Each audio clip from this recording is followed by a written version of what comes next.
at your best audience, please.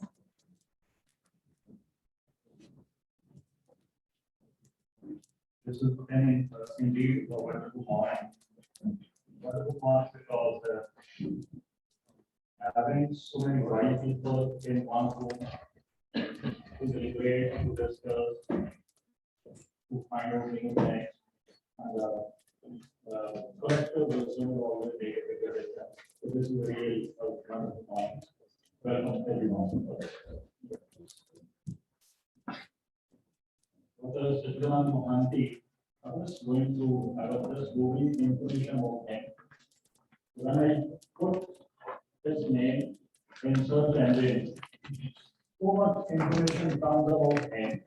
I was wondering that this should be authentic source about him so that I can get some relevant information to produce. Okay. I think even Google doesn't know much about him, so how I can introduce myself. That is something real inspiration for all of us. That if you want to be a teacher like him, so you can go to the heights of your career. He has been former Vice Chancellor, Central University of Odisha, but basically a teacher of English. He has been associated with Central University of Hyderabad, also accredited, working at national level now, doing wonderful things. He has written 29 books in English, also in Oriya also. Now, wonderful project he is working on because he is considered to be an expert in MED and going to various places, including Indian Institute of Advanced Education, for conducting workshops. I think his schedule is so much full and fixed. In next 2 days also he is visiting to institution, right? So I don't know how he's managing his time all the way, doing all this. And we were just talking while walking through this office.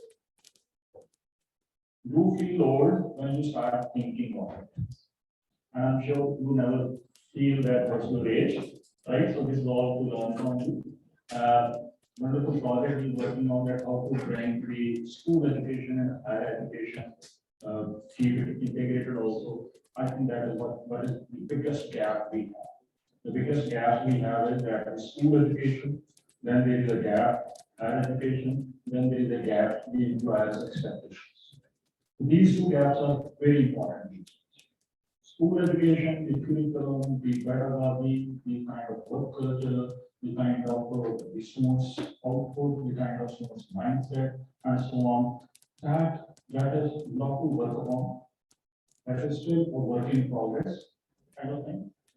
Then, whatever the students we kept in the colleges, huge gap, whatever we want to make them to do, they are not trained in schools to some extent. So we have to redo many things from scratch. So there is a huge gap. So to fill up this gap at national level, to have those people who can work on to fill up those gaps, I think 7 people have been selected at the national level. He is one of them. That's just of that national focus group. So in the chair of that national focus group, you just feel that how much big responsibility has been given to him, and he is working wonderfully.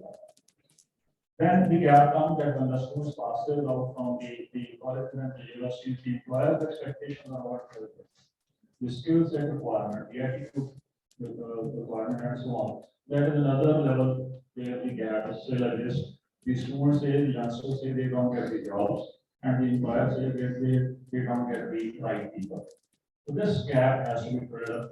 We hope that the NEP will work on that. Those gaps will be filled up. So there are many things to learn about. When we teachers will be in the classrooms, our approach, our attitude, our aptitude as a teacher, that also needs reorientation. So such workshops will definitely make a bigger difference. So thank you so much, sir, that you are here with us from Odisha. Then when we think of our own people who can talk about this on this topic, then they can be a person better than the principal and Bodhi College, and probably luminous of Sadhar also. So he's here with us.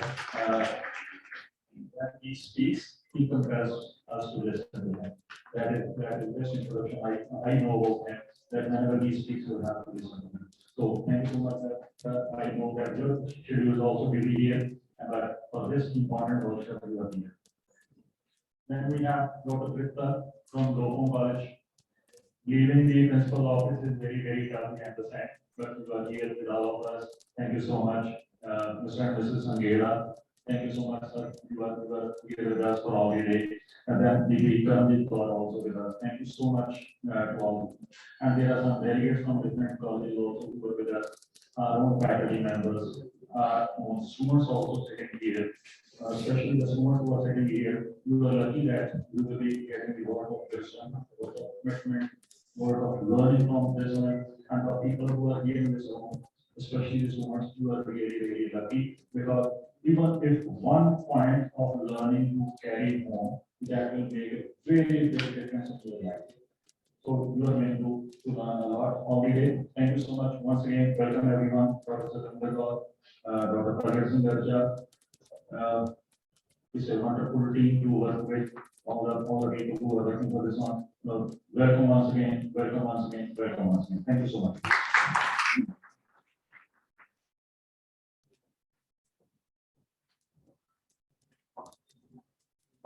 Thank you, Dr. Happy. I extend a warm welcome to Principal Dr. Gurusar for this event. Before we proceed with the event, we were in the process of publishing a book on post-COVID education scenario in India. So we would like to release that book today in your presence. You and our own alumnus, Pushpendra, are there to release our special book. So I request you to kindly release that to us. So almost 60 scholars have contributed to this book. We have 42 papers which have been contributed by 60 scholars, and they have to publish on various themes related to the change in education scenario during COVID and post-COVID changes. Basically on education and how this education has affected the mental health, the education, the emotional health of children as well as the parents.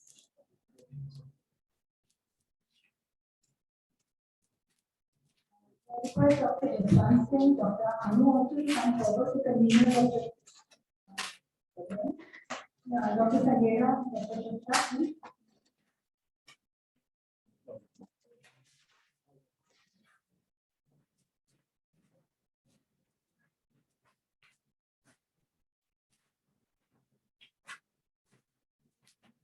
One second.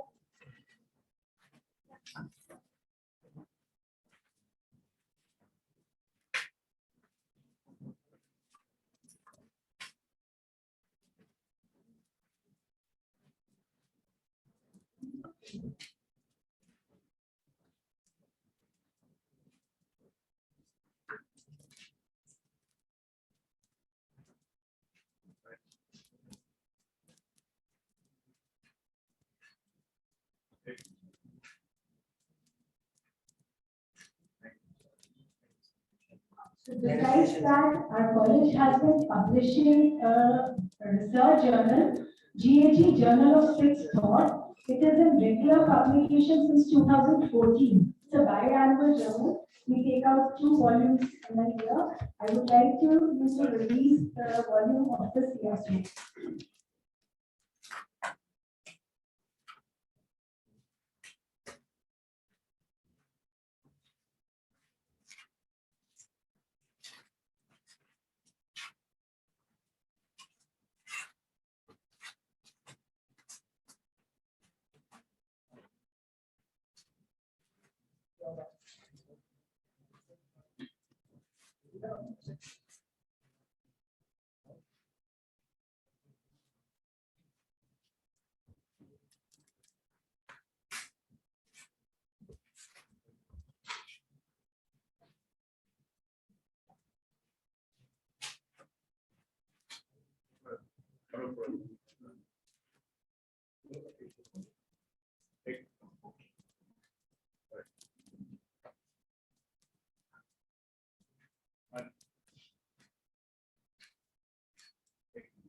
Thank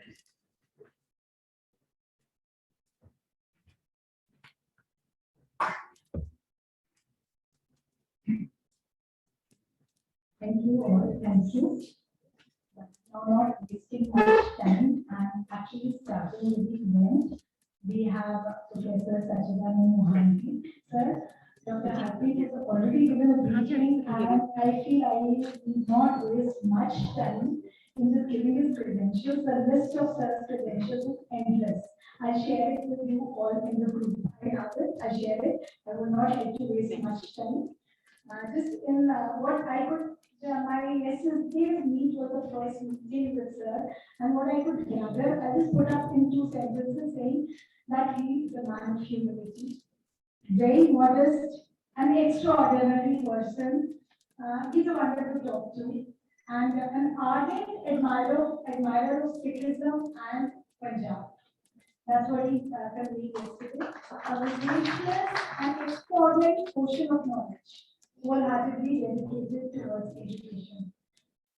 I was truly admired by one of his words, sentences that he said, that his heart and soul is education. And this is what I think we, all of us friends, we need to learn that from such people, that we need to dedicate ourselves, our heart, our soul, our life to education. Then only everything will work out. Any 2020 or any other policies are not difficult if we all are dedicated like people like Professor Sachidanand Mohanty.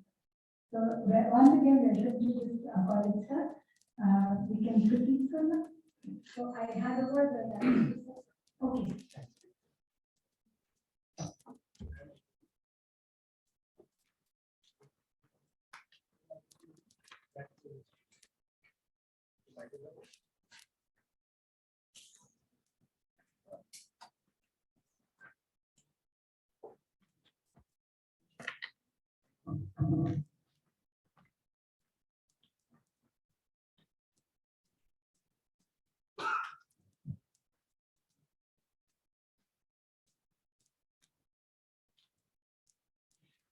Good morning. We are with us today a galaxy of outstanding personalities in the field of education. And thank you so much, ma'am, for your warm words. More than the credentials, you have spotted on a personal quality of mine, and I think which is at the heart of all education. How to be a good person. We teach students to acquire credentials and qualifications of various kinds. But at the end of the day, what is important is how to lead our life, of course, on the basis of the acquisition of knowledge. So this morning's not a seminar, but I would say satsang, because we began with this kind of thing, and the devotional song dedicated to the glory and greatness of Sikhism. And these are not just words of praise which one utters for the sake of praising the hosts, but I truly believe in it. I think if the whole rest of India can become what Punjab is, I think we will be a great nation. Excellence in sports, excellence in patriotism, devotion to duty, and commitment to the cause of the nation itself. Now, excellence in education that I am witnessing. What more can we say? I come from, my father came from the district of Hazrat and Balistor. And one of the most precious things, which is part of our heritage in our district, is that Guru Nanak Dev Ji, when he traveled from the north to Puri, he passed through a place called Santia, close to Hazrat, you may not know. And there is a Gurudwara there. I have been to that Gurudwara, where the footsteps of Guruji was there. So I think we have, my land also has been blessed by Guru Nanak Dev Ji. So when we talk about syncretic culture of India, surely Sikhism, instead of proud people and a small minority, but a proud people who are also part of our syncretic Hinduism. and Indic civilization. And that is something which has to be acknowledged first. The second thing is that my wife always says, and since praise of Punjabi culture, so I told her next time around next work, you should be born in Punjab because you like the food, you like the costume, you like the serials, so you should be born as a Punjabi. So you see, so many connections are there, and you might be wondering why is it that I did not go and speak from there? Because I am a classroom teacher also, and I think one of the things that is expected of anybody, to the President of the United States, is to have a paper. This will assure you that the homework has been done, because one should not really speak explain word. One has to really work itself. So that's very, very important. The third thing is that you made a reference to the new education policy. I have been very fortunate to be appointed as a chairperson of a very influential group, cross-cutting group called Linkages Between School and Higher Education. I will touch upon that towards the end of my talk. And I think it will be a focused talk. And then, as my friend was invited me, the principal of the college, he reminded me of my former teacher, Professor Amijit Singh, and he, taught me at Bath University. Then he went to, Rhode College, where I have been, and to Ohio University. He reminded me so much in his own tone and voice and the accent of Professor Amijit Singh. I'm so thankful to you. You reminded me of my teachers. So, new education policy, focus on school and higher education, very important. And abolition of the distinction between the co-curricular and extracurricular, and offering, for example, the multiple entries and multiple entries, and interdisciplinarity not only in the context of elite institutions, but at the school level itself. When I interacted with the faculty of the Regional College of Education in Bhubaneswar, I said, what are your problems? What are your outstanding problems? And many teachers said, sir, the problem of completing the course. I think we want to abolish this obsession with the completing of the course. The course should be tailored to the needs of the students. The students should be given the freedom to progress at their own pace itself, so that the meritorious students are not punished, and those who are weak are also not really hampered in their own progress itself. So it should be people and the student specific courses in the classroom context. And then also sabbatical at the school and college level. This facility doesn't exist now. It is offered only in higher education and universities, not so much in the colleges and in the schools. Why not sabbatical at the school? Why should we have this kind of pyramidal structure with higher universities and universities of excellence like my university, Hyderabad Central University, at the top, presiding and dominating the rest of the education edifice? I think, to my mind, the greatest emphasis should be given to school education, not to elite central universities. And this I am saying with responsibility. And I would like to start with the college and send to the higher education department and the NCERT. I have a good friend as a joint secretary of education. And when I have the first opportunity, I want to tell him that the real experiments are taking place not in elite universities, but in the hinterland of our country, such as in Punjab. I'm damn impressed by what I'm seeing here. Look at the publications. Look at the two publications. Look at the admirable manner in which this symposium has been organized. Look at the aesthetic manner in which, for example, the lab was lit and all the women sang songs. So I think it's not a symposium. It's a satsang that we are having for the sake of education. Because it is a kind of a yajna, you always say from darkness to light. And light is not just physical light, but the light of illumination, the light of radiance, one light lighting many other lights also. So if we do not have this kind of an idealism, we should not be in the field of education. Somebody said, you're tired. I am only tired when there is some kind of politics. I get because nothing gets done because of politics. But when you are really, we are together, and we are really thinking. And nobody is saying Angrezi hatao, Hindi lao, Punjabi lao. But I think what I am hearing here is that many things should exist. Because after all, English is the passport to the world. And Gandhiji said, I want the winds of change to come from all parts of the world. But I don't want to be swept off my feet because of the winds of change. So let there be a Punjabi, let there be a Udiya culture, let there be a Tamil culture. So why should we have this kind of a distinction? And this is something that I have said in my book on cosmopolitan identity in early 20th century, which has gone into the second green draft. It's an international publishing house. I will urge all of you to read because based on the ideas of the Lord, Anand Kumar Swami, and others, I have suggested local, global, tradition, modernity. They do not really exist. They're not viable. The local has to go with the global. Tradition has to go with the modernity. It is not by giving up your own salwar kameez and wearing jeans that you become modern. Modernity is not a matter of costume, my friends. Modernity is an action of mind. It is an action towards the world. So if you have individuality, if you have rationality, if you have universality of a different kind, which also includes particularities. Why not Punjabi culture along with the jeans culture, for example? They should go because pluralism, hybridity, and divergence have to go together. These are the messages that we have to give in the new radical concept of education. And today I'm going to talk about the internationalism.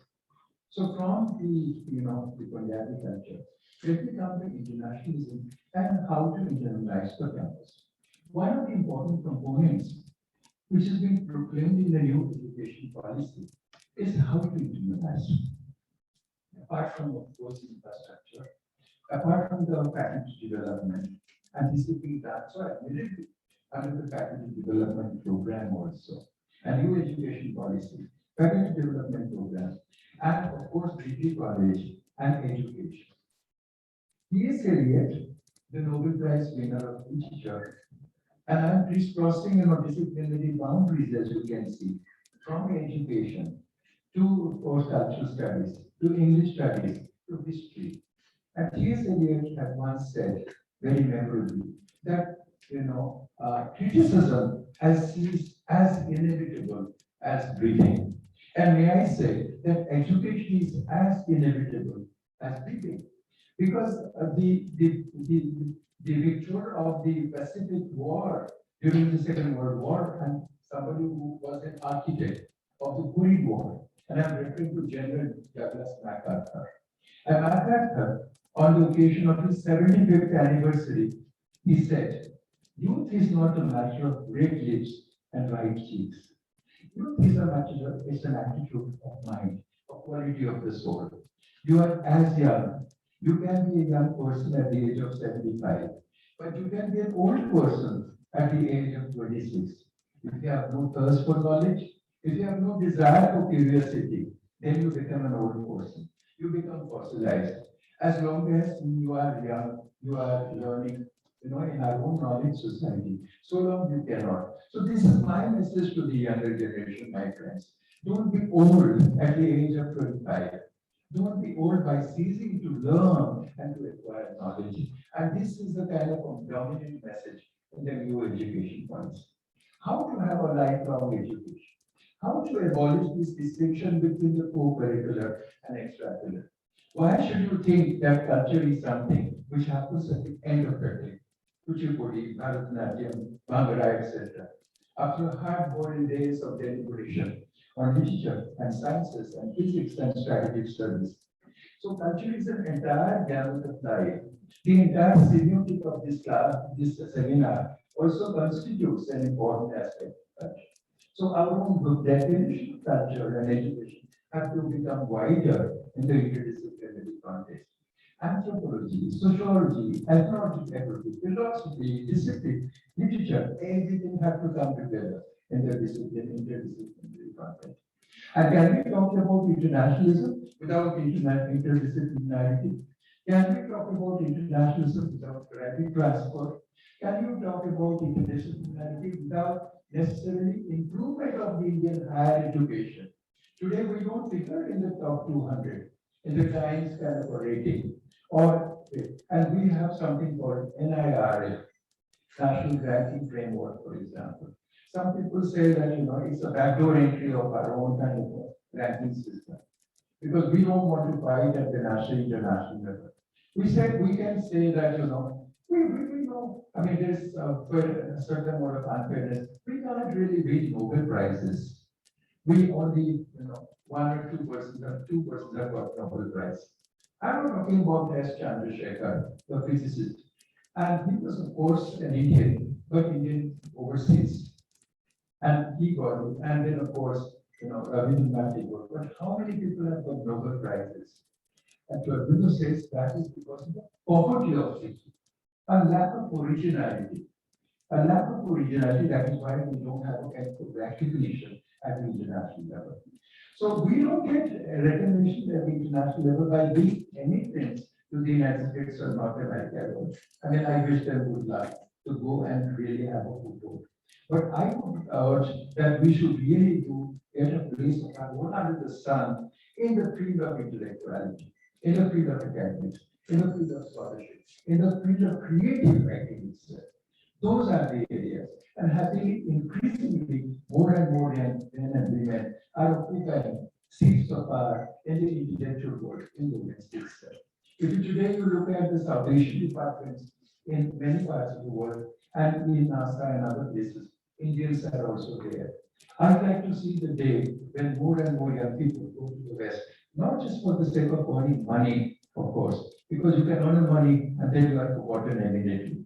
But if you really do a patent, if you are really capable of contributing in a creative and innovative manner, then obviously you will really earn a kind of a lifelong existence, in the course of it. Any global force of pain, which is made for outstanding business. So now at this point, logically, I think we can come to this topic at hand, namely how to utilize the campus. Are you with me? Yes? Say loudly, yes? Yes. Okay, now we can get on to the business. Marshall McLuhan had said once memorably, he said that video is the message. Canadian philosopher and media expert. So I think, in a way, there is the realization of that is set in my case, because I am a product of international education. So for me, international education is not an extra feather in my cap. I have gone through international education. When I joined the International Center of Education, which was founded by a French mystic called Mila Alcasa, who was called the mother, the leading disciple of Aurobindo, who was a great nationalist and a product of the East. And in the name, in the words of Romarola, the philosopher, he described Aurobindo as the greatest synthesis between the East and the West. And Mira Alcasa, like Sister Nivedita Margaret Noble or Annie Besant, the philosophers who came and took part in the Wounded movement, Mira Alcasa comes and bows down to Aurobindo and recognizes the greatness. And Aurobindo did not choose to live abroad. He gave up the ICS like a Vash post and he came here. He absented himself from the horse riding test because he didn't want to be part of the exploitative British branch. And he discovers the wisdom and the nine divine in Savitri writes about the Vedas and the Upanishads. And India's extraordinary diverse and secret culture. The mother says, I was born a French woman, but I am Indian by temperament. Sister Nivedita, born as an Irish woman, says, and takes, and bows down to Swami Vivekananda, for example. And of course, Annie Besant comes an Irish woman. You can see that how they discover. So they are international personalities, and they are embracing Indian tradition and culture. So there is no necessary contradiction. So when I go and study there, the institution founded by Mila Alcasa, I learned French. I learned all my subjects through French and English. But my mother, who is a renowned poet of the state of Odisha, said, you're going to learn English and French, but don't forget your mother tongue. That's why I believe in the languages, multilingualism is the answer, not multilingualism. English, not English at all.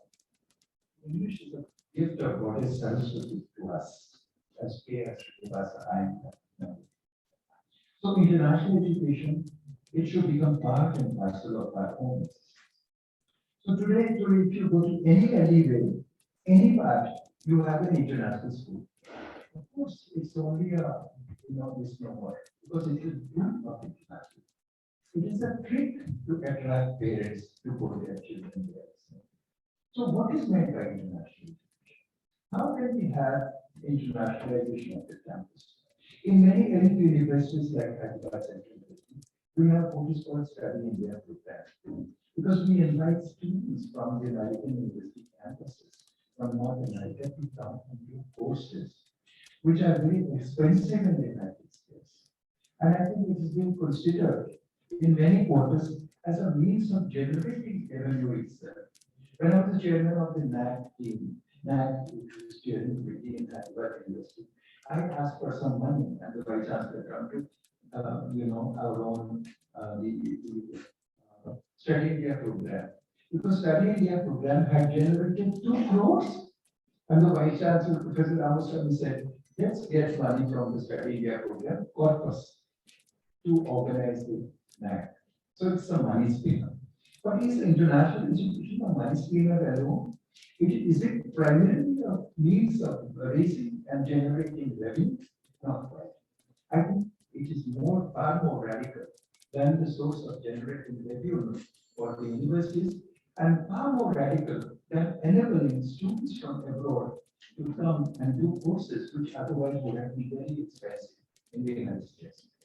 Think of, for example, South Asia courses, which are taken by American students. And this is not frightfully expensive because you have to hire the faculty there. Think of a course on yoga, for example. Think of a course on Bhangra dance and Punjabi culture, for example. Somebody in the Institute of Advanced Studies said, the Dari as a cultural text, for example. They would be fascinated by Dari as a cultural text.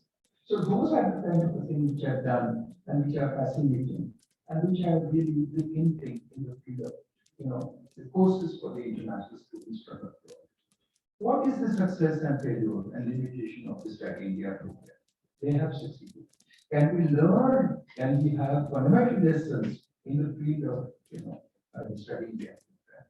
So when we think of international program, can we just bring that Study India program model and implement it undiscerningly without thinking in our own context itself? I find that it's a wonderful kind of a situation here it exists. But does it represent, do this cluster of the colleges that exist today, does it represent the diversity of our own student population? Because diversity has become an important benchmark for higher education. This diversity is fantastic. It is phenomenal. But it does not really represent the diversity of our own student population. Forget about abroad, in India itself. I do not find the faces of the Northeast here. I don't find faces of other people here itself. So I think increasingly we must really try to increase the diverse population, student population. So when you think of Oxford or Harvard or or Caltech or any other Princeton University, for example, we are judged by accredited agencies of authorities on the basis of their own diverse population. Very happy that this cluster of colleges have got A+, but I would like to see greater diversity. I would like to see greater representation of the international component of students. And I think we will agree not only to increase accrediting to authorities like National Board of Accreditation or the National Assessment and Accreditation. Because if you take care of pennies, the pounds will take care of themselves. I have never bothered about certificate exam. I have bothered always being a good scholar, and I have been a proper scholar. And I have not really learned things done in that kind of money in the last minute. So if you believe in scholarship, if you believe in publication, success will take care of itself. So I'm here at the end of the talk. I will also answer any questions that you have in mind. But I think it is very important to tell you contours of interest to you, since I have given the background to situate my topic. And I will give you some actionable points. Because at the end of the day, students and also administrators want to know. All this is fine in conceptual terms, but how can we implement it? And I'm going to tell you how to implement it without charging anything extra from you. I just give you practice what I lived in because I am a product of international education.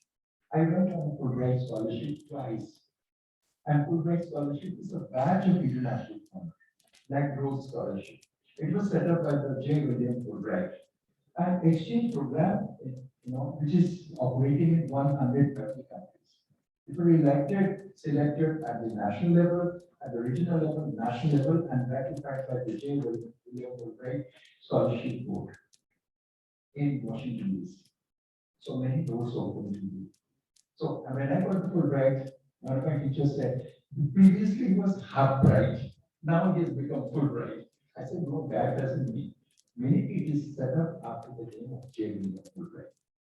So I'm not going to go to America to earn money, but I'm going to go to America with the American money and the Indian money to do scholarship.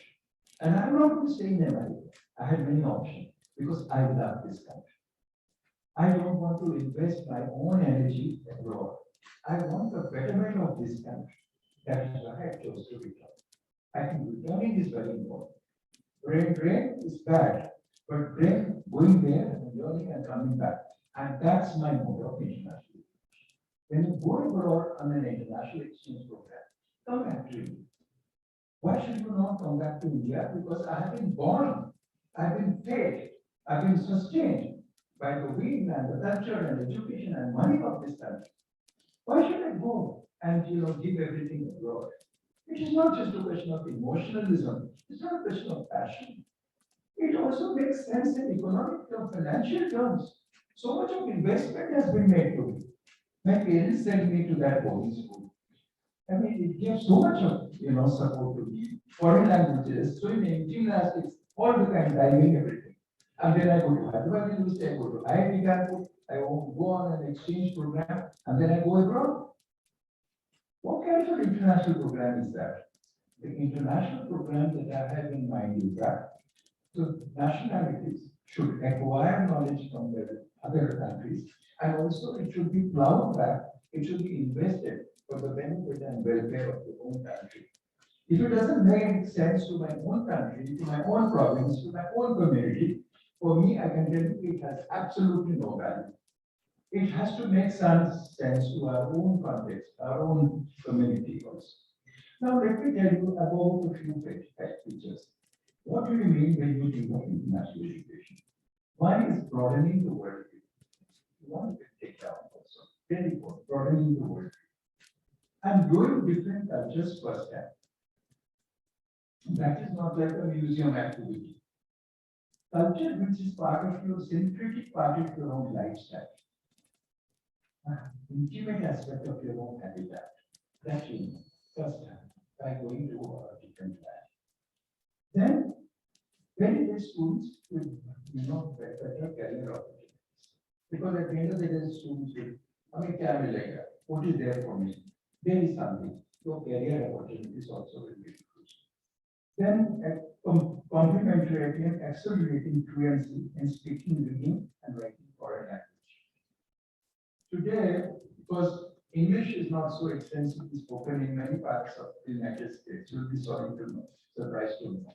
Some English teachers also go to the United States, to Canada to teach them, because many immigrants are also there.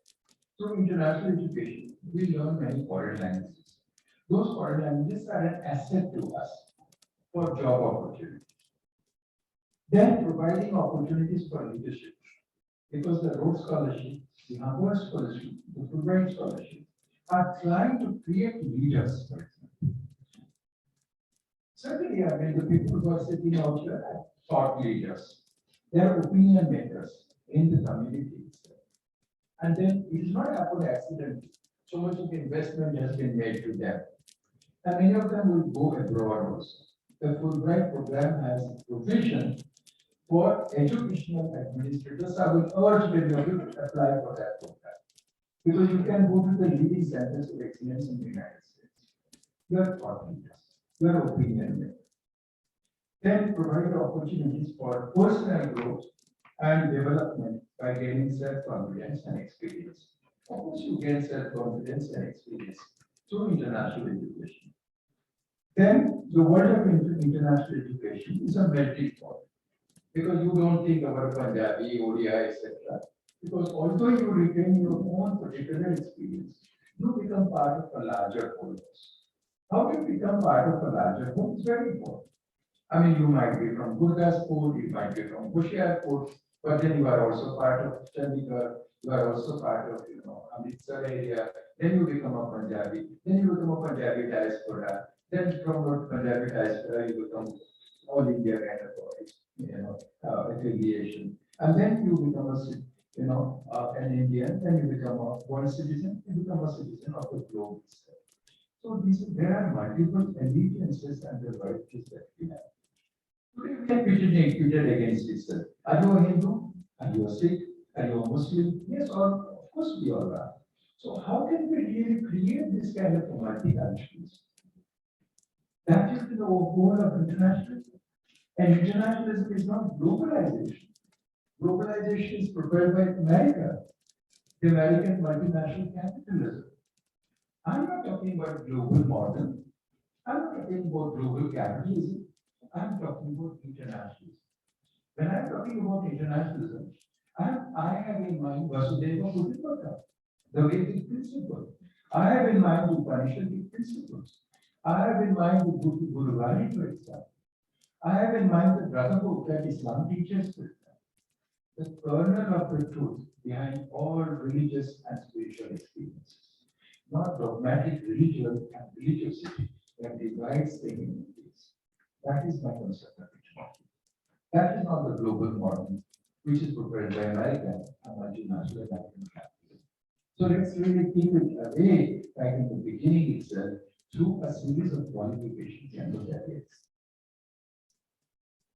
Desire to be self-reliant. We are not self-reliant. When I went as a professor, visiting professor to the United States, I thought that single women also, single mothers, they were commuting through this. And they were saying that they're putting their money there. It's not subsidized education. Somebody got married or somebody's become a mother before marriage and then taking care of the child. They are responsible. They don't speak like Indian children that also, मुझे पैसा दो, मुझे I have to discover my own destiny. And when I am running into problem, Mama, मुझे थोड़ा बचा लो यहाँ से. Papa, मुझे पैसा भेज दो. They don't speak like that. They are taught to be self-reliant because they have developed their individuality. They have developed their power to think for themselves. At the age of 13, you can go out and date. But whatever happens, you are responsible for your own. I think we have not taught our own students to be self-reliant. We have not created a kind of critical temper in them. We have not given them the power to think for themselves and the need for original thinking. We haven't done that. So we have become Macaulay's children. And Macaulay said, one shelf of books from Europe is far superior to the entire wisdom of the East. Look at the power, look at the silence, and the vision that the British Empire created in us. And another thing that happened is that loss of self-esteem because of the colonial experience. So political freedom has not led to cultural emancipation. When we have cultural emancipation, then we begin to think for ourselves, and it has to be commenced in the classroom context. Then we can decolonize ourselves from the colonial. We can decolonize effectively the Indian mind. The Indian mind can be decolonized partly through this self-taught method, and largely through what I call international. Because we learn how other societies are functioning effectively. How those systems in the United States and other places are thinking very well. They are taking the best people from the rest of the world and giving them the opportunities to international. I am suggesting, I am making a pledging for that Indian education system should free itself from the colonial baggage, should teach the students to think for themselves, to develop the power of thinking and the power of original thinking. If we can do that through international education, it will galvanize the thought process itself. And it will set in course a chain reaction, which will really ensure creativity and original thinking. And creativity and original thinking will be the engines of growth in our own countries. So creating opportunities, etc., are very, very important, and benefiting to language, etc., is very good. Then the action plan is also urged by the NEP. NEP is saying that in 2000, Indian schools are urged to set up campuses abroad.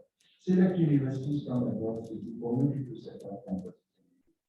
Purdue, Eastern, other universities will be allowed to set up campuses. So my suggestion, my advocacy to this cluster of colleges is that internationalize your own colleges also. Have component of students from different parts of the country, and then have students from neighboring countries also. I did that at the Department of Education at my university. We had students from the Middle East, from Bangladesh, from Pakistan, from other countries also. Through the Indian Council for Cultural Relations, I mean, scholarships can be given to foreign students. Let them come and do our own school. Let them also come and enjoy homestay. Families in these parts, for example, in Amritsar and these areas and your own city itself, will open the doors and windows to the foreign students who come.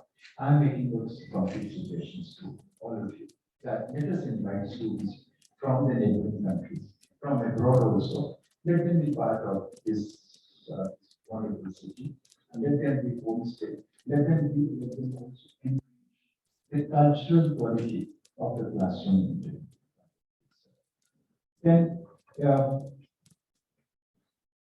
internationalism also involves the perfection of academic system to cope with the global academic environment. Today, Indian students are not equipped adequately to deal with the global environment, for example. Our own business schools, for example, do you teach them a cultural passport, for example? A cultural knowledge which is required to operate in the domain of business and industry. Because you can't really do very well unless you know the culture of the land itself. Are we having, as we have in the American Spanish Research Center in Hyderabad, there is a deputy director, a cultural passport within this place. I would like to see in the business school, for example, an inclusion of cultural courses also for the countries that our own students are going to go to. That's another thing that can be talked about. Cognitive skills are also required. Higher employability in the global job market, and higher awareness of global, trade, finance, and industry. And students have higher intellectual horizons. Twitter has been taken over by Elon Musk, and one of the first things that he has done is to fire about 7,000 people. And in his opinion, 7,000 people are unnecessary. We have many systems, many places, for example, we have overstaffed. We do not really employ them, depending on the requirement of knowledge requirement and utility requirement. In many colleges and universities, the employees do not know what is the nature of the work. We know that the attendant and peon has to bring tea and coffee. But what is the nature of the responsibility of an assistant professor? What is the nature of the responsibility for associate professor? What is the nature of the job of a dean? And in the West, I was very happy to notice that when you are hired, your job profile is given to you.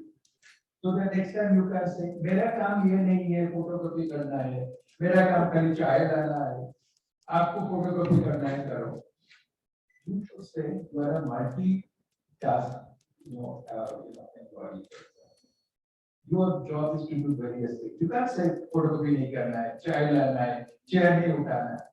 मैं सब chair उठाता था university में, क्योंकि मुझे सब लोग बोल रहे थे ये मेरा काम नहीं, वो मेरा काम नहीं, because at the end of the day in the public university system nobody can buy it.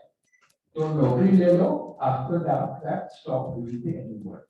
And then if the HOD has to lift chairs, HOD has to attend, and if students don't come, anybody doesn't come, then I say attendance सब लोग आके बैठ के सुनिए, because we will lose space. Some speaker has come from outside.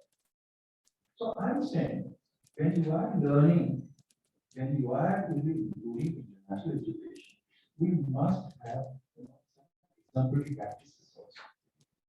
One of the practices is the job compassion.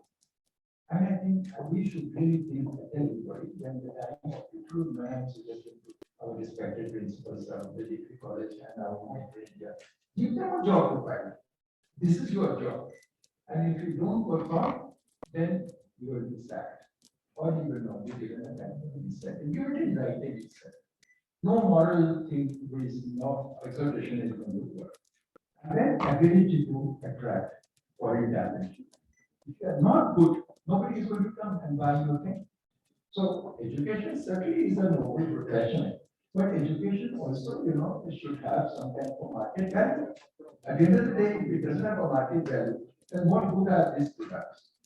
Today, for about 40 to 50 years in our own country, the universities and colleges have become degree producing machines without any kind of a market value.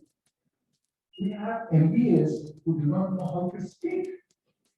In Hyderabad, when I go to Maruti, people can't speak. And in Punjab, I'm so impressed that you speak Punjabi, you speak English so very well. Because the more languages that you know, the better it is for you. Monolingualism is bad. Bad from the linguistic and pedagogy point of view. Bad from the commercial market point of view. Multilingualism is good. And those countries, for example, which believe in multilingualism have really progressed. A child is able to speak many languages.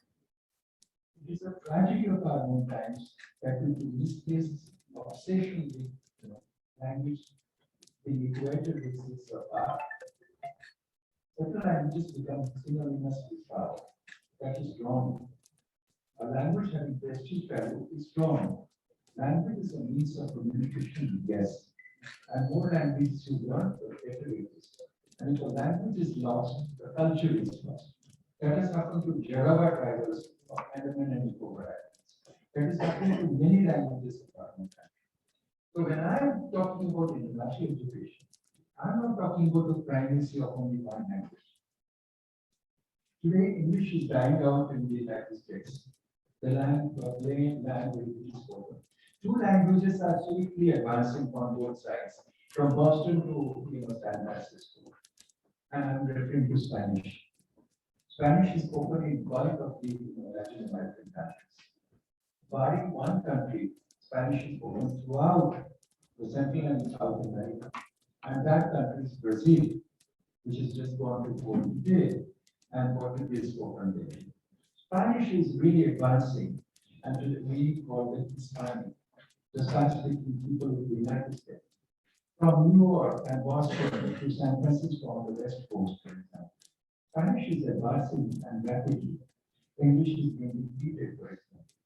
So it's not automatic that some languages are going to be again, some languages will lose out. The language of the Jarawa tribe of Andaman and Nicobar Island, because of the misplaced sense of development that this country and other countries are embarking. The cultural and linguistic heritage are dying out.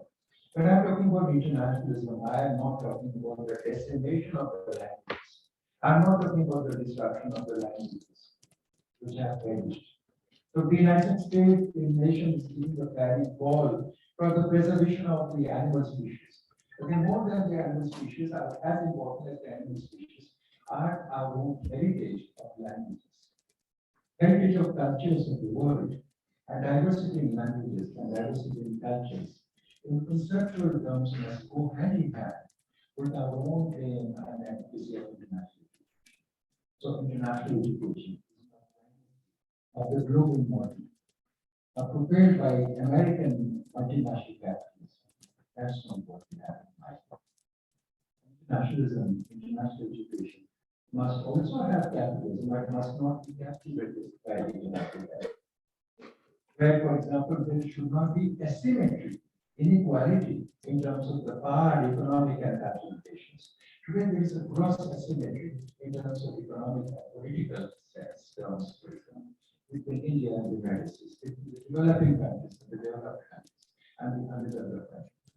The countries in the sub-Saharan region that are suffering from malnutrition, even as the war in Ukraine is going on, we would like to see the domination of peace so that international education can really go hand.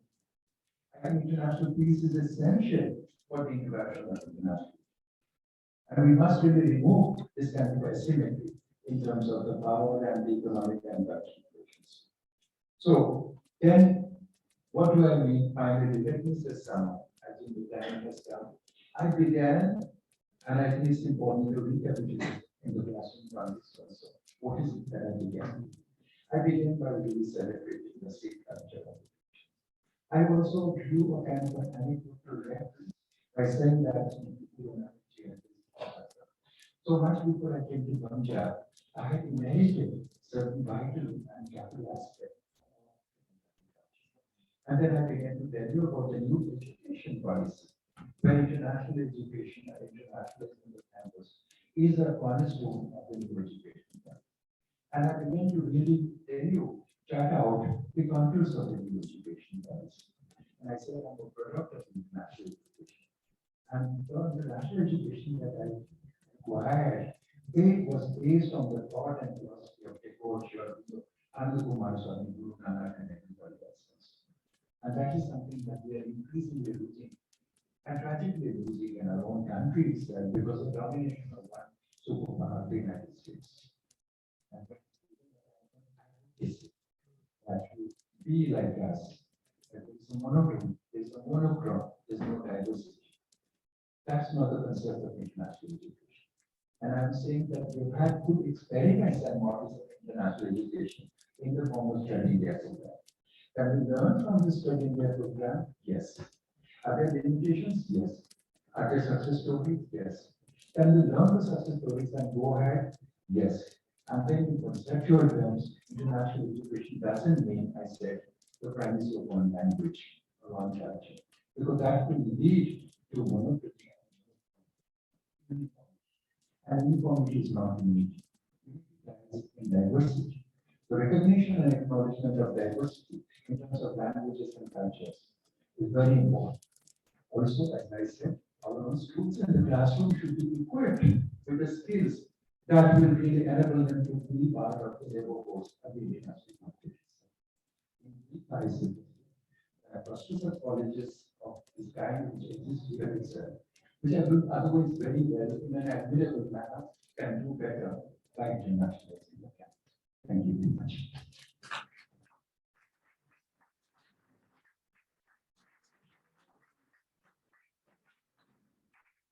And I'm very happy to have any questions and answers before you take for tea.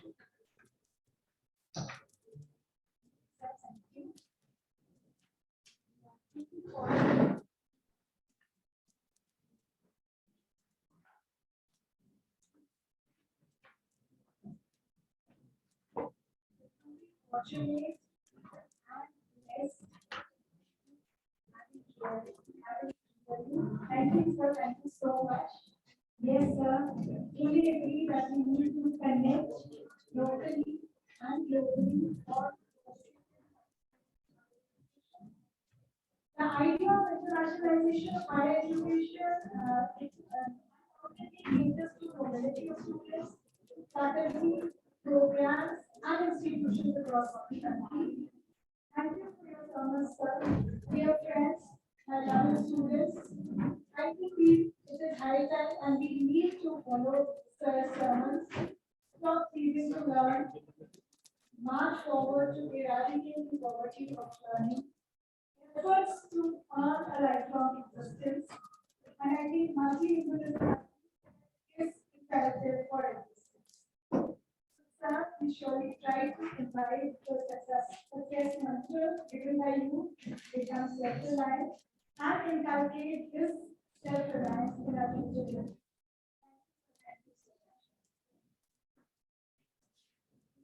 Further, we have Dr. Krishna Kumar, President, Council for Teacher Education, Punjab chapter, Principal, M.Ed College, and as I said earlier, college.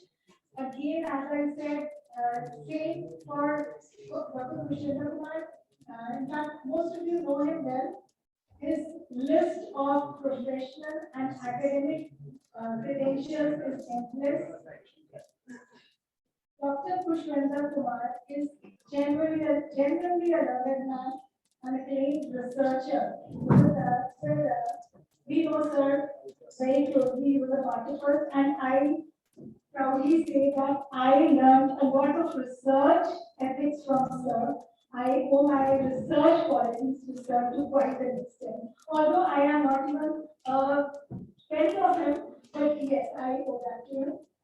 He's a person of great and varied learning, celebrated scholar, and and exhibits exceptional knowledge, experience, and skill.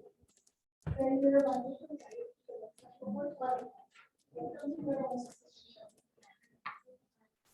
And It is the best. for the test and another thing I would like to tell, wherever he has gone, he left us in 2007, wherever he has gone, his heart is always in Sudhar, we are very sure.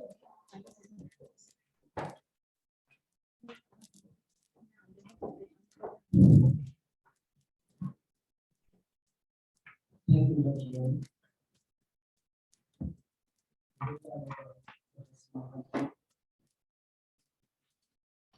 I'm trying to come out of the strange struggles of the internationalization of education delivered by Professor Marty, which told my ground. And it was really blessed. So I'm really blessed that I had a number of ideas from the video of this generation for my discernment networks and for the existing college also. At the end of my discourse, I take the liberty to share one or two of this college. It is quite comfortable, I feel quite comfortable. The philosophical concept of M.Ed has been constructed by the Honorable Gurusar Sadhar. My role was confined to what is looming on today upon the institutions like us, to how to transform the higher education institutions to multi-disciplinary institutions. Last month, UGC has released the guidelines, though the draft guidelines were released in the month of April 2022, and they were for public feedback and discussion for 30 days. After that, it is finalized.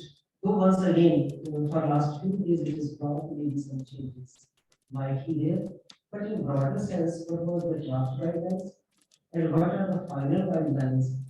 Not much has been changed.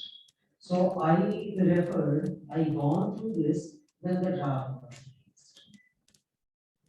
released. We all are well aware of P3 type of the structure given in NEP 2020, that the autonomous colleges, the teaching intensive universities, and the research intensive universities. But at present, we are the affiliated colleges. Prior to coming to the further discussions, I would beg to this area and this institution. I always feel perplexed since my student times when I entered this institute. What type of people were those and what were their vision who in 1918 exactly thought about education and started school in 1918 during the British era. And in 1925, they applied for high school to the company government, which was initially denied, but ultimately in 1928, this institute started with the goal of high school education. I feel even more perplexed because 1947, throughout the country, leaving the 2, 3 northern states as the independence. But what exactly can you recollect what our forefathers called those days? They used 2, 3 typical words. Can anybody recall? Anyone? Santali and key refer this. So in the northern parts, particularly in Punjab, because it was brutally divided into two parts. So what was the destiny at that time? If 1 million were, say, met the fate of death, and 10 million were uprooted from one place to another. So our forefathers never called that independence, rather they used the word hunting. Mutiny. So just think of the time when this, which is just about say 40 kilometers, or say 100 kilometers from the border, and every family was uprooted by that time, and they were not having a proper residence to live. And in 1948, some of the Weasley people started this college when they have no shelter to live, they have no food to eat, and they thought of starting a college. I know some of the people who try to resolve by this say doubt or query that in the initial times, in the sowing in the cutting season, they go village to village and roll the students not for money, just for the food, the say yield, whatever you can do, wheat or rice. जितना दे सकते हैं और अपना student को पढ़ने के लिए why are they doing it? Because the founders of so many colleges in India, they were aware of what type of education may be useful for us in the future. When I was listening to the chief guest address, even Guru Nanak when visited many of the countries, what better, say, example of internalization can be there if you refer the scripture, Guru Gurusar Sadhar, how many languages are there? And originally, as such, only written in the Gurumukhi. Just try to. Means the culture, the philosophy, perhaps cannot be translated. So, as such, they was transliterated only, not translated. So, in that context, we need to be aware. Means I was just trying to highlight our forefathers were aware what will be rated after 40, 50, 60 years, which Mohantis have appreciated in the early morning, in the beginning of this session. So what is the future course? We should be aware of that. And what we need to do for that? Three type of education has been notified by the new education policy and draft has been released. What are the basic changes? Before those basic changes, they have given 3 routes as a guideline for transforming whatever we are known as the higher education institutions or the standalone institutions. There are 2 standalone institutions are represented here and 1 higher education institute in this cluster of institutions. There are 3 ways of coming to the next step, that is the autonomous. In between the autonomy, there is M.Ed, multidisciplinary institution. First one is the collaboration, second one is the merchant, and third one is the strengthening. So we have 3 rules for our future step. I will be discussing one by one. But one thing is very much sure, that there is a paradigm shift. Since the British era, when our higher education system was established, it was based on the affiliation system. The city where I'm serving in these days, Patiala, the oldest college of this northern region is there, and it was established in 1875. Now the crisis was this: when the princely state of Patiala, they established the institute. There were no university to affiliate, say near to Calcutta, so that was affiliated to Calcutta University. Then Punjab University, Lahore came in existence in 1882, and it was affiliated to Punjab University, Lahore. Then, obviously, Punjab University established, and now it is affiliated to Punjab University. So the roots of higher education are quite deep, and our higher education is emerging out of that. But now Now we should be ready that this affiliation system is to go. There will be a university who will be affiliating 100, 200 or 300 colleges, and that colleges will be nurtured or world by the universities colleges to go. In next few years, we will survive only if we are the degree awarding autonomous colleges. First revolution. Secondly, how we can shift from the affiliating colleges either by the degree awarding autonomous colleges or by being a constituent unit of the university. These are the two routes or two ways. In between the both is the multidisciplinary institution. And the guidelines, and let me be very clearly stated that by 2035, only the multidisciplinary autonomous colleges or institutions will be there. No affiliated, no standalone, no purely single stream or multi-stream degree awarding institutions, only the autonomous. Now, what basically are the features of a multidisciplinary institution? When I say that we have to shift to the multidisciplinary institution, so let's be clear what exactly mean by the multidisciplinary institution. As we can say that GHG Khalsa College is already a multidisciplinary institution. Am I right? Then what exactly is multidisciplinary? NEP has fixed some of the basic things which we expect from a multidisciplinary institution. Firstly, they expect our students to be guided through a student induction program. Why it is so? Because till now we are awarding a 3-year degree program only. So in North, we have only 3-year degree programs as undergraduate programs. Though I know in the South there are 4 or 5-year programs also. Though we are having integrated 5-year programs also. But these 3-year programs, NEP say, is to go and will be replaced by a 4-year choice-based multidisciplinary undergraduate programs.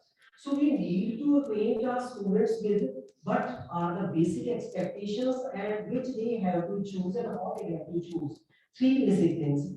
What basically is the multidisciplinary education? It is faculty-free, it is choice-based, it is credit-based.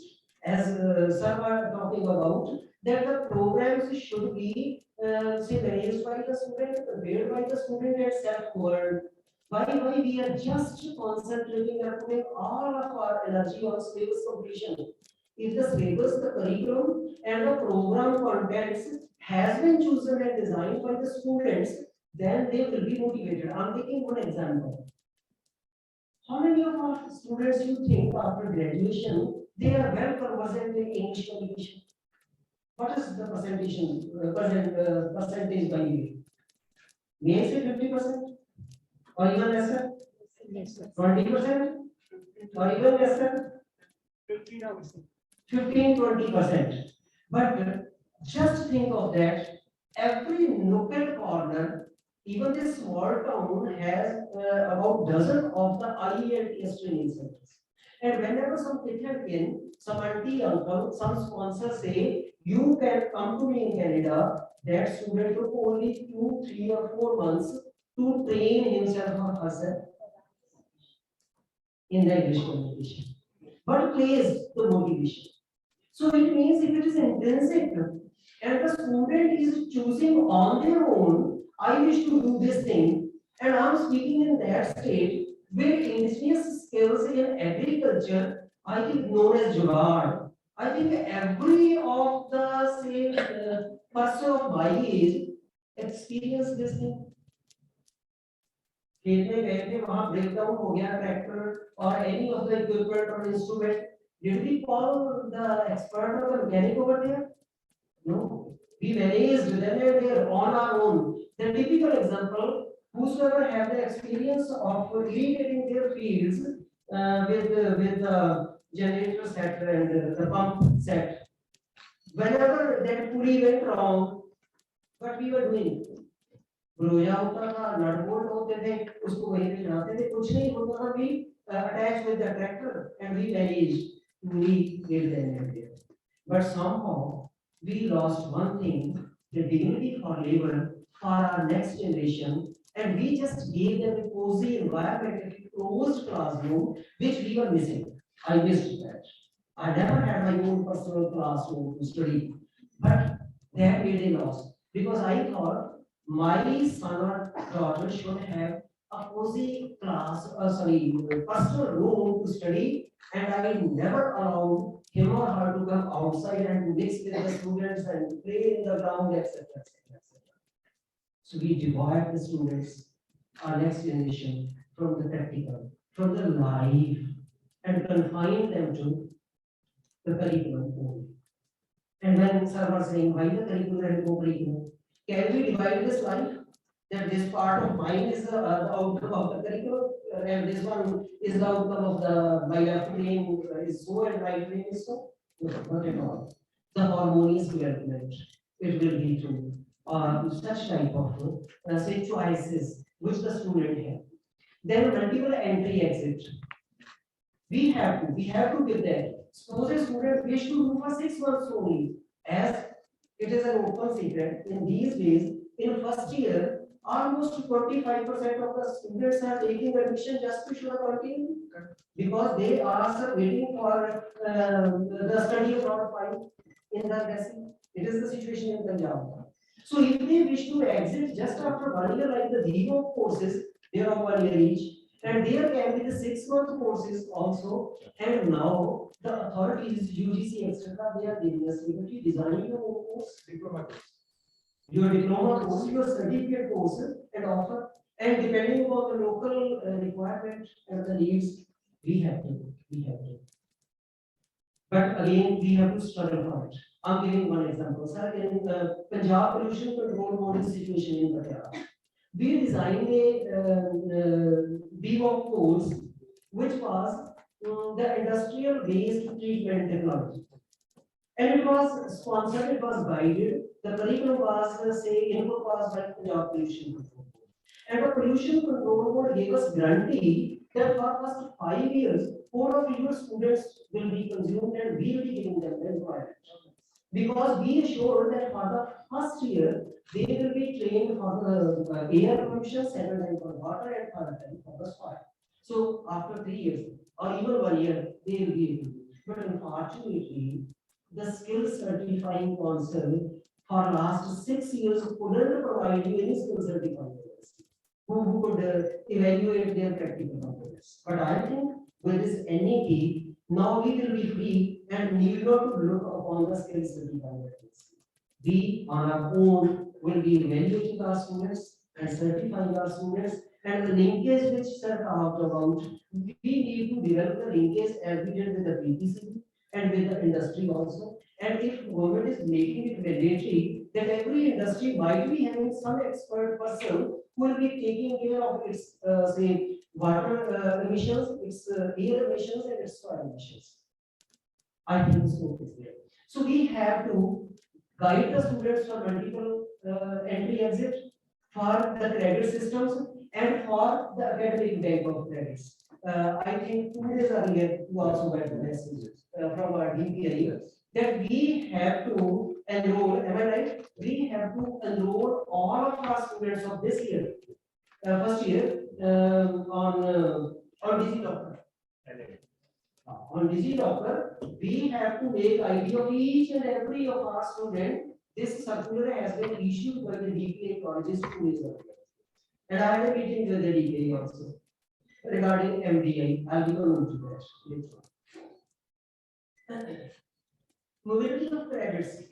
No, in these days it's too difficult. Suppose a student have to migrate from the Central University of Odisha to Punjab University. I think they will simply deny or harassed to the extent that they will simply back out. Yes. So in this system, these systems will be like your bank account. You will have the credit, you have earned the credit, and after 2 years, just you came to know that perhaps humanity is not my cup of tea. I should be in commerce. Okay, welcome. So how many of your credits can be counted for your commerce course will be counted, and the rest of the credits have to be completed. In another case, suppose a student wish to migrate from an X university to a Y university, then the Y university will be assessing his or her credit. As in present case, the governments of Canada are assessing the credits of our students who are migrated to Canada. or to Australia. So far as education is concerned, our education degree is say assessment accredited by Ontario Teachers College. So this system has already been implemented in India also. Firstly, our university have to register with ABC, then our institute have to register with ABC. But now these are the secondary things. Government firstly demanded the students to create ID on this doctor, and the degrees will be in the credit based in the DC doctor. And a student need not to carry the heavy bag of the certificates. He or she wherever is applying have to give just his ID, and if I'm in the interview panel, I'll simply open the ID and all the things will be there. No tampering is possible in case of marks. So be ready. Within next 1 to 2 months, you will have to register all of your students on these doctors, create the IDs of these doctors. Online and OGA. I just yesterday I was reading an article which gave the number that the students enrolled in higher education is about 40 crore. I had written down, then I checked and I found it is true. But at present, we are less than 30% GER, gross enrollment ratio. The population which should be in the colleges is exactly in the colleges, is about less than 30%. It is about 27, I think. But data belongs to 2021. And the very ambitious target fixed by M.Ed is the enrollment of 50% of GR. And I agree with it. What is the basic strength of India at present? We have a youth capital. And we are gaining this status for about 1 decade more. After that, perhaps we will be losing. And we might be thinking on the lines of the Japan, where the old age population is maximum. But by now, we have the youth capital. Whether we are say paying that, taking the dividend of that youth capital, or it is a disaster for us. I'm silent. It is for you to think whether it is a dividend or it is a disaster. And if it is a dividend, whether we are gaining this dividend or some other country. Canada has increased the number of visas just announced 3 days back. They increased annual visas from 3 lakh to 5 lakh annually. So who is reaping the dividends? We have to think. And what we exactly have to do, because the main custodians are we who are sitting over there. We have to think of it. So how this will be achieved? It is quite perplexing. Raising from 30 to 50 or from 27 to 50 almost double. Do we have the capacity to expand this campus together? Do we have the capacity to double the number of the institutions? Yes, we have already started. We started just from 400 universities, at present we have 1,000 plus. But on the other hand, but we have witnessed during COVID that only face-to-face perhaps is not the solution. We know through our kids and kins, whenever they enroll for a student for a program in Canada or Australia, even they have not migrated to there, the visa is in wait, but they get an email to fix his schedule and his credits.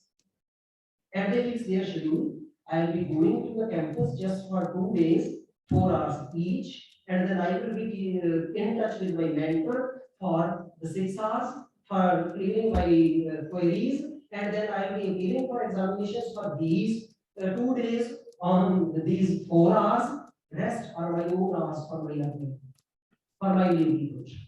We have to switch over to that also. So this target can be achieved only through the ODL course, open and distance learning, which trained us during the COVID. Though we are not willing, but we were in a situation where we had no other option. And fortunately, it is the benefit which we earned from the COVID lockdown. And now we are trained to some extent for this. And the UGC had issued a circular that 40%, up to 40% of the credits will be accepted by the university if the student has earned through ODL or the SWAYAM portal. SWAYAM is an ODL portal. So what is the SWAYAM? As sir were telling, it is a self-learning, self-paced, self-evaluated. As there are so many, say, courses of French, if anybody have referred, or there is a course of basic Punjabi language given by Punjabi University Punjab, just Mukra, complete one module. There will be a Google, say, sheet, Google questions. You appear for that sheet, and they will pop up a smiley. Oh, good, you have qualified. The next level, the second level will open up. So, SWAYAM portals or books are the norm of the day. UGC have ready to 40% in any course. Now, for example, we have a BSc non-medical, and student chose that these 20% I am picking up from IIT so and so. And if our university have or our institute, I will prefer to say, our institute have a tie-up, and we have approved the list of, say, about 40, 50, 60 MOOCs, the students will be free to take up the MOOCs from those. For teachers, it means now the classroom is not only to deliver the service. The future for you is not only the publication of papers, is not only the publication of books, rather development of your e-resources and MOOCs is the new norm. We have to think of it. Now coming to the mode, how we will be shifting towards the multi-disciplinary institution. There are so many problems. I will discuss in the end. And we have taken up all those concerns with the DPA colleges also. Just 3 days back, we met the DPA and we addressed these issues.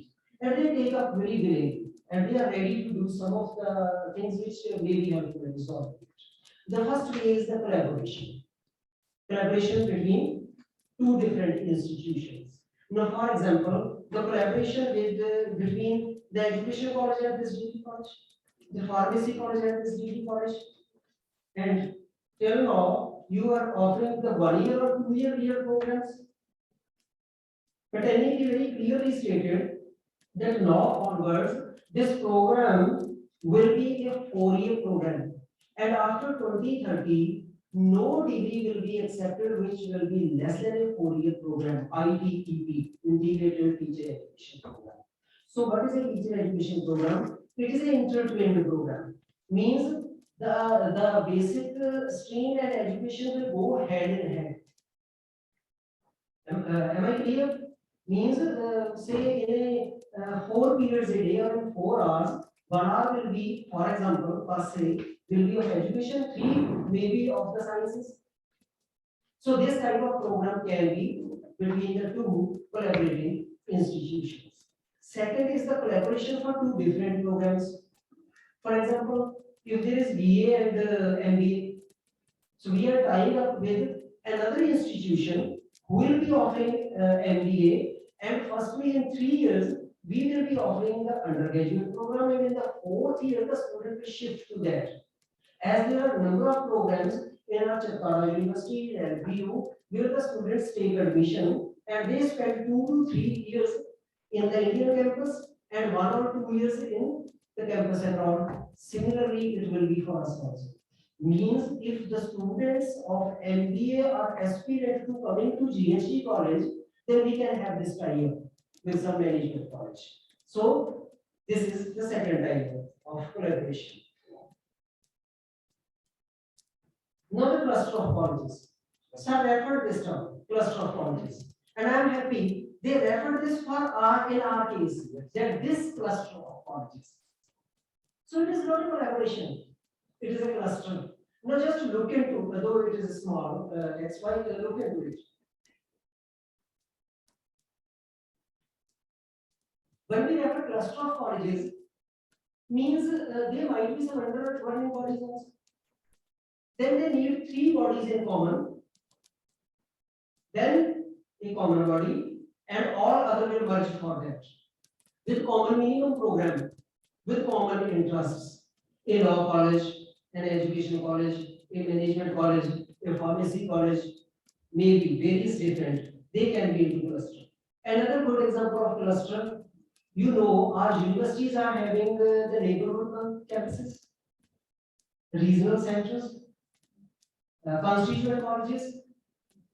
So they may be clustered. And the universities are already in process to make them the cluster of their campus. The process has already been started at government level. How this consolidation of cluster of colleges will happen? Suppose there are two separate managements and two separate colleges, college A and college B. At initial stage, the university will be considering them as the separate entities, as GHG, this degree college has a separate affiliation with the university, and education college has a separate. When you apply for the clustering, for initial few years, their individual affiliation will continue. After a certain qualifying stage, when they will, when university think that your clustering is seamless, then they will be recognizing the 2 or 3 institutions as a single affiliating unit of the university. And obviously, the third stage will be they will be giving you the autonomy as a degree awarding college. And when we get this autonomy or the autonomous college, obviously the next step is which is expected by the government from every higher education institution, we will be strengthening ourselves as a teaching intensive university. I hope I am clear. So this is the route which is expected from us. Merger of the higher education institutions, either under the same management or under a different management. I have already discussed. But 2-3 things are quite crucial. Suppose a technical education, pharmacy, and degree college are merged. Now the norms say they have to abide by all the norms of the recognizing bodies. For example, AICT, NCTE, DEC, they have to abide by all the rules of those bodies. Though it is creating some complications. I'll be coming at the last of my presentation. I think I have 10 minutes. Yes. So if it is under different management, then the different management of the societies of different managements either have to merge or they have to sign an MOU. Again, and they have to abide by the rules of the Indian Society Registration Act. And we have the Indian Society Registration Act of 1860s, which revised on 1960. So there are some issues and problems which may be causing us problem when we will opt of this merger. As in case of this GHG management, I think it is single management. And only sub-constituent are for the degree college, for the education college, for the pharmacy college. So merger is not difficult. But suppose the example of that this GHG Khalsa for management Gurusar Sadhar and the local management wish to merge. Then there are so many complications. Because the Societies Registration Act has some bindings which till date don't allow. I hope I am clear. And I am saying it with responsibility. That till date there are so many problems which this Societies Registration Act don't allow us to merge like this. Third route was now considering this college. When I was addressing Principal Harvey, thinking perhaps our college is already at the end. No, it still is not at the end. No, it is not still. What we need to do for any multidisciplinary institution, they expect 3-4 basic things. As I was talking about the internationalization of education, and they have said they have gave a wonderful concept of the languages in internationalization. Then we need that multilingual concept. Many of the languages, literatures, music, philosophy, indigenous subjects they have termed as the indigenous terms. Sciences, sociology, economics, sports. If I am referring this GHG Khalsa, they have majority on this. But I think we have to work on the literature and the languages, which are not up to that now of M.Ed. And how can be done? Only the single institute in Punjab has been recognized in an MBA. And the institute is from Jalandhar. The way how they get this recognition, they are having more than 40 certificate and diploma courses to offer all these things. And the second expectation is Department of Education is the basic requirement. Why it is so? Sir, I happen to be with in the team of the Central University Himachal Pradesh. And that gave a wonderful example that what exactly at the foundation time the role can be played by the education department. Because creating choice-based system and synchronizing it with your time schedule is too difficult. I was in that team when they designed the choice-based system and the blueprint for their time scheduling before starting any of other courses. I was the part. But it was possible for a new central university which was to establish. It will be maybe a little difficult for the universities like Punjab University, which have already established. Because the number of deans and the board of studies need to be liberal, receptive, and ready to share and merge. It is the basic requirement. And so, why education department is required? When this institute will be in MDI, then the basic blueprint of the programs, courses, and the choice-based credit system may be designed by an expert who is expert of education. Maybe many other persons have, say, attained the expertise, but as a domain, it pertains to the education faculty. But at the same time, I have questioned how many of us who are from education faculty have this exposure of designing the CBCS? Are we merely to teach the B.Ed and M.Ed? If it is so, then our existence is intact. Because it is going. So what is expected from us? What is the role of the HRDC centers, academic staff colleges, previously known, that is expected from the Department of Education? Designing such type of programs, faculty development programs, fixing the outcomes of those programs, and the outcome-based learning, how to design and how to how to orate the outcomes expected from a course or from a program. It is to be decided.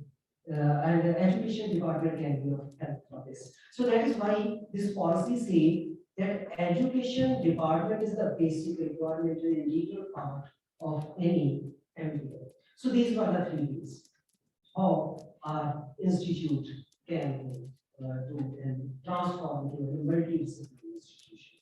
Now lastly, what are the issues? What are the concerns that might bother us? The very first is, suppose now this institute needs to start an IT.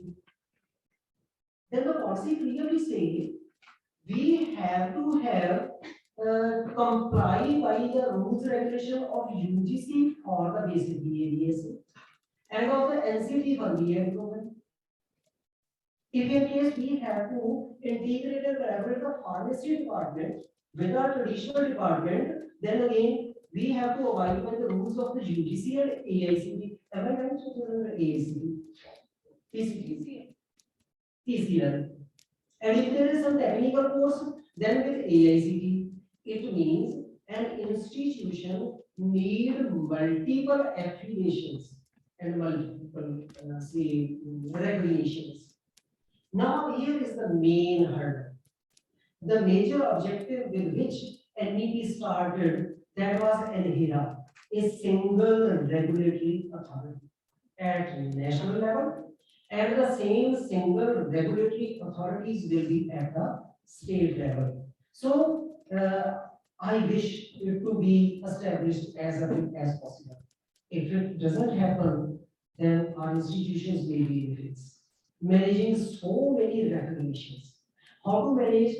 I named 1, 2, 3 universities who are the well-established private universities apart from any other say discussion or governing. I can refer to Chandigarh University, Chitara University, FPU, how they are managing, because they have to manage these type of affiliation documentation with a dozen of such regulatory bodies, and they have their own team of education and legal experts who are doing solely this purpose.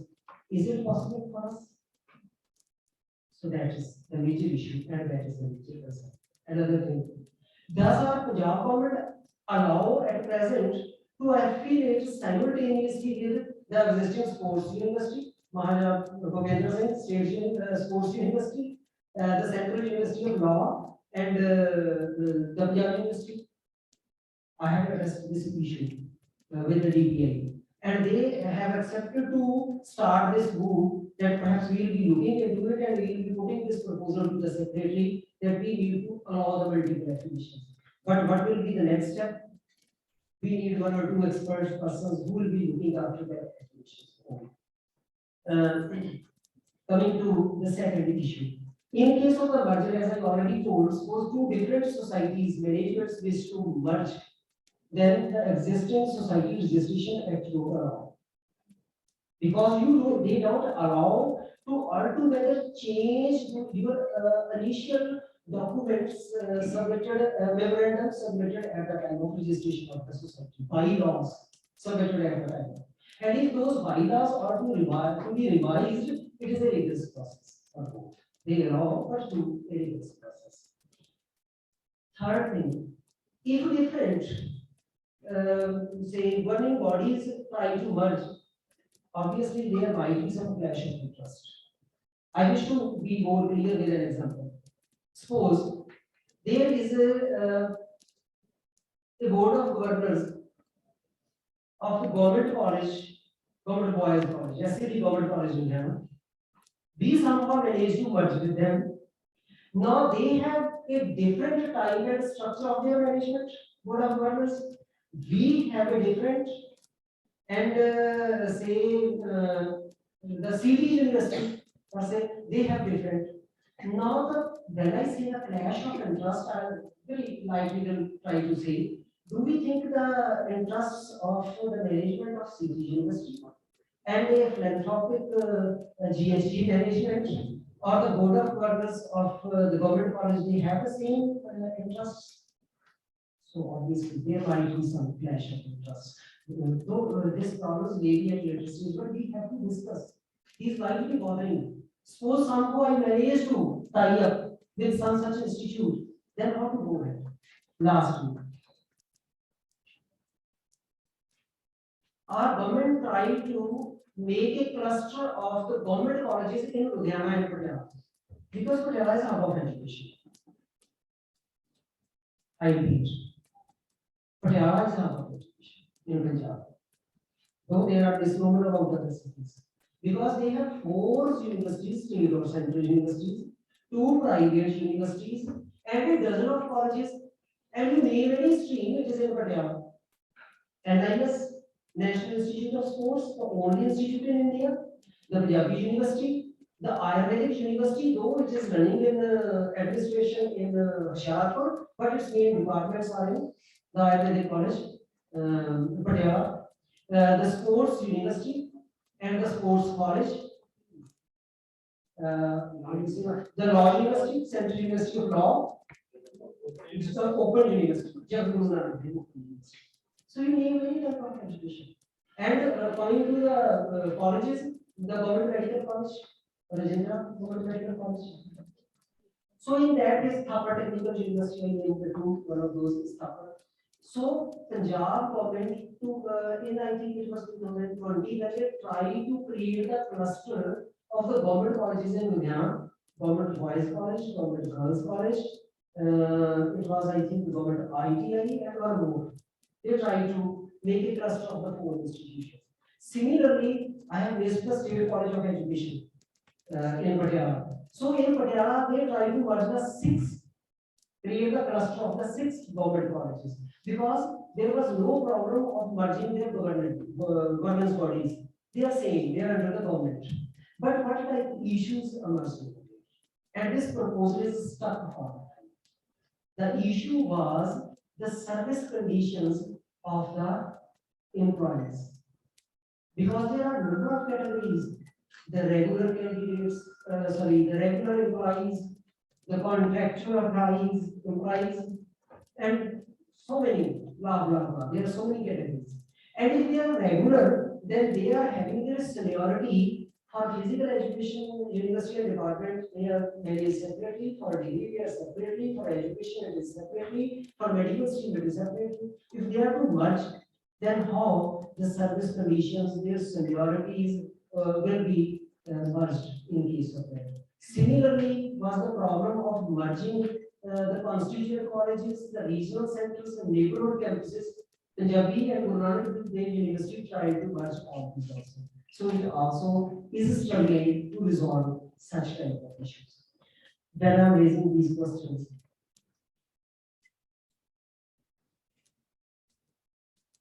don't consider that perhaps I wish to say that it is not possible. No, it is possible. The future course is this. We have to. But what are the larger issues which are government, which are managements? Be ready to resolve. These are those concerns. So thank you very much for your patience to listen and your queries and questions are both here. Thank you.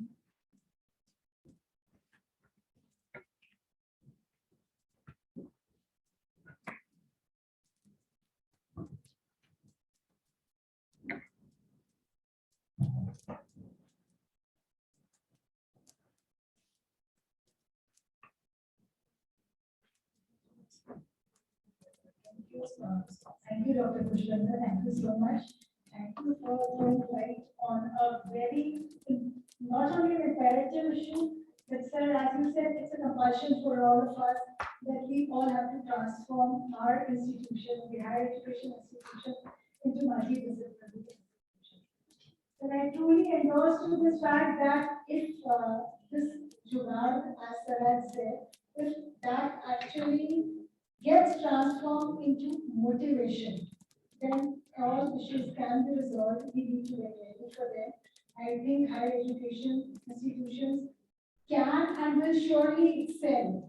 As we said, yes, our forefathers had a vision. I think we will be carrying out that vision ahead. We should march with that motivation. We also need that intrinsic motivation and just sit back and say, we are going to merge. What is going to happen? We need to address all those issues and concerns. We need to be ready to face the challenges the policy makers have made for us. The government will be posing a number of challenges for us. I think our managements and we all are all fully, we are all fully geared up to march with those challenges. So thank you so much. And thank you for just giving us those cues about the issues and concerns which we feel we'll be facing. And just it's a food for thought for all of us that how to work. So thank you once again. And just one second, please invited some comments. Can I? yes, sir.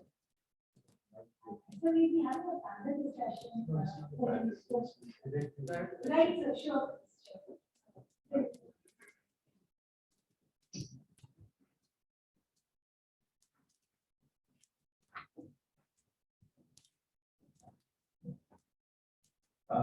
I'd like to thank my colleague here in the guys for raising some of the important issues which are governance issues and institutional issues, issues of job security, issues of the governance structure, which are very, very important, and I'm sure they are relevant to all of you. So that, of course, can be talked about and then we have a discussion as the anchor person says. And I will not anticipate when we go to the stage. I just have 2 or 3 things in mind. Some ideas which I collected. One is that in the late 60s and 70s, when I was growing up, we read a book called Future Shock. Because ideas and concepts interest me. And I think as academics and educators, aside from the governance issues, we must be also deeply concerned and preoccupied with ideas and concepts. Because education is also about projecting our own approach to the future and learning of the next generation of the students also. So when I read Future Shock, the author, Alvin Toffler, very popular author, was trying to forecast what's going to happen in the next 30 years time. And because of the internet revolution and all that, and then I also see the consequences of those revolutions. And so I will talk a little bit more than 2 minutes about that, and then I will give you some practical tips here. What could be done in the context of, I might be a lover of Akyala and Christ, but today I am a lover of Vidyana. I am committed to Vidyana. I agree that Akyala is a cup of education. Good luck to them, but I am committed to Vidyana now. So I will talk about Vidyana. What should be done in Vidyana? When Patiala invites me, I'll talk about that. So why is that? When I look at today and the end of my career, what's happening in the Indian society and how Indian education should be preparing itself, I find that we are not ahead of because there are rapid changes which are taking place in society and youth culture, and we must take note of that. I find increasing number of young women and women in particular, and men to some extent, women largely, who do not believe in the institution of marriage. I don't know whether you notice it here or not, but in my talking to people, those who are in the workforce, in the IT and other industries also, they don't really believe in the institution of marriage also. They actually tell me point blank, sir, you know what's happening. Secondly, we find increasing number of young people who are also separated, getting separated. And thirdly, increasing number of young women also who are becoming single mothers. Now, my point is that in the West in America, for example, when you have commuting universities and colleges, where young mothers with children and one of the husbands, they're driving to work. They're taking care of the children.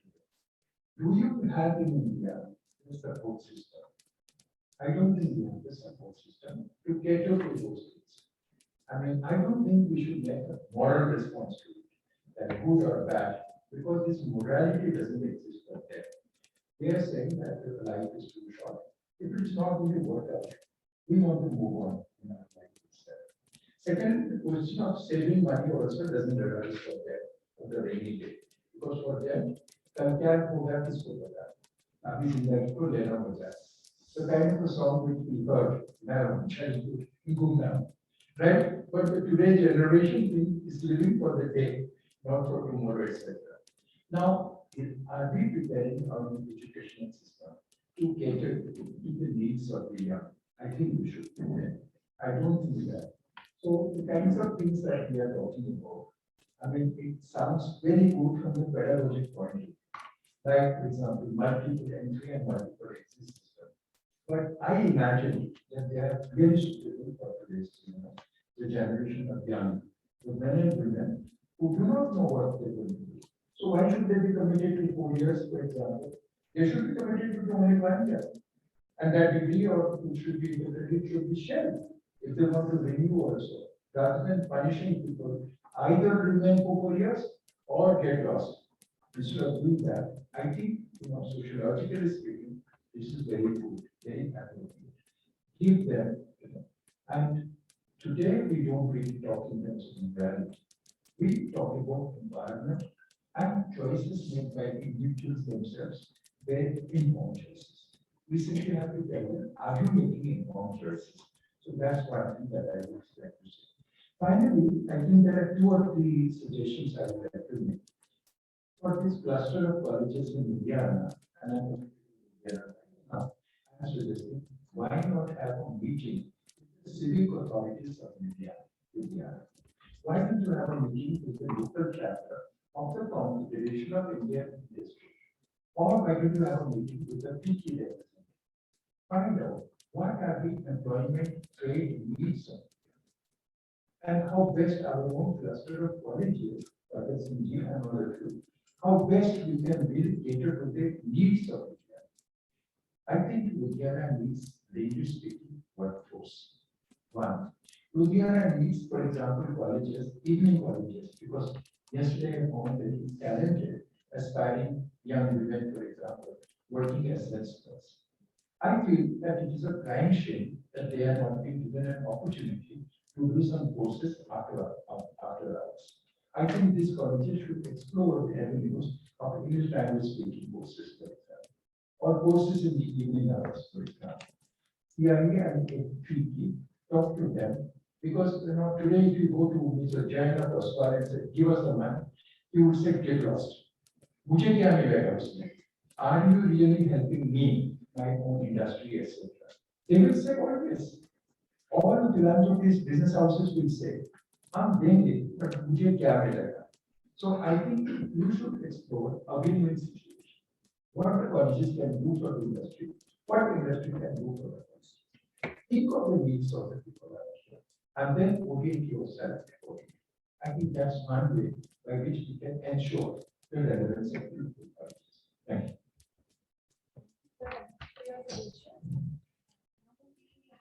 Panel discussion where the questions and the interaction session can be open to the house with our learned panelists sitting on the dais.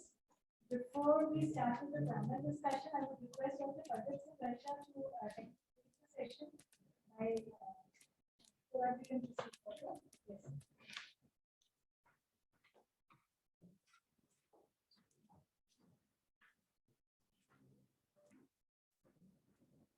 Very good afternoon here.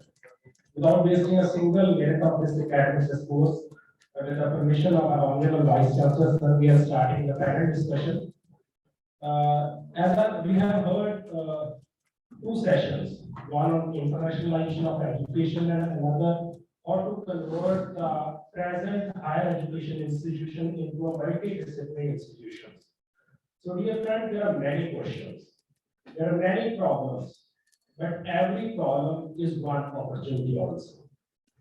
We need to take these problems as opportunities to understand, to act, and to make a plan of action to go along with the NDP 2020. Now, it's already an implementation stage. There is no need to over criticize the document. Now, we need to analyze the document. We need to find the ways and means for our institutions. It is very good that our three main institutions in this area, G.H.G. colleges, Sidma, SDS colleges, Loko, and G.H.G. Khalsa colleges, Gurusar Sadhar. These are the three missionary colleges in this particular region. And all the representatives of these three colleges are on one stage. I think this is a golden opportunity for all of us to discuss on this main issue, which is going to decide the future of these colleges, future of this region, and future of our generation. Because it was already said from this stage that our young generation, the youth, we have to decide that we have to fix that it should be our asset or our liability. We have to plan for this young generation. So this is a good platform for all of us.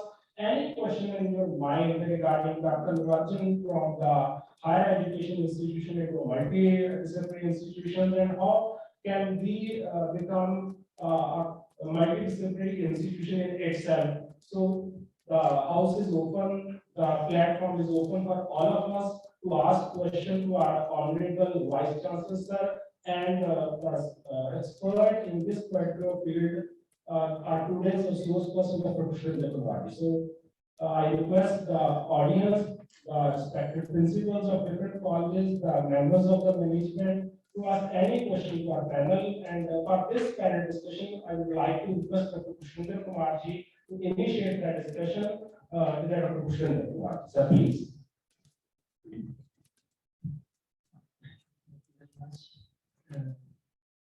First of all, I'm happy that some of the concerns which I had raised, they have been reflected upon by Vice Chancellor.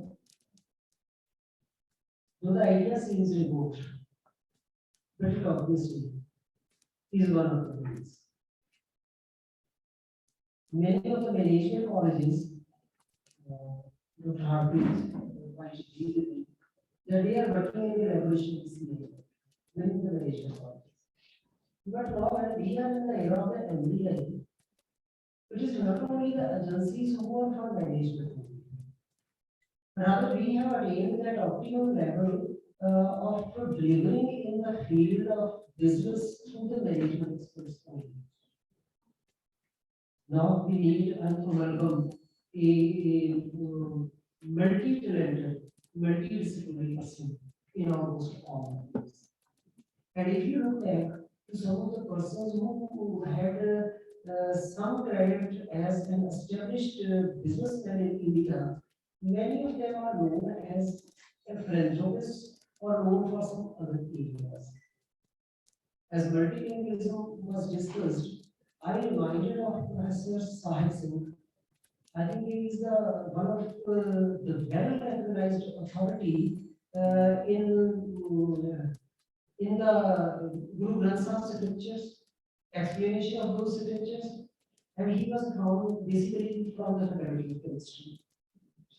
So multidisciplinary is not a new. The person who literally saying explaining Guru Granth Sahib, he was in chemistry. And many others, Guru Singh Petri, who gave an idea of a good society and this, he was basically an engineer and he is known as a well-known literary person, and many others. So it has already been, I'm happy that Mohanty sir had already gave this idea.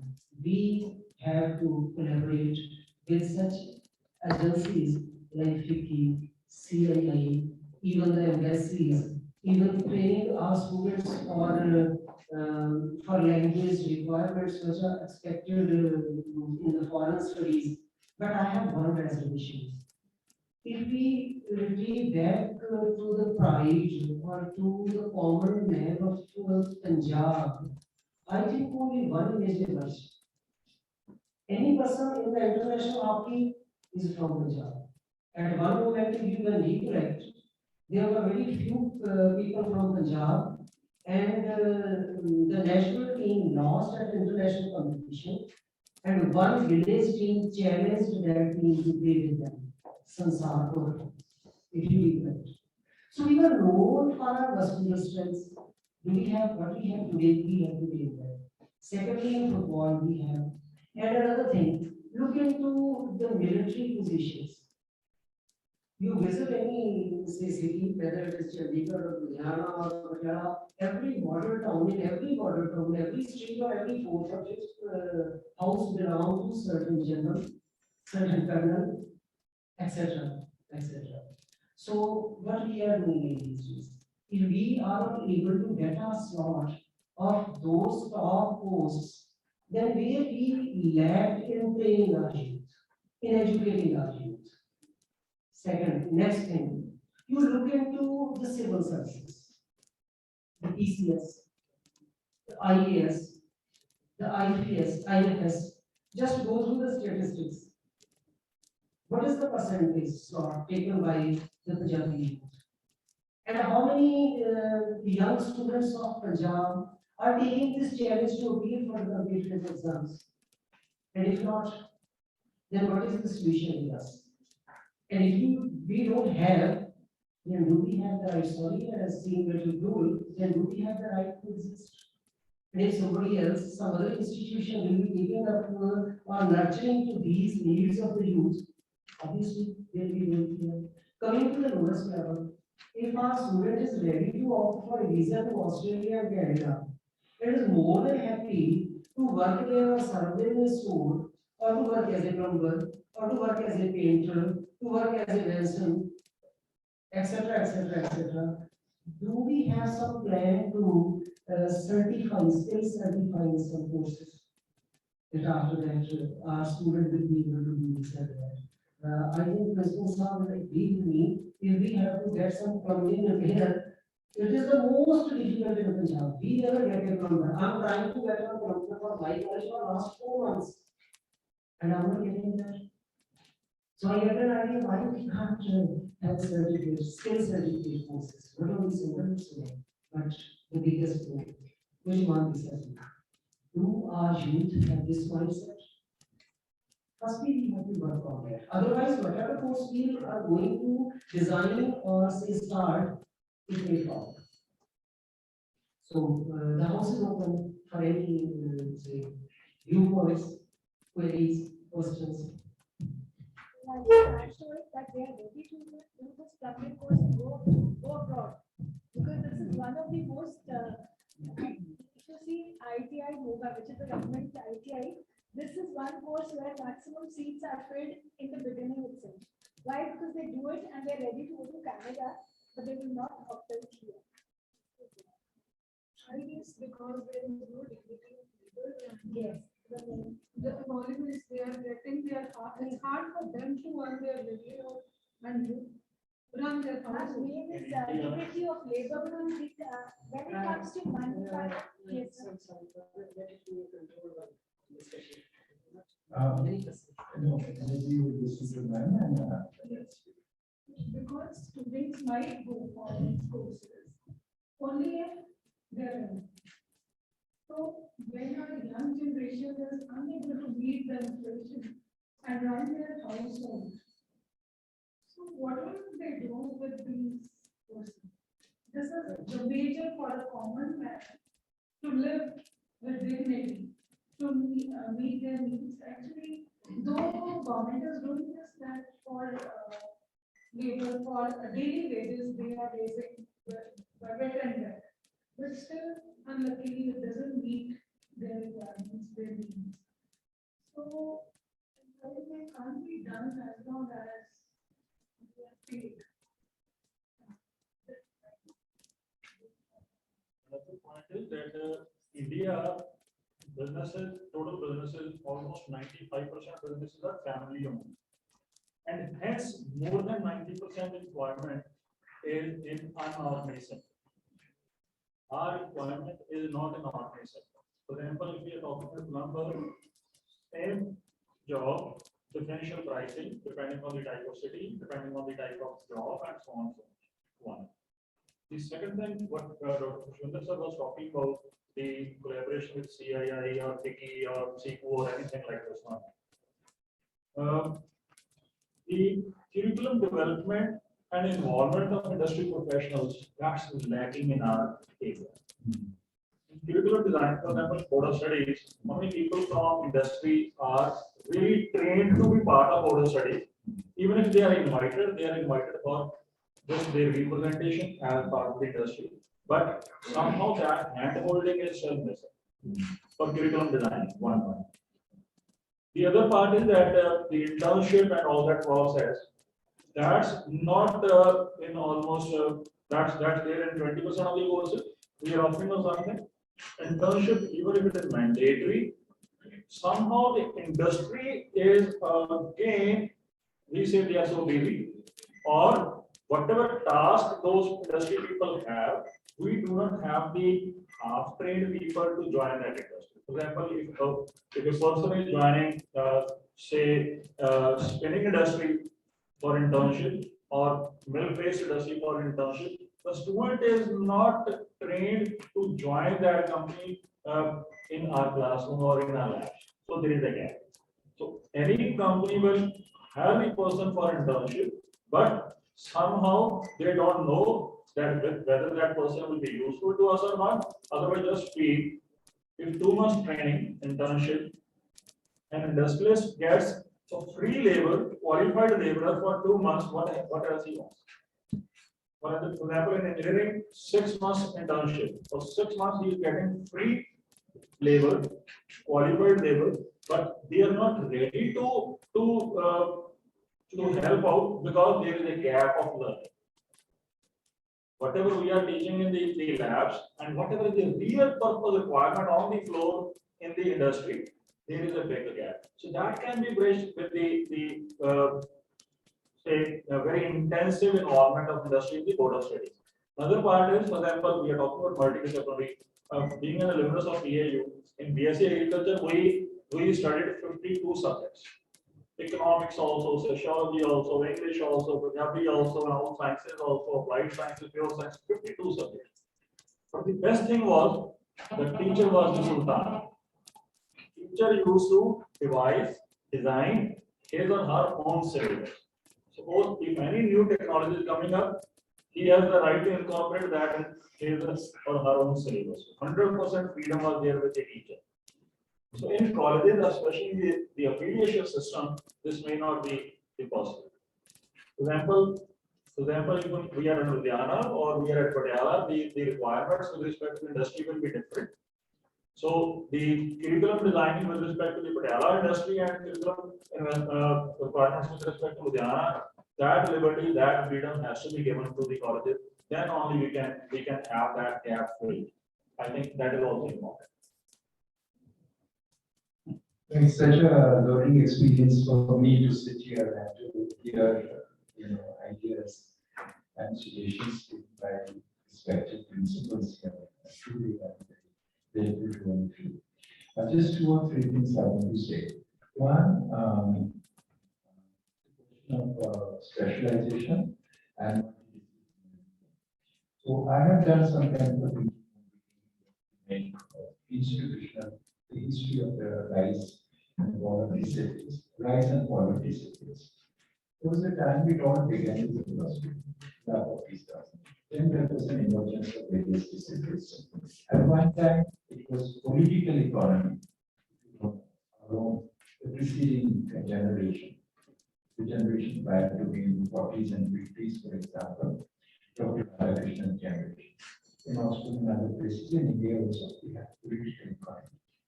Then politics and economics also separate. Sociology and anthropology were together for various reasons, including the desire of turf, sociology and anthropology budget. Then, English and foreign languages were together. Today, foreign languages and English are separate. And then there came a time when people talked about specialization. And yesterday, famously said, to know more and more about less and less till you know nothing. That is the definition of specialization. So from solution, one pendulum side of the pendulum, specialization, today I think for various reasons and worthy reasons, we are moving towards the desire for holism. And interdisciplinary work is one of this kind. So how do you do it? Yes, that can be shared. Maybe at 3 o'clock, 3:34 o'clock, I have some ideas which I can give you. One, I heard voices about dignity of labor not being there, therefore certain trades and practices are not being taken up. I want to submit to this house. I think it should be a study about the psychology that motivates people to migrate. Migrant population within the country has not been sufficiently studied. I suggest that this college can study. IIM should study. For example, if you go to Odisha, you find that there are people who are working, but Odia workers are going to Surat in Gujarat to work in the cotton factory. The success behind the Gujarati is the cotton factory. They are the owners, they are the capitalists, they have the money. There's no money in Odisha to invest. Gujarati farmers, Gujarati diamond businessmen in Surat and other places are investing in cotton industry. Odia workers are going and working in the cotton farms. During the COVID also, it's a huge crisis. And Navin Patnaik had to feed them. They came and we offered them some jobs. No takers for job by the Odisha government. They were all waiting. As soon as the COVID situation improved, lock, stock and barrel, they went to Surat. That's one. We were talking about, not having plumbers. If I have to tell somebody in Odisha, they are experts in plumbing. The Odia plumbers are experts. If you go to house cast, the beautiful Jagannath temple has been built, not by people like us who are in the IAS or professors, built by the plumbing businessman, Odia plumbing businessman. So if Odias could really build temples like Konark, if they could go to Bali and Sumatra, and Biju Patnaik was called the Bhumi Patra because he rescued Sukarno, Until today, on the Kartika Purnima day, we celebrate Bali Jatra. So this is the craftsmanship of the art workers. I'm sure in every nook and corner of this country, there is skill available. We have to study why certain people are not working here. Why Biharis are not working in Bihar and they are going to Punjab to do the work. To Jammu and Kashmir. And very often they become cannon fodder by militants and by the terrorists. Unfortunately, how many people are losing their lives? In Assam, in Jammu and Kashmir, for example, people from UP and from Bihar, for example. So recently, when somebody became a vice chancellor of Punjab University, Chandigarh, they said, "Oh, yeah, UP se." And there was a calumny, there was a campaign against the present vice chancellor. I came to not know that. Until he has to go to Jagdish Thakur, the vice president, and those people were thrown out of the university. Look at the stereotypes we have. We think that the Koreas are cook and plumbers, and the Biharis are this, and the people are this, and then what for education. Isn't it? So we have to think why people are migrating to certain regions outside their own state. Why are they not taking up jobs in their own state? I think we need to study the psychology behind migration, internal migration. That's what that's. And finally, I would like to make one suggestion to this clustering colleges. I think we should have an NGO umbrella. We have social sciences and humanities, and many people are going into the NGO sector, right? National and international NGO sector. We should have an NGO umbrella. All the heads of the different kind of NGOs that are recruiting people also. Call them. Have an NGO umbrella. Organized by the humanities and social sciences, for example, because communication is very important. Writing report is very important. Do you have programs, academic writing programs? You have programs here to the NGO sector? I doubt it. I think there should be a program, there should be an NGO mela. I think there should be a labor mela also. For some carpenters, for some pure plumbers, for some other people also who are working their hands. Why the college should not call them? Because we are in it. We don't call the carpenters, call them, let them speak. What is their experience of working in Louisiana, Patiala? Why are we studying that? What is really preventing them from doing? Friends, without listening to the students, without listening to the craftspeople, can you have a policy? Can the BPI have a policy? If you don't listen to the users, for example, that's what I'm suggesting. But Professor Sir, you would agree with me, no? We have to listen to them. We're talking about not having plumbers, not having carpenters. Am I right to believe that Bihar doesn't have carpenters? They may be. But why are they not in large numbers? We have to listen to them. Why are they not coming? Good for Oriya carpenters and plumbers to come. Bihar is to go to other places. But why we should not have a self-sufficient workforce here itself? I don't think Mr. Naveen Patnaik or all the workers that he hasn't had this kind of program. He hasn't. He simply said for vote bank policy, oh, those who are coming, we will feed you, we will do this kind of offer this job. Maybe they are not interested in that job. They are interested in cotton industry. Odisha doesn't have a cotton industry. They earn their livelihood. 10 to 15,000 Odias live in Surat. They have a township, they speak their own languages. There are Odia schools also. We have to understand why such a thing is happening. Why it is not happening elsewhere. Maybe the politicians are not interested. They are interested in vote back. So those are the thoughts I would like to leave you with. Thank you very much, sir. Before I request for conclusion last of this discussion session, it's last call for any questions from the house. Yes, please. Dr. Tripta, ma'am, Principal SDS College of Education, please. Good afternoon, everyone. So my question is that when we are going to transform into multidisciplinary colleges, then what to do with the permanent posts or the contractual posts? As the NEP says, if we are to merge into the degree college, there will be only 2 posts given to the education college. So what will we do with our faculty? This is a question to Dr. Kushwendra. Dr. Tripta, basically, as far as I fear to say there is no regular post. Secondly, the requirement of the post is to be generated by the subject expert or the teacher. Who say there are only 2 posts? As I already gave an example, that one of the central university, they have designed the blueprint of all their curriculum developments, pedagogies, related and the CBCS. I think they are having about more than a dozen of the education teachers in their university. So they designed. And then I know one IIT where they gave the design the blueprint for MOOCs, and they were found to faculties management and education. I know one person from Harvard Technical University. He is expert in online pedagogies. We have arranged many of his workshops, and I used a number of times to interactive Android telephones with my son.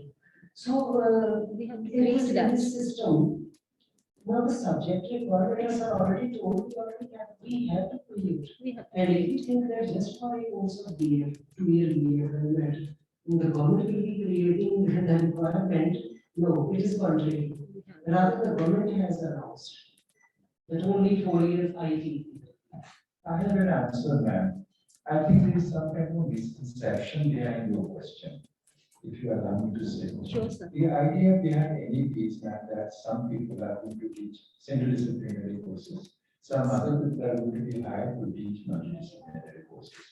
That's not the idea. The fundamental idea is that every teacher ought to teach himself or herself, prepare herself or position herself to be able to teach multidisciplinary courses. In fact, if you look at inherently, that should have been done by now. I mean, you asked me, am I a teacher of English? Am I a teacher of cultural studies? Am I a teacher of history? Am I a teacher of international relations? Today, it is regarded as a badge of honor. Some know so many disciplines, so many tests and all that. But ideally, now, each one of us should be creative interlopers into other disciplines also. We don't read. We think that it is not required for me.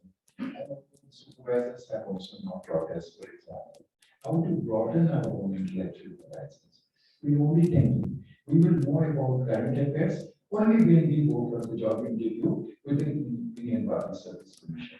Till that time, we have a neighbor in Indonesia. My wife was saying, why don't you learn from sir? He's so interested in so many disciplines. This girl said, I will learn it by heart. Can you learn things by heart? Should we not know what is happening in Ukraine? I send newspapers. They're not interested because it is not being done. Yes. So it is not the school that you do. It is the approach to learning that you have. Because I had this kind of a multidisciplinary background and liberal way of learning, I would use the word not multidisciplinary, liberal way. Today we think you're a student of literature, you are a failure in life. Because that's a soft discipline. Only women take up literature. But why should that be? Why should disciplines be weighted according to gender now? It should not be equated. I'm in English. I'm interested in international relations. History is so pivotal to all of us. Today, the first thing in the morning, I read the Smithsonian magazine. I learned so much from history. So why should we not have this kind of desire for learning this stuff? Right from the beginning, we typecast. Oh, you are a man, you are a boy, you should go for IIT. You are a girl, you're not able to do anything. Go for humanities and liberal arts also. So I think there has to be a radical change in our approach to learning itself. If you plan in maths and physics, good luck with that. Do you think that society has decided that liberal arts should not exist? If that was so, then geosector will not be, the foreign diplomats will not go to speak because they saw the UPSC for several years, beginning from 1979, after the Bukhari Commission report, what did UPSC? They abolished the asset requirement. They are going to stay essay paper. Essay paper carried 600 marks. And they found that large number of people, IIT sector, came in, but they were no good with regard to communication. They could not communicate. And as an IAS officer, we were talking about why so many Punjabis are not there. But there was a time, many of them were there. And maybe they are choosing other avenues also. So I can't say it's good or bad. Maybe they have chosen some other avenues. But I think there is an avenue also for civil service. But one of the things that the UPSC and the central government of India realized, they are no good in communication. And you have a public place. Professor doesn't deal with ordinary people in Hindi or English or whatever. They are no good in any of these languages. Neither in the Indian languages nor in. And how can you say that an IAS officer or the central service officer will not have any kind of fluency in English? Industrial communication is required. Communication with outside. IAS officers also get posting abroad. So how can you say that it's not important? So I think the words are very important. It is absolutely stupid and naive person who says that these disciplines are unimportant. Anybody who is very well involved will say all disciplines are important. Philosophy is important, liberal arts are important, physics is important. So, ma'am, the message that I would like to give to all of us, and I have practiced it also, let us try to multidisciplinary aspects. So that pushing the management, commerce नहीं पढ़ा सकता, economics नहीं पढ़ा सकता, economics, management, commerce is not a question. Language is also very strong, right? Today in the elite English departments, people say that it's English department. This is the literature department. That means we recognize the value of Indian languages and literature. So how can you do that unless we leave them? But you know, we are settled at home as ladies, we have to go at home. I think men should also go. There has to be metrosexuals. They should take share. There is an invisible domestic labor which is not recognized by the national government. They should recognize the labor which career women are putting at home. And there is rebellion, there is resistance now for young Indian career women. Now, male ideas say, you have to chip in. If you don't want to chip in, get out. I will live with my own child. That is what we are telling. And I think it's good for patriarchal Indian men that it's high time they heard those kinds of voices. Far too long, they have become mama's voice. It's time for them to change. But unless they change, the marriages will break. And in a way, it's a good sign. Because our learning abilities, our lifestyle choices, our relationships also, everything is interconnected. Am I not correct, sir? Right. Education is not divorced from the life choices and the kinds of the changes in institutions that are undergoing radical changes in our countries. And our own institutions are not really studying them very carefully. They have to study before policy proclamations are made, policy changes are made. Policy changes today are not evidence-backed. We don't have sufficient studies regarding women's aspirations in our own country itself. We simply by saying Beti Bachao, Beti Padhao and all that, good, but it doesn't go far enough. We have to study the way the institutions have been changed and the best way Indian education system, colleges and universities can answer those things. Thank you, sir. मेरा question है sir मैं brief करना बहुत अच्छा लग रहा है क्योंकि मैंने ये लगता है कि इस विषय बारे में मेरे को सबको का पता है कि शायद तो हम सबको बात पता है इसी हिसाब नाली को समझते हैं सर ਜਦੋਂ एनईपी 2020 ਦੀ ਗੱਲ ਕਰਦੇ ਹਾਂ ਤਾਂ ਮਲਟੀ ਡਿਸਪਲਿਨਰੀ ਅਪਰੋਚ ਦੀ ਅਸੀਂ ਗੱਲ ਕਰਦੇ ਹਾਂ ਮਲਟੀ ਡਿਸਪਲਿਨਰੀ ਮਤਲਬ ਦੋ ਅਲੱਗ-ਅਲੱਗ ਵਿਸ਼ੇ ਹਨ ਜਿਨ੍ਹਾਂ ਦਾ ਆਪਸ ਵਿੱਚ ਕੋਈ ਸੰਬੰਧ ਹੈ ਫੋਟੋ ਕੰਡਕਟਿਵਿਟੀ ਫਿਜ਼ਿਕਸ ਨਾਲ ਵੀ ਜੁੜੀ ਹੈ ਕੈਮਿਸਟਰੀ ਨਾਲ ਵੀ ਜੁੜੀ ਹੈ दोनों डिपार्टमेंट्स इकट्ठे होंगे या इकट्ठा होकर सर्च वर्क करते हैं कोई दिक्कत नहीं है पर सर ਜਦੋਂ ਅਸੀਂ ਗੱਲ ਐਜੂਕੇਸ਼ਨ ਦੀ ਮੈਂ ਖੁਦ ਐਜੂਕੇਸ਼ਨ ਵਿਭਾਗ ਤੋਂ ਇਸ ਕਰਕੇ ਮੈਂ ਉਸ ਨਾਲ ਸੰਬੰਧਿਤ ਪੁੱਛ ਰਿਹਾ ਤੁਹਾਨੂੰ ਸਵਾਲ ਕਿ ਜਦੋਂ ਅਸੀਂ ਐਜੂਕੇਸ਼ਨ ਦੀ ਗੱਲ ਕਰਦੇ ਹਾਂ ਕਿ Either Hindi or English. No, I can understand. Please don't handle this one by Indian language.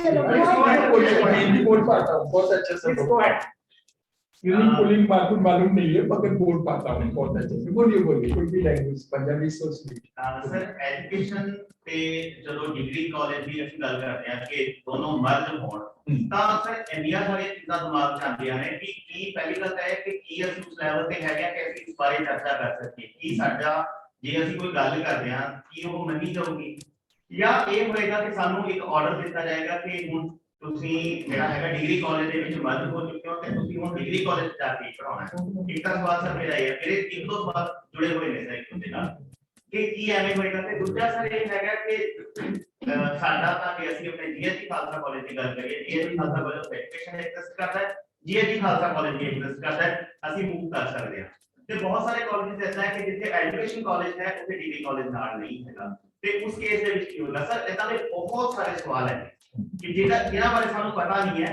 ਕਿ ਕੀ ਐਦਾਂ ਹੋਏਗਾ ਕਿ ਅਚਾਨਕ ਸਾਨੂੰ ਇੱਕ ਆਰਡਰ ਸੁਣਾ ਦਿੱਤਾ ਜਾਏਗਾ ਕਿ ਹਾਂ ਤੁਸੀਂ ਇਦਾਂ ਕਰ ਲਓ ਕਿ ਸਾਨੂੰ ਉਦਾਂ ਫੋਲੋ ਕਰਨਾ ਪਏਗਾ प्रिंसिपल का क्वेश्चन है सर मैं किसी कॉलेज के ਵਿੱਚ प्रिंसिपल हां B.Ed कॉलेज है ਤੇ ਮੈਂ ਉੱਥੇ प्रिंसिपल हां ਤੇ ਜਦੋਂ ਇਹ ਮਰਜ ਹੋ ਜਾਏਗਾ ਤਾਂ ਫਿਰ ਮੇਰੀ ਕੋਰਸ ਅੱਗੀ ਹੋਏਗੀ ਬਸ ਸਰ ਇਦਾਂ ਦੇ ਬਹੁਤ ਸਾਰੇ ਸਵਾਲ ਹੋਣਗੇ ਮੈਂ ਅੱਛੀ ਗੱਲ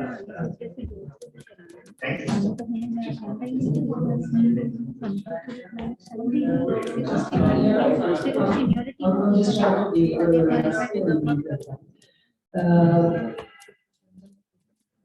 Your queries are reflections of some fears which are obvious of an employee. Secondly, you raised three issues. Firstly, merging of can it be a sudden merging of the two colleges under same management like yours? What will be the fate of those colleges who don't have those managements, who don't have the cluster of colleges, the different type of colleges? These are questions.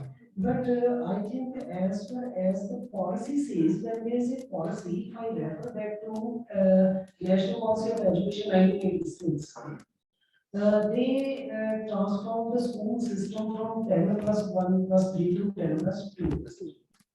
And I think Punjab was the last, amongst the last states to accept 10+2+3, but have to accept. Whether the state government take that time for preparedness, for readiness, for acceptance, it is up to the state. Similarly now, if the NEP is there, new education policy is there at the national level, they are giving some mandates, some liberties to the states. As I already told, the National Higher Education Regulatory Authority and the state regulatory authority, many states have established SERAs, but Punjab have not established.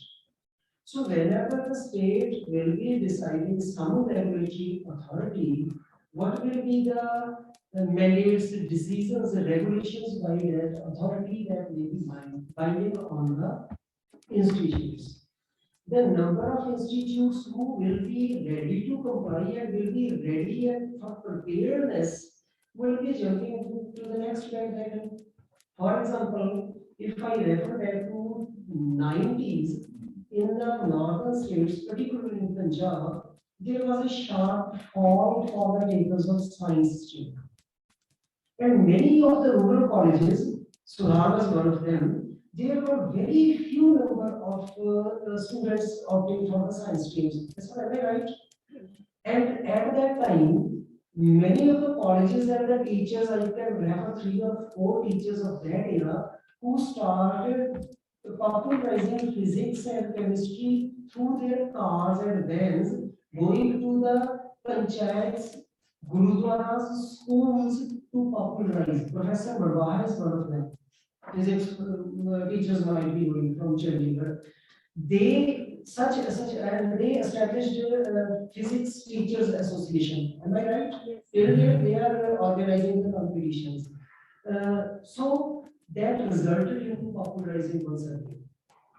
And in this process, many of the rural colleges in Punjab have to close down the science streams at first instance, and then at the second step, the number of students was so reduced that they are in shambles. They are difficult to exist, and they ceased their operations. Whereas those institutions who take up some remedial process and take this challenge head on, they emerge and survive. So whenever there is, I think, there is some new policy, how well we are prepared for that, it will decide. Coming to whether it is suddenly decided, when I use the word readiness, I think it is not sudden. Readiness takes some time. But if we are having 100 of, say, employees are over there, obviously there may be the three status. One group of highly motivated teachers who are ready to say take head on, second who are ready to follow, third who are not yet ready to take head on. I will do this.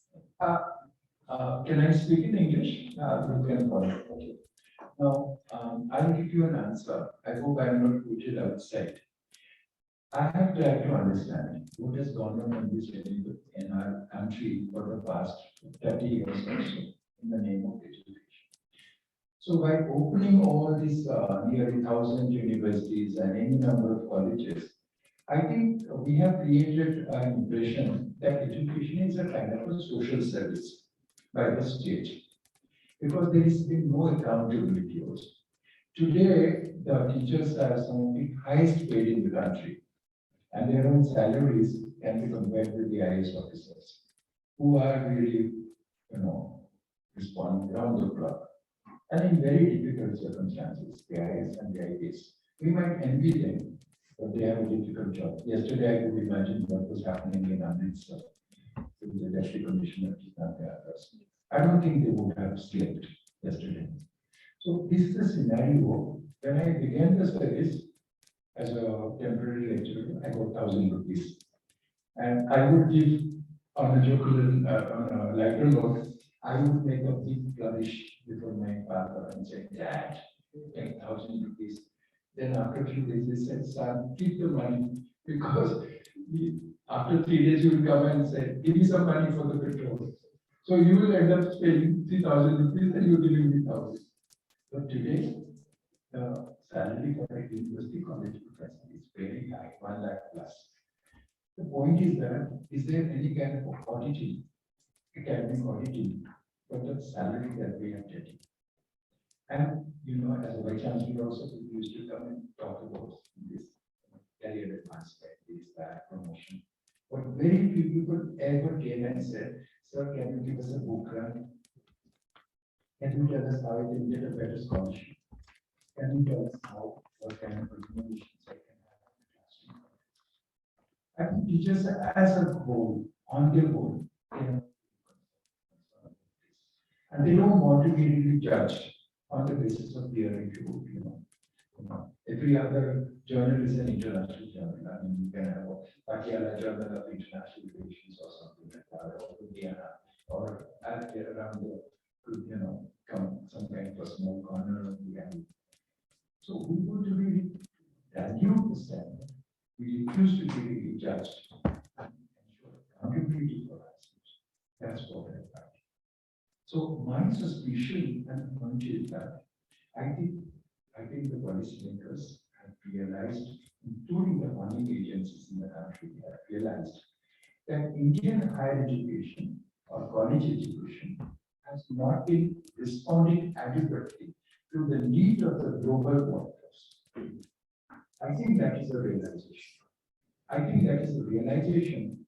I mean, ladies and gentlemen, I have a hunch that the highest authorities in the country have realized, including academicians and bureaucrats, that Indian higher education is not really delivering the goods.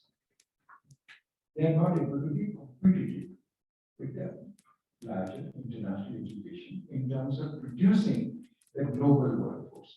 And therefore, what should be done? If you close down, then some people will say, हमारा क्या होगा, हमारे बच्चों को क्या होगा, suicide करेंगे, bad media. So I have a feeling, I think I'm just talking to all of you, I'm speculating what's happening.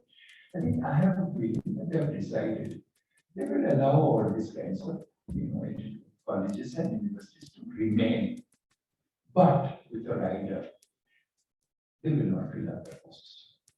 They will not give good grants. They will create institutions of excellence, like Hyderabad University, JNU, half a dozen. Then they will vigorously and aggressively promote the creation of private universities, including private liberal arts universities, Ashoka, Asimji Premji, then Century and Columbia Institute of Technology, those kinds of places. And OP Sindar University, world-class university, with world-class professoriate. People being paid like South Asian University faculty, paid in the US currency. Today, Ashoka gets paid US currency. Assume that when the OP Sindar also, and then South Asia University. And then what will happen to those universities and colleges? They will die a natural death because posts will not be filled. And colleges and universities which will do very well to respond to the global situation, they will be rewarded. That's my speculation. I don't have any data to that. So the point, moral of the story is that either we compete, we come up, or we die a natural death in the sense of Darwin. Survival of the fittest. Those institutions which really do very well, competitive, are too long. What happened to ITDC? Why should the government of India be in the tourism, travel, tourism business? Go to see the skeleton of the ITDC. Huge. Why should the government be there? Healthcare, I can understand. Primary education, I can understand. Civil aviation, why should the government be there? Why should the government be there? So that the bureaucrats and the politicians can live to go to the hotels and live free of cost and waste the money. That is exactly what has happened. Billions and billions of rupees and dollars have been invested in this country, gone down the drain.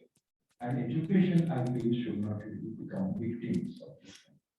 We should really be accountable, and I think we should compete, we should work, we should not say that मैं ये पढ़ाऊंगा, ये नहीं पढ़ूंगी, सबको सब कुछ पढ़ाना चाहिए। क्यों नहीं करेंगे?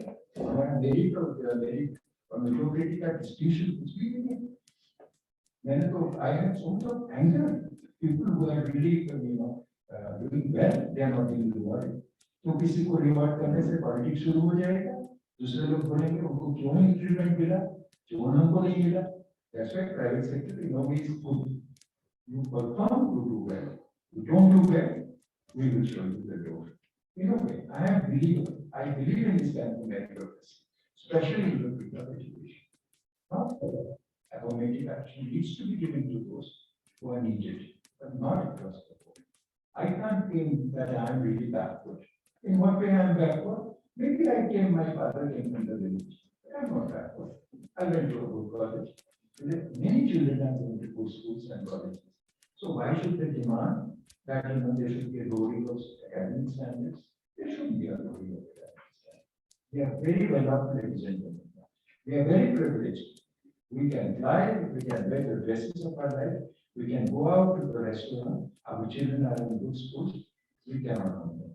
We have to produce and to show results.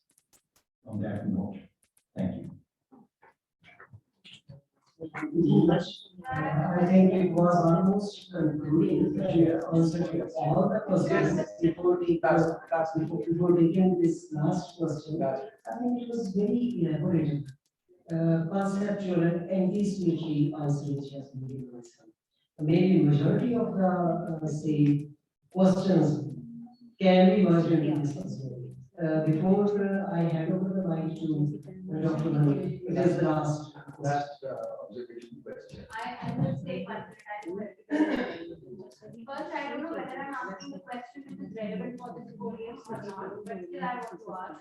I don't know whether you have to teach in the B.Ed college or in the degree, but whom are you going to teach? That is my question. Because when we were small, we used to talk about brain drain. And we as teachers are actually facing this problem. We don't have takers. We are ready to teach. We have the skills. You put us anywhere, but we don't have takers. So how is NEP going to address this issue? And takers in what sense, ma'am? We don't have students. You don't We have have our own grassroots problems. Okay. All over Punjab, Okay. not only in B.Ed college, degree school, everywhere, people are, every second house, people are going out. I hope when I complimented that perhaps I have answered a very detailed answer. Survival of interest. And secondly, the policies usually leave many of the things to the ideal natural death. If I have to recollect my memory about our Indian colleges, the government have tried thrice to phase out the posts. Though due to some political or some other pressures, they again continue. But I think it was the nature if you can recollect when I was in PCCTU, in 1998, from a podium, sir, I gave just this opinion, when the teachers were not expecting it, ये कैसे बंद हो जाएगी? So I gave an opinion at that moment that we are not going suddenly to close our colleges, rather they will be stored in another system, which will be parallel to us simultaneously in the private sector. Ultimately, it will be more popularized, more opted by the society, and obviously our institutes will be phased out. And it happened. Out of the 4,000 plus posts, 1925 vote has been named as 1925, but merely 1,100 something posts have been filled. And out of these about 4,500, at present we are having only about 2,000 posts. Out of those 2,000 posts, up to 25 and 6, 95 or 95% graduate posts will be out due to retirement, and we will be left only with 1,000. Now you are talking about the students, but I am talking about the teachers also.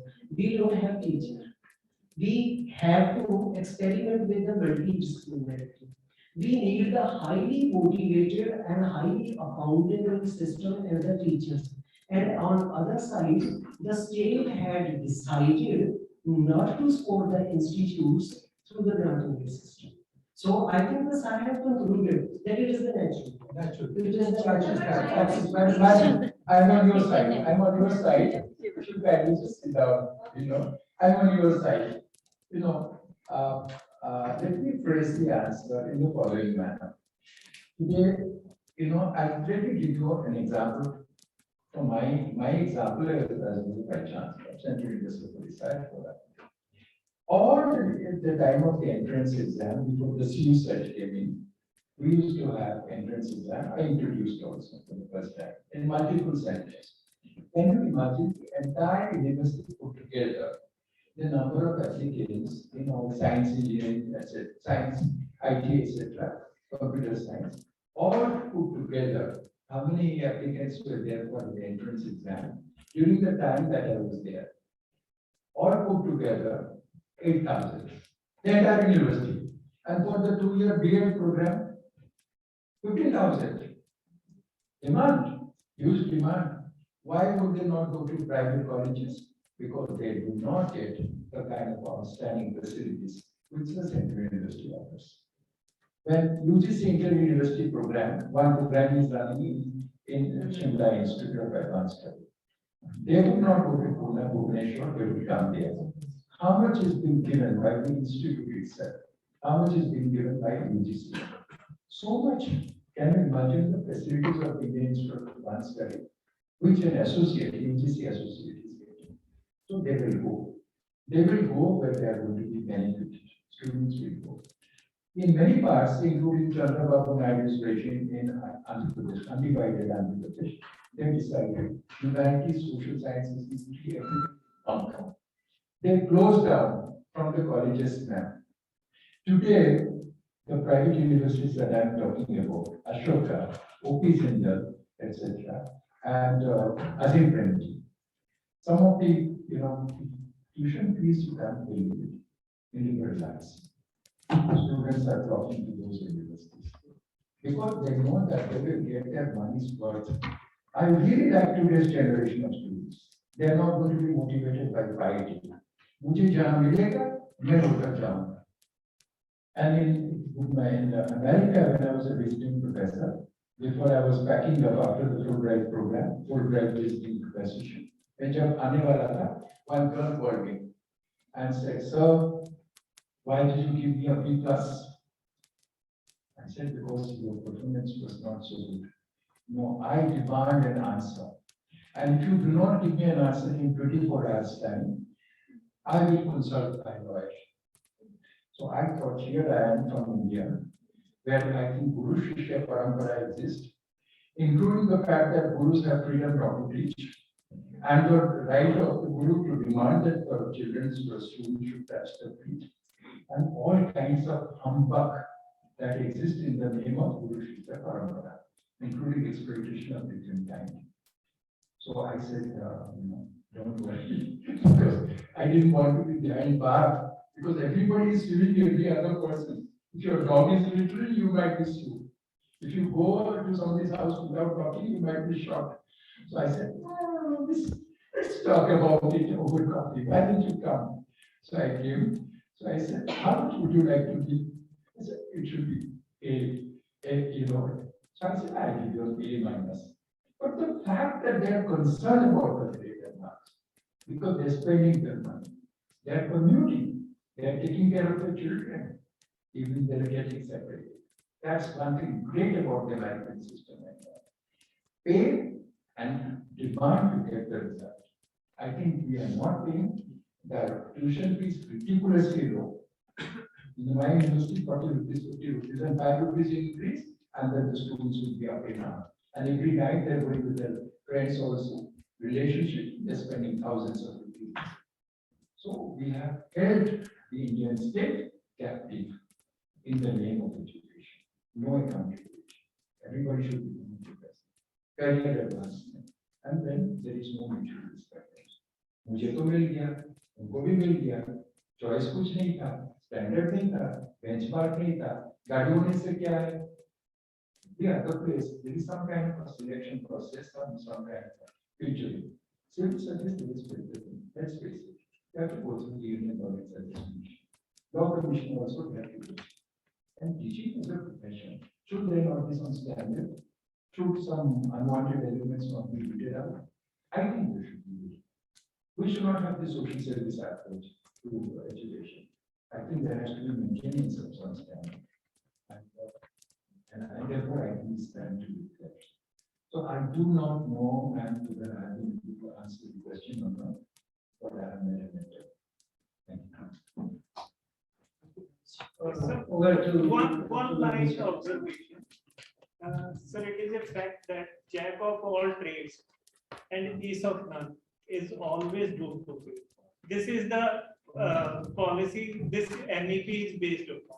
Okay, that point is well taken. We need a contrarian viewpoint also. That's very provocatively put, and we welcome that. There should be more contrarian view of this kind, and write it and send it to the HR ministry also. That can also know important voice, but back it with your own argument also. I would like to write it.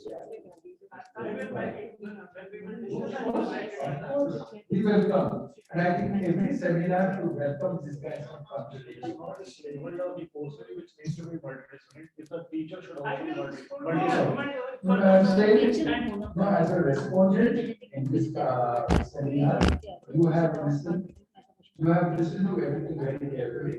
We will come here. Even if it's a contrary viewpoint. Now, who is going to wrap up and concluding words? Before we break for lunch and we reassemble here. Yeah. MC is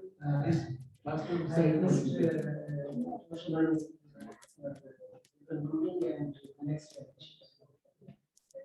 Regarding the concluding, I think there are a few queries which the participants want to make this by Professor Sadhar. Go ahead. You are. In the next session. In the next session. Right. In the next session. In the next session. I just got a few questions which I think we will be taking up in the next session. Yeah, we'll meet in the next session. And I think you would have noticed by now that I'm happier here than being a vice chancellor. So we will break for lunch. And thank you so much. Yeah, of course. So let's all have lunch and then we reassemble. I'll take all the questions, comments that you have. I would like to request that everybody please honor the guest of the day today, because that's what the mission has to be. So may I request Principal Dr. Harpreet Singh, Dr. Bhagat Singh, to kindly honor Professor Sachidanand Mohanty first.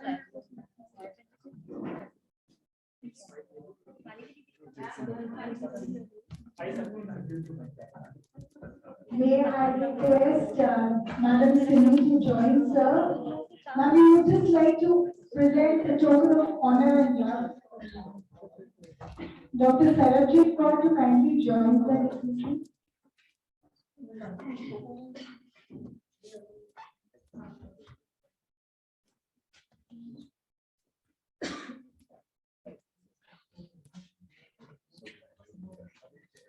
from the board of the heart. Truthfully, sir, we are blessed to have you here today. College should give me extra baggage allowance for flying, carrying books, etc.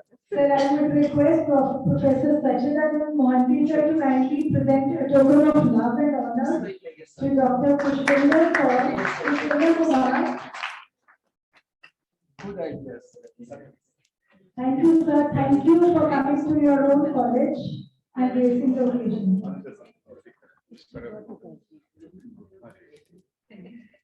Madam, now, so good. Right.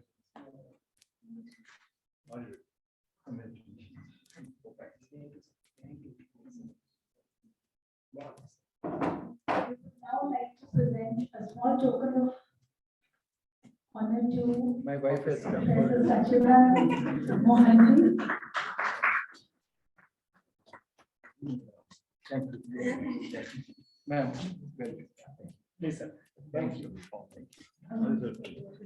We would also like to present a small token of love to Madam Simi.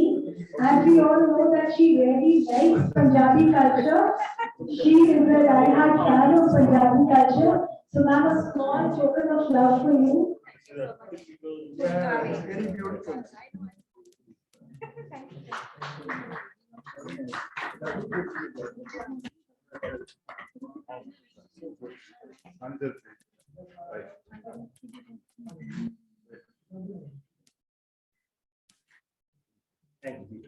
Thank you all. Thank you. And now we'll wait for lunch.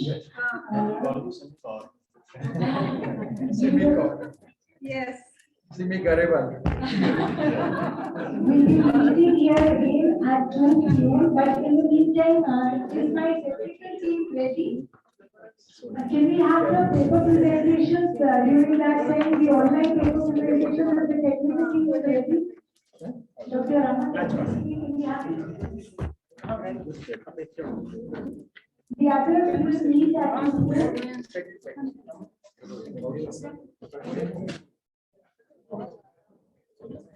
Simi, she is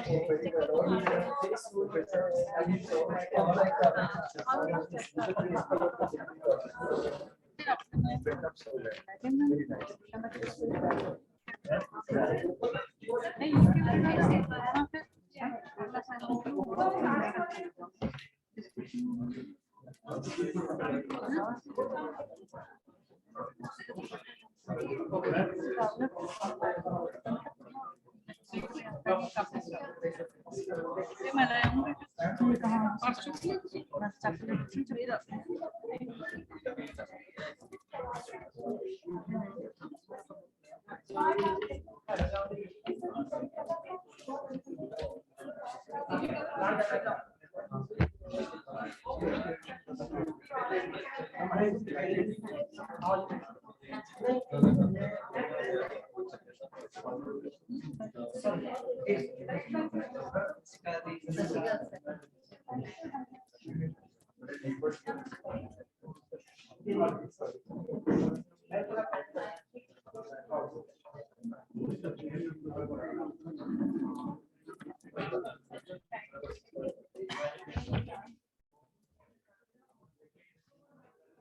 Not to take more than 5 minutes, 40 presentations. 3 to 5 minutes each presentation.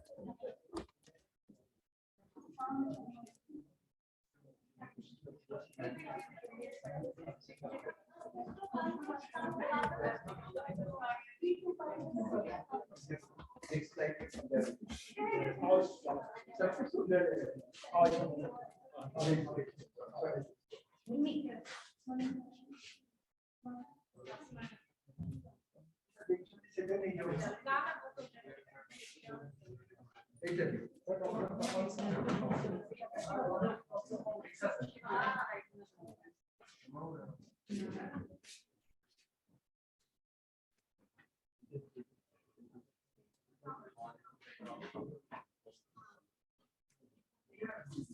Madam?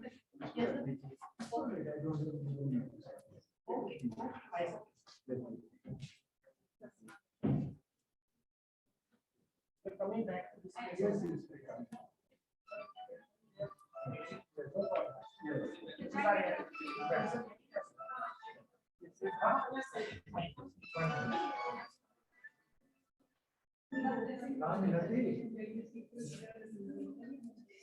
Well, Manoj seminar, it just went on very well. And, there was a big gathering of all the college principals. So we had a seminar series also here. She was very sensitive, very happy. She received a big felicitation also. As we are all very happy. Why you put for tea? Just frozen for lunch. Okay.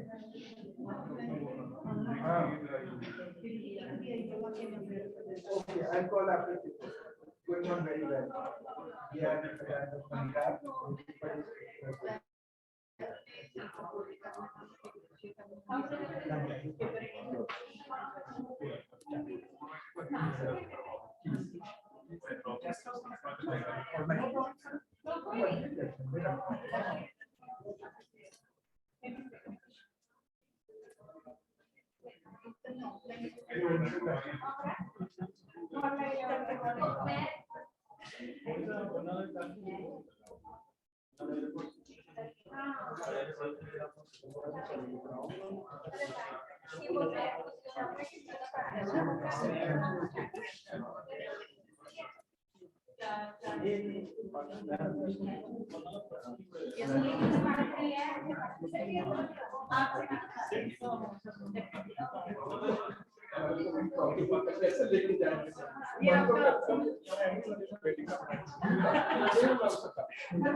Thank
you.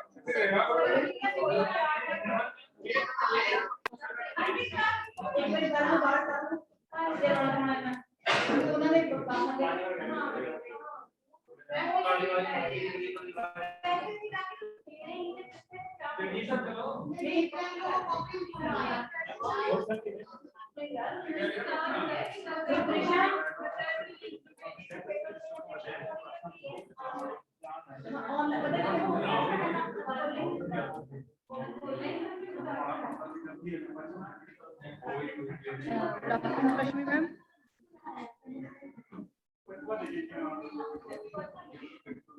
एक बार sharing मैं बोल रही थी मैंने हाँ पहले बात होगी वहां सर नहीं बारों करो मैडम तो डिस्टर्ब होगी सर हां कितने लोग आएंगे साइकिल साउंड आएगी रिफ्लेक्शन तुझे कितना बोल रहे हो थोड़ा माइक है चलता है नहीं मैडम इस बार ना उन्होंने जो बारों बारों ज्वाइन तो मैं कर लिया सर बाहर जाके बोल रहा हूं देखिए ना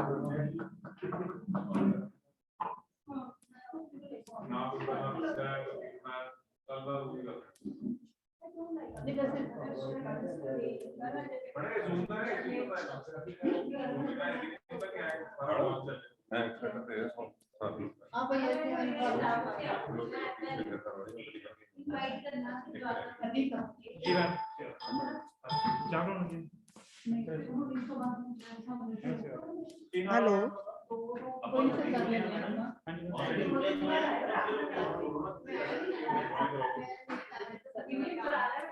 हाँ जी जसवीर मैम। मैम आवाज बहुत आ रही है अंदरों।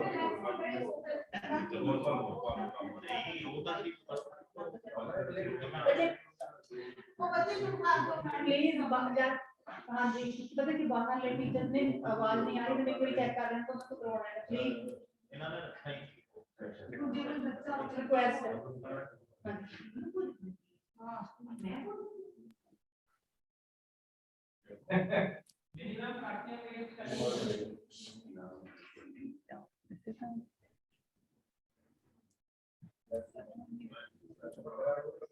हेलो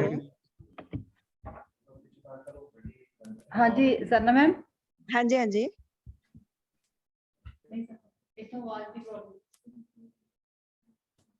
हजे भी आवाज हाँ जी हाँ जी देखो चेक कर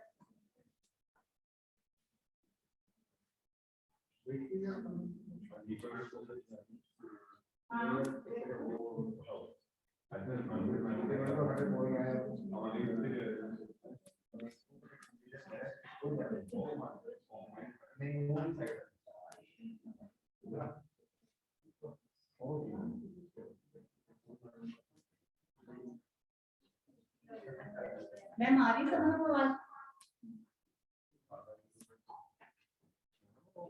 अनम्यूट कराना नहीं अनम्यूट सी मैम थोड़ी बात जा रही है और बोल जा रही है बात मना एनी सेक्स और जा रही है बात उन्होंने बोलो मैं सही सुथरा बोल रहा हूं मैडम कर दो मैडम मोबाइल दो चलो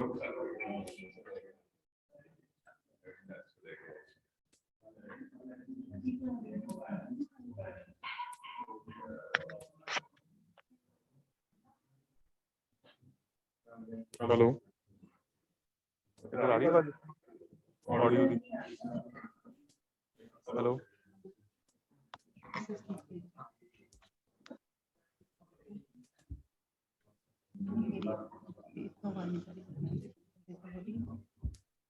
ਇਹਨਾਂ ਦੀ ਆਵਾਜ਼ ਆਣੀ ਚਾਹੀਦੀ ਇਨਪੁਟ ਆਏਗੀ ਇਹ ਜਸਵੀਰ ਮੈਡਮ ਨੇ ਨਾ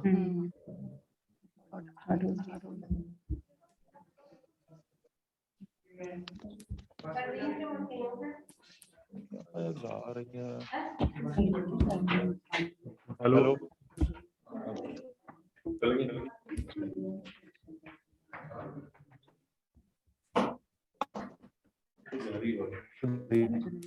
हाँ जी hello hello hello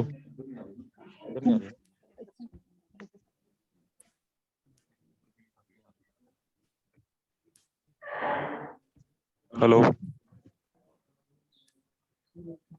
hello hello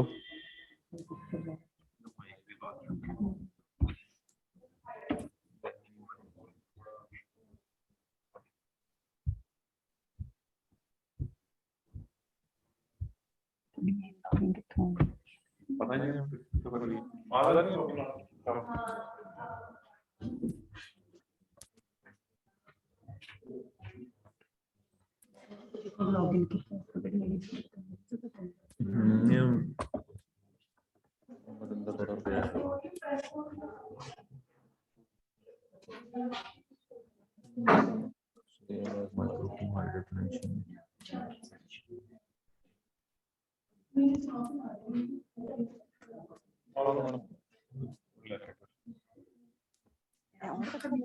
हाँ एक मिनट अगले आवाज चेक करते हैं हेलो जा रही है आवाज आ रही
हेलो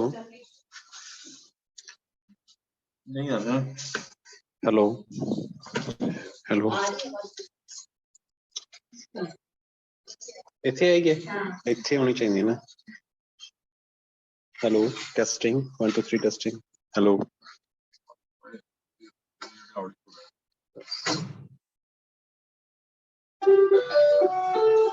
आवाज आती है ना पूरी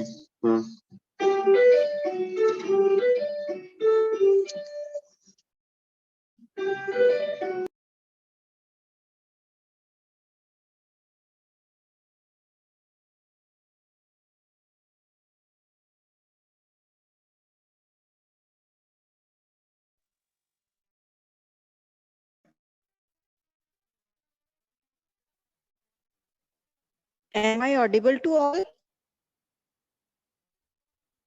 Actually, we are facing some technical issues, so that's why I'm asking. Please, participants, am I audible to you all? Yes, ma'am, you are audible. Okay, thank you. We will be starting in 5 minutes. But the voice is very low.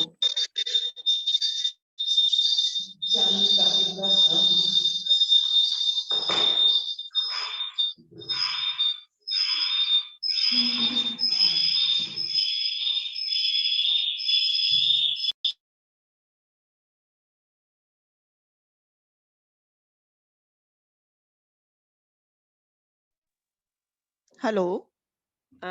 Yes, participants, we are starting with the presentation. So, Gurjeet ma'am, are you ready with your presentation? Yes, ma'am, I'm ready. Ma'am, your voice is cracking. Please, you can start now. Should I start now? Ma'am, what of disturbance and the sound is not clear. So,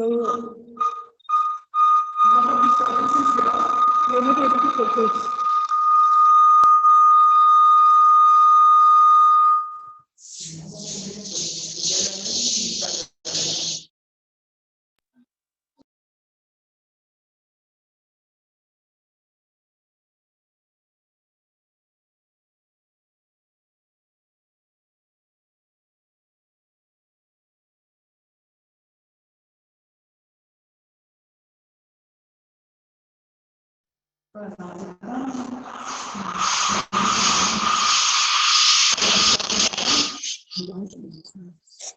Ma'am, there's a lot of disturbance.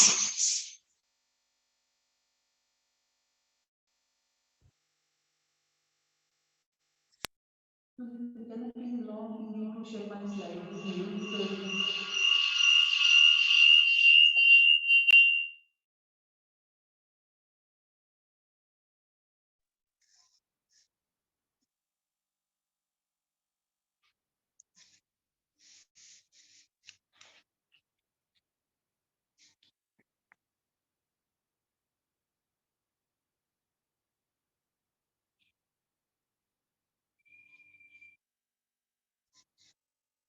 Again it is.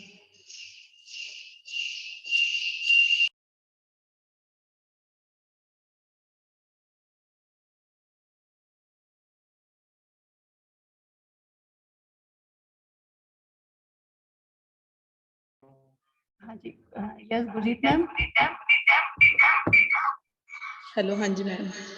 Yes, ma'am. Now you can share your presentation. Okay.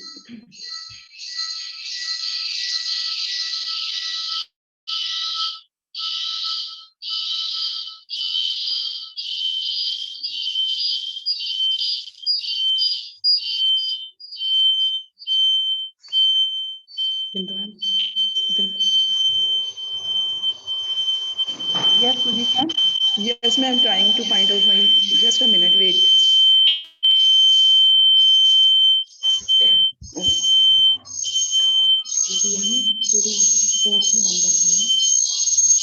Yes, just a minute, ma'am. Wait.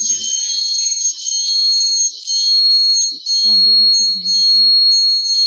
Search the problem.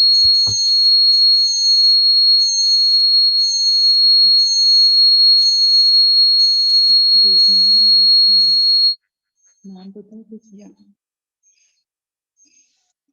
Hanji Gurjeet ma'am. Actually, yes, ma'am. I'm going to start with a few minutes. Finding my slides, but these are not visible. It's 4th November.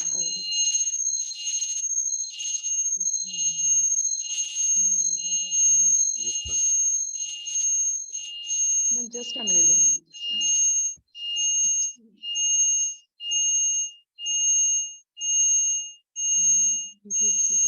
Gurjeet ma'am. Yes, should I start now, ma'am? I think I'm finding my slide, but it's not getting. Where should I find it?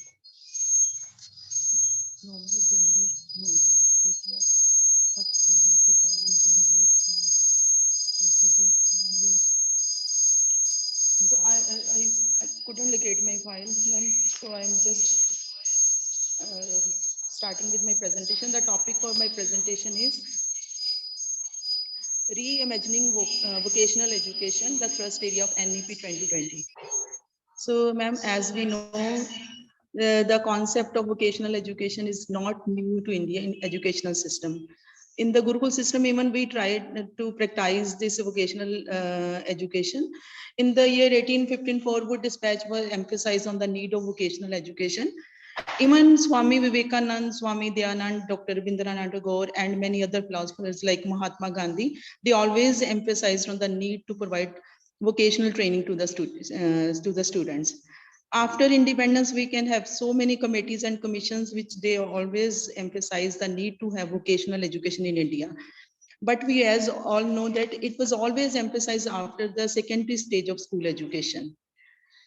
And moreover, the effort was not only to just to you can say not to make it as an integral part of the education system. Rather, they are treated as a separate part. Vocational training was always not treated equal to academic stream.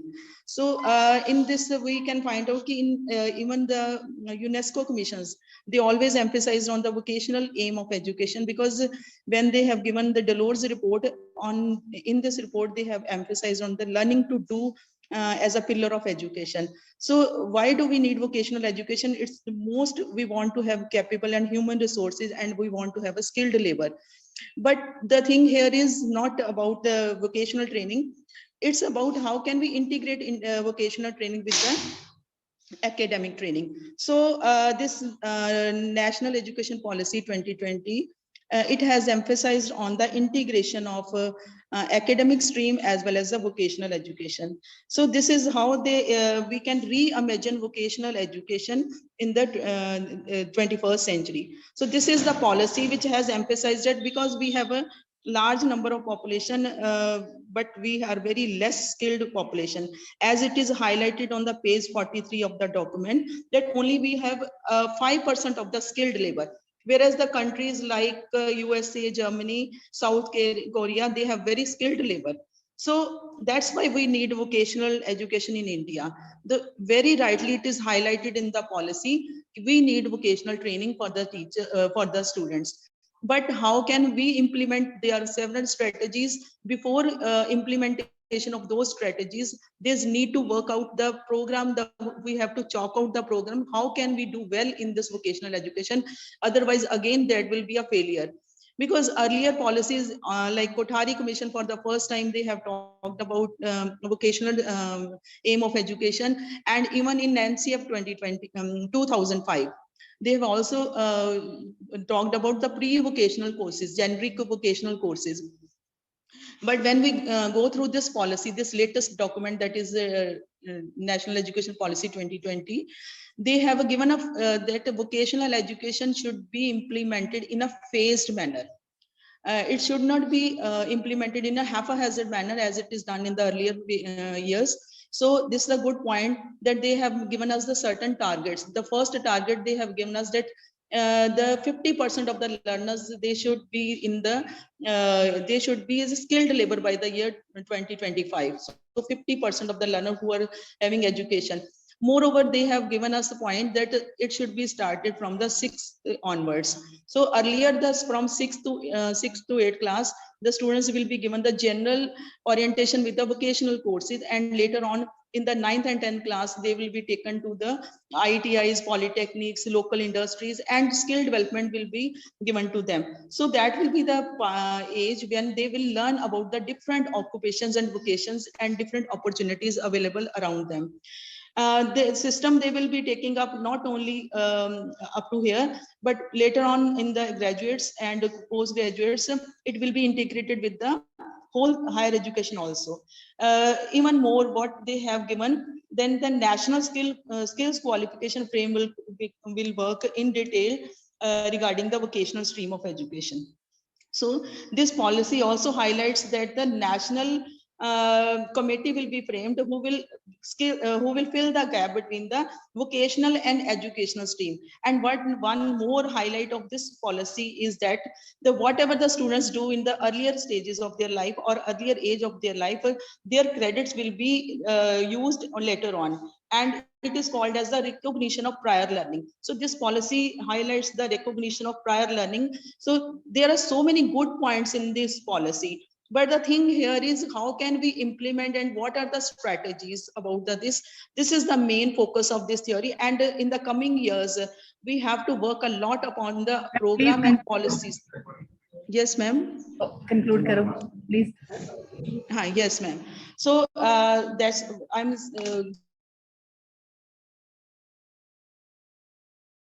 these policies are focused on many things, but the thing here is we have to put up all the things in the phased manner, and in this all the educators, teachers, and the parents and the society at large, they have to contribute their best of themselves. So thank you so much, ma'am. Thank you, ma'am. Now, Dr. Komal Sharma.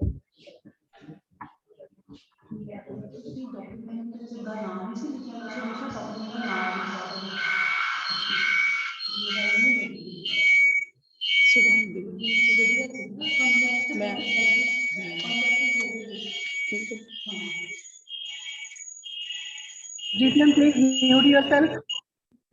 Yes, ma'am. Okay.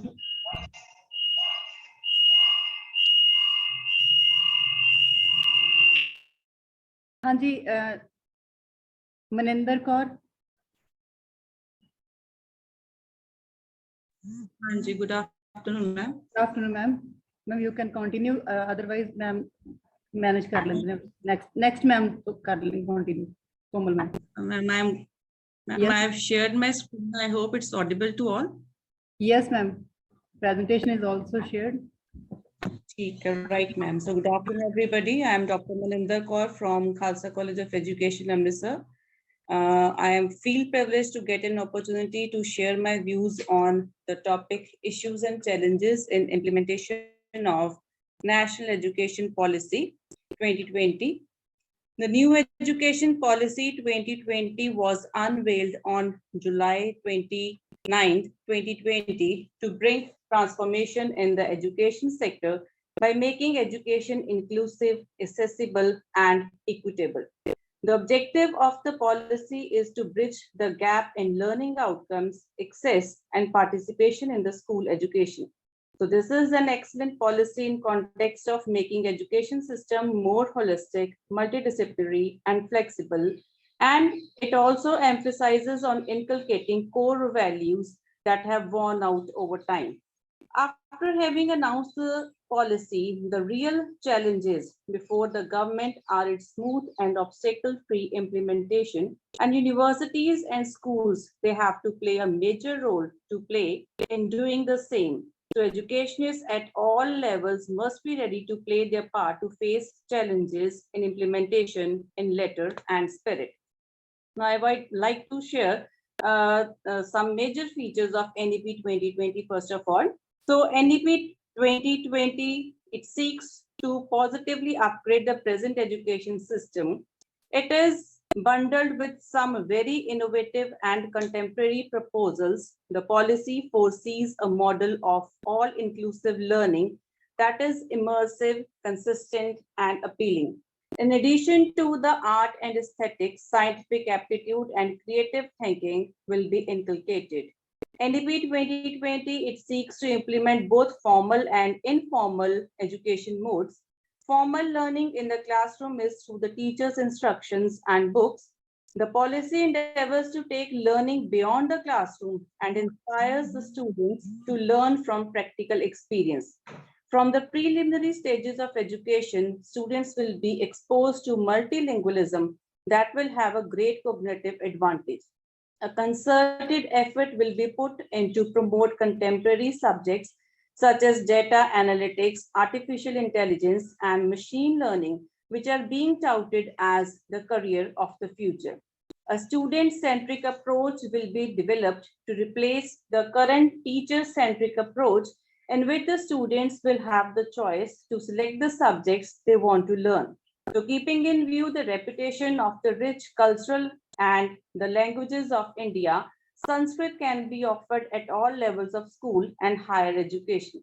So idea behind the policy is unification rather than compartmentalization of humanities, arts, and sciences, and between academic and vocational education, which is indeed a revolutionary shift.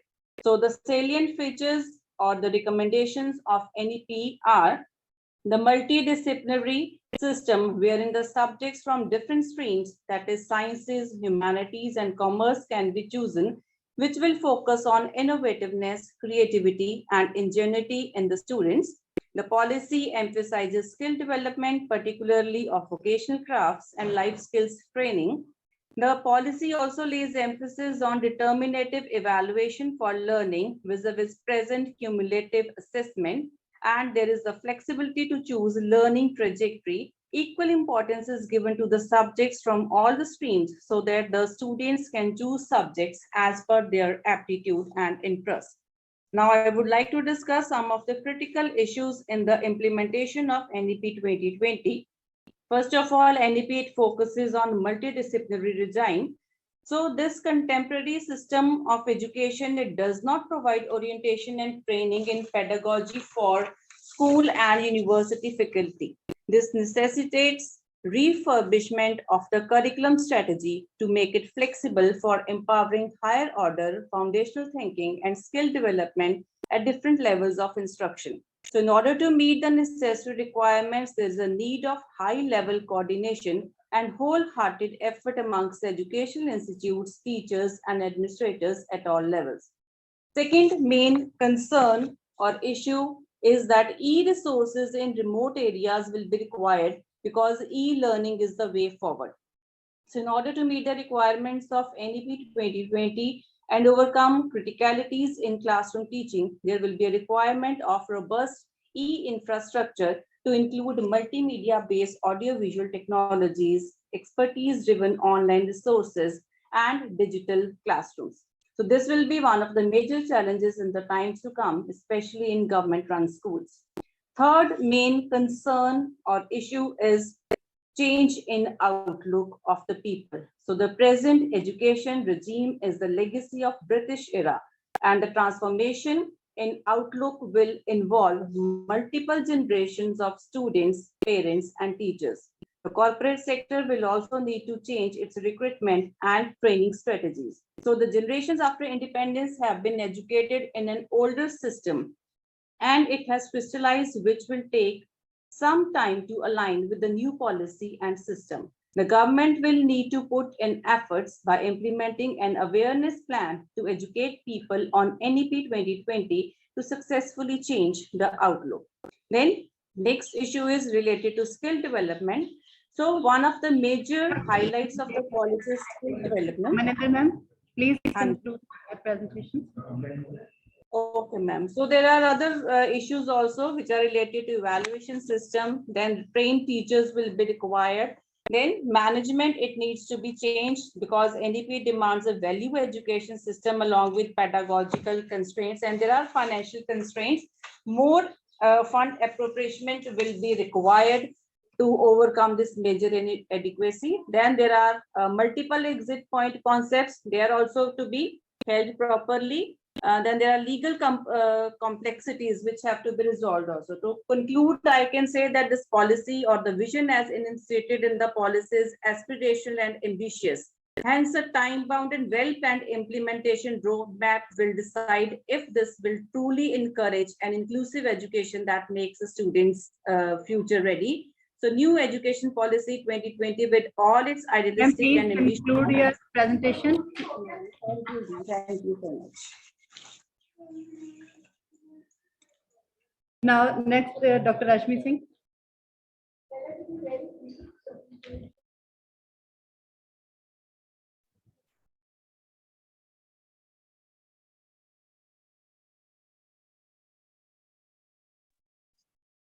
Am I audible, ma'am? Ma'am. Okay, thank you. Very good afternoon to all of you. I'm Dr. Rashmi Singh, and I'm going to present my paper entitled Integration of Curriculum in Higher Education in accordance with NEP 2020. Ma'am, please share my PPT. Yes, sir. Yes, sir. Okay.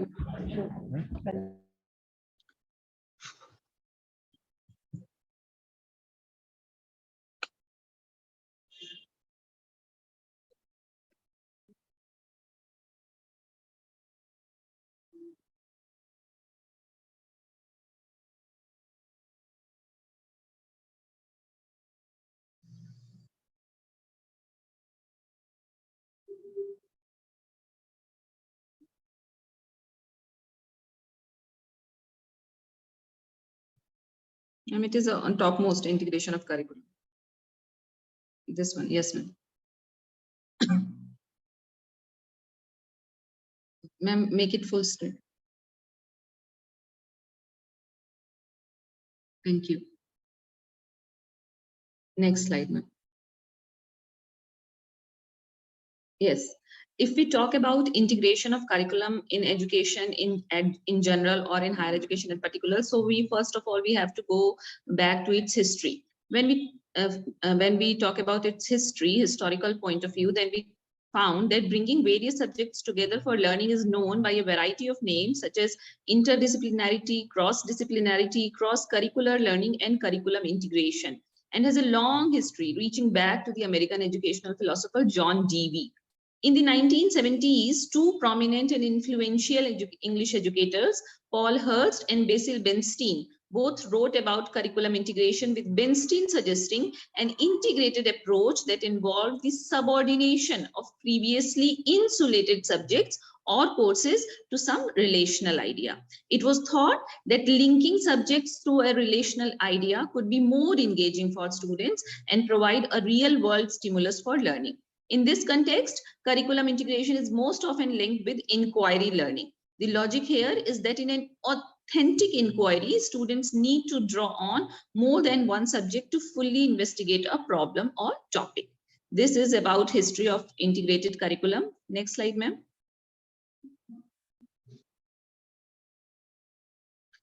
if we go about its philosophy, then what is the philosophy behind the integration of curriculum? Then we found that it is the constructivism which is working behind. In the 1960s, and influenced by the thinking of DV, there was a movement of educators in the United States which promoted an integrated curriculum based on the pedagogical and even epistemological principles of constructivism, which proposed that learners construct their own knowledge and understanding and can be aided and motivated by teaching approaches that begin with the learner's prior learning. Curriculum integration, thus, is based on two ideas. First of all, the idea of bringing traditional knowledge disciplines together in the service of fundamental and important problems and questions. And secondly, the pedagogical idea of deviant constructivism, where a learner's previous knowledge, prior knowledge, is incorporated into new understanding. Next, ma'am. What is the need of integration? There are several needs, but I have listed very few here. Traditional subject boundaries are not an accurate reflection of the way the world really. G? Rashmi ma'am, please Yes, conclude your presentation. Okay, ma'am. Okay. Then there is need because the 21st century learners require another type of curriculum. Okay, next slide, ma'am. What is the paradigm? This is important. I must try to tell about. Next slide, ma'am. Definition, you can skip definition of integrated paradigmatic approach. There are three types of paradigmatic approach in the form of curriculum integration. First of all, it is multidisciplinary, then interdisciplinary, and then transdisciplinary. It is in this picture we can see that in multidisciplinary, subjects are isolated.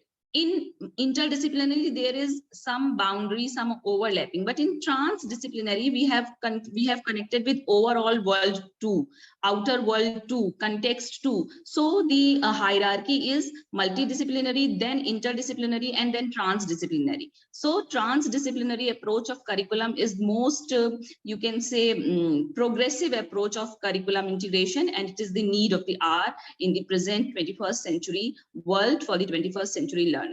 That's all, ma'am. Thank you. Thank you, ma'am. I have concluded. Thank you, Rashmi ma'am. Thank you.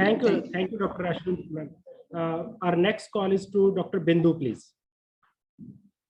Ma'am, it is a humble request from the side of the organizer that just take 2 to 4 minutes for your presentation and just share the conclusions with the audience, please.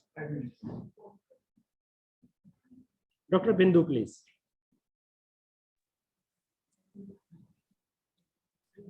I'm there, sir, but I'm not able to.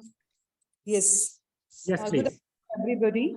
So my topic that I'm going to share with you, that is the Piaget theory of cognitive development, a psychological base of National Education Policy 2020. So I have only one slide I want to share. Just a minute, give me 1 second for that.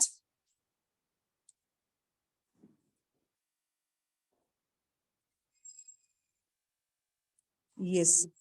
So to make the education process more effective, the National Policy of Education 2020 has given new curricular and academic structure that is visible on the screen. So I have tried to analyze and correlate it with the Piaget's cognitive development theory. So as you are observing the two mechanisms, the previous structural and curricular aspect of school structure, school curriculum structure, and the new one. So the previous one is the 10+2 system, and the new one is compartmentalized in the different head, keeping in mind the cognitive development of the students. Now, the present curricular structure that has been given by M.Ed, that has been categorized under four aspects. That is the foundation stage, that is of 5 years. So this new mechanism is of 5 + 3 + 3 + 4, but the previous one is of 10+2 system. So in the previous system, as you are observing, in this 10+2 structure of school education, children in the age group of 3 to 6 has not been included. As this particular class, because here the school begins at class 1, that start from the age group 6. But in this new structure of curricular aspect, the foundation stage includes the 3 to 6 year old children also, and it will be taken in under the early childhood care and education. So according to Piaget, this age group of 3 to 6 year has not been ignored because this is the crucial stage. In the Piaget theory of cognitive development, these crucial stage has been taken into consideration under the second stage of Piaget theory, that is the pre-operational stage. So Piaget perceived that this 3 to 6 year of the pre-operational stage are very vital in the cognitive development of children. So a child's cumulative brain development occurs prior to the age group of 6, including the critical importance of appropriate care and stimulation of the brain. So actually the pre-operational stage is again divided under two aspects. One is the preconceptual, other is the intuitive, which are in consonance with this first foundation stage as has been given by the National Policy of Education. So this pre-operational stage of cognitive development is the period of intuitive thoughts, which extend from the age group of 3 to 7 years. The thinking of the children at this particular stage is the preconceptual. So during this stage, concept has not been developed. Here, the children are not able to deal with operations. They are not able to manipulate information as they don't have the ability to conserve concept. At this stage, child begin to understand, create, and use symbols. So, National Policy of Education proposed. Please conclude your presentation. Okay, ma'am. I will end in two lines. This particular new structure that has been given by National Policy of Education 2020, that has been in consonance with these 4 stages. At the foundation stage, they focus on playway activities, multifaceted. They emphasize on the multifaceted, multi-level playway-based activities like using the color, number, language, shapes, puzzle, etc. At the next stage, that is the preparatory stage. That is from this 3 to 5, 8 to 11 year and 3 to 5 year. This is also in consonance with the second stage of the Piaget, that is the concrete operational stage. Here the child is able to go for, because concepts are not clear, they are able to know the concept, but they are not able to conserve the concept. Here the more focus is on reading, writing, and performing basic operation. Here the main focus is on foundation literacy, numeracy only. And next stage is the middle stage, that comprised of the classes 6 to 8 and age group 11 to 14. Here the more focus is on reflective thinking, critical thinking, and more focus and the instruction strategy that should be based on the constructive approach as well as experiential learning aspect, so that the student may be able to give the reason, logic, because this is the age when the logic, reasons, and integration that is there. So here we should promote the critical and reflective thinking on the part of the student. And at the secondary stage, that is comprised of classes 9 to 12 and age group 14 to 18. So this is the basic stage where the creativity, then hypothetical, inductive, deductive thinkings are there. So in that particular stage, we should promote the exposure, reflection, then higher level cognitive abilities of the students. So I can conclude my paper by saying that in this new policy of education 2020, the psychological basis of cognitive development of student has been taken into consideration. The last 3 stages, the first stage is the sensory motor stage, that is not taken into consideration, and that is not for beneficial for the school children. But the last 3 stages, that is the pre-operational, concrete, and formal operation, that has been taken into consideration. And Piaget has, and the more emphasis should be on the maturation, that is central nervous system and motor development, physical experience, that is manipulation and operations. Third is the social transmission, that is the development of the language. And fourth one is the equilibration, self-regulation. So these all aspects that has been focused in the Piaget theory, that has been taken into consideration in the National Policy of Education 2020. So this policy is will be quite beneficial for us for recognizing and fostering the cognitive abilities of the students that belongs to different stages of school. And it will help the curriculum frameworks to frame the curriculum according to the mental levels of the student. So this pattern of curricular structure, that will be very beneficial in the near future for fostering the cognitive development of the student. Thank you very much for giving me this opportunity. So I am obliged to be a part of this seminar. Thank you very much. Thank you. Thank you. Hello. Hello. Yes, ma'am. Hello, ma'am.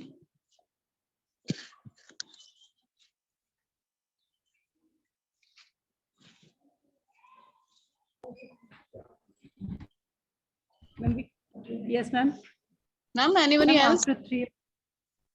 After 3 o'clock. We start after 3 o'clock. Okay, ma'am.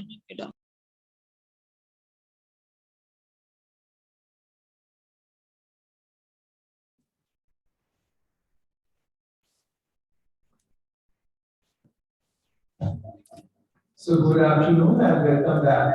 I have one question that, cheers to have left us empty. So may I just request all of you, our friends at the back, to kindly move to the left because they are rather empty. And I promise you, I'm not going to ask any questions to you. I don't have any intention to embarrass anybody. Just come, please. And front rows, no back rows, front rows. As a tribute to the speaker, please occupy the chairs in front. That's nice. So we have packed audience as locally, and I'm happy to be back in that Pacific Commission as a speaker of the second session, namely research culture, challenge in India, challenges and opportunities. There are a number of people who wanted to ask me questions, and I think it's in all fairness, we must really keep aside some time for them. And I would love to answer any of the questions that you have, and especially action points.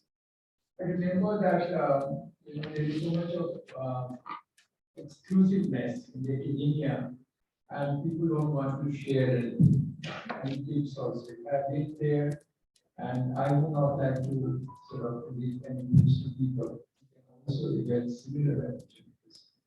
And so much of secretiveness also in the academic world, and the refusal to have, sort of exchange regarding how things are to be done. Supervisors don't tell us how to publish, and they are very secretive. And when young researchers ask a man or sir, how do I do it? You will learn it your own way. I think that's not correct, because Dronacharya taught archery by giving an example himself. So in our own tradition also, Socrates taught how to have dialogue, and so on and so forth. So I think it's important to be exemplar. I think it's important for knowledge to be in the public domain also. So from that point of view, that I will be telling you how eventually publish, how to get fellowship, how to have innovations in the classroom context. And I believe that none of these things will be possible unless we participate in an active, dynamic, and vigorous research culture. And I don't think that this research culture ever exists. We can't have a research culture without inculcating the value of critical and that I have been talking about. Ultimately, research involves originality of viewpoint, because in the PhD also it says advancement of knowledge, right? He or she advanced thinking in the particular field. That is what is understood as research. Research is not cut and paste work and plagiarism, quoting from various sources. I have been to some institutions where I find that people are just gallivanting and just going around and visiting and then shopping and everything else but reading. And then what they do is photocopy. And then when you don't have time for reading, you inevitably end up putting passages from the photocopy material. That's not research. Research involves reading critically and knowing where you stand, and then finally a line of work and progress which indicates an opportunity in that work. My friends, when you go to any of them, you can just go partially go. When you go to any kind of institution, not the time, please keep it open so that anybody wants to come and partially open. Yes, it's partially open. When you go to an institution, you find usually a map and map of the institution at the entrance. There are things which are already there and which should not be there. And one says, especially with public institutions, libraries and education institutions, it says, no entry and trespassers will be prosecuted. I think no entry and trespassers should be prosecuted, should not be there at the entry of any education institution. They might be there in the police academy. They might be there in the army cantonment, but they should not be there at the entrance of any education institutions like Nalanda, Takshashila said, welcome. They did not be barred people. I think it's very important to bear in mind when you are thinking of the research culture. Research culture is possible only in the context of a good academic and educational practice. Knowledge for the sake of knowledge. Cardinal Newman, who wrote in the middle of the 19th century, wrote an essay called The Idea of the University. And when we say somebody says university person and the idea of the university, he included two ideas. One is knowledge for the sake of knowledge, namely disinterested pursuit of knowledge. Not learned because you have an institute, not learned because you are wanted that BSc, the joy of learning. I think that is very, very important. If you do not have the joy of learning, you have no right to be in the education. This is our teaching. How do you do that? The joy of learning. Today we always say, बहुत पढ़ लिया, बहुत काम कर लिया, लेकिन मुझे pub में जाना है. I want to unwind. I want to get down. Meaning that I want to get drunk and have a hangover the next day. And this is the most affecting both men and women also. Because somehow morality has been associated with drugs and all that. Nothing more moral importance. That's the real. That's the revenge. So for me, what can enjoyment go hand in hand? Because I get pleasure out of my own reading and that. So I don't need to go to a park to unwind myself. I must develop pleasure out of my own reading. And you can get pleasure because I sustain you as a love. I mean, you think of the best of the thinkers of our country. Smash, Tagore, and you know that he loved their own professional stuff. Now, in recent years, there has been a new type of incentive spirit for publication and research. UGC has come up with a list of referee journals. Why are referee journals important? Because the approval and certificate of the referee is so important. So it is much better to have a good approval rating from your own peer group than to get an award from the government. Because the government awards, as we know, including the Padma awards, are very often for these. They don't carry credibility. But when the Library of Congress gives you an award, and Sahitya Academy gives you an award, when the Indian Council for Cultural Relations gives you an award, when the President of India gives you an award, those are marks of recognition. And I think we should aspire for this rather than the government awards. Second thing I want to say is that for a long time in this country, and UGC's own decisions also reflected this kind of uncertainty. Are we going to reward teaching or are we going to reward research? There was a time UGC said so many papers have to be published. Before we can give you, we can allow you to become an assistant professor, use this for lecturer at the entry level. So research is necessary because that tells you how to go about acquiring knowledge, how to go about developing an idea. But for very strange reasons, some people said, I am not a good researcher, but I am a very good classroom teacher. I sometimes wonder, how can you be an effective classroom teacher if you are not going to be a researcher? Researcher doesn't mean publication alone. Research just means critical thinking and critical thinking.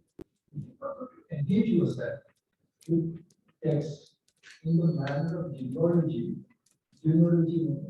trying to understand what has been said. You are at the risk of reinventing the wheel. You think that you're done it for the first time. That is right. The first thing is defining your own project. Secondly, a review of it. What have people said in the domain? It's very important for you to say that, and it should not be really outdated. If your own bibliographical references in humanities, social sciences, and human sciences are not recent, then that will not be really considered. Today we have web sources, we have text sources also, printed sources. So with the click of a mouse, you can know. How do you really try to find out the data? I would say, don't go to the supervisor, don't go to a friend and say, can you give me a research topic or a research or a PhD or whatever? You must develop it yourself. How do you develop? By long reading. Then what you do? You must read the critics in the field itself. People who have done work. And then suddenly you will come to know. And those people who generally go to the supervisor and our guys also are very happy. आके कुछ नहीं करते, 12 लोग बाहर में खड़े हैं, and then you also tell people, मेरा पास 25 लोग PhD करें, और भाई कैसे करेंगे 25 लोग? How much of time are you giving? I used to be so shocked and disappointed next to see in Hyderabad University when I was a committee member in other disciplines like history, etc. Person was made to stand on stage, and I'm reminded of in general just for how research guys used to explain, and I have not really anybody. I read my research scholars, I paid their tuition fees, and I've taken care of this and graded to grades. And when people got a job, they said, I've worked on this person. When a student of mine went to Boston, as your supervisor. So it's very nice. Second thing is that we all think that subcontract is I want to tell you, very wrong policy to think of contacts. Developing contacts, young people are also doing that. The best of the publishing houses in our field, I published for Oxford University Press, Woodbridge, Sage, Original Man, and all. I have never met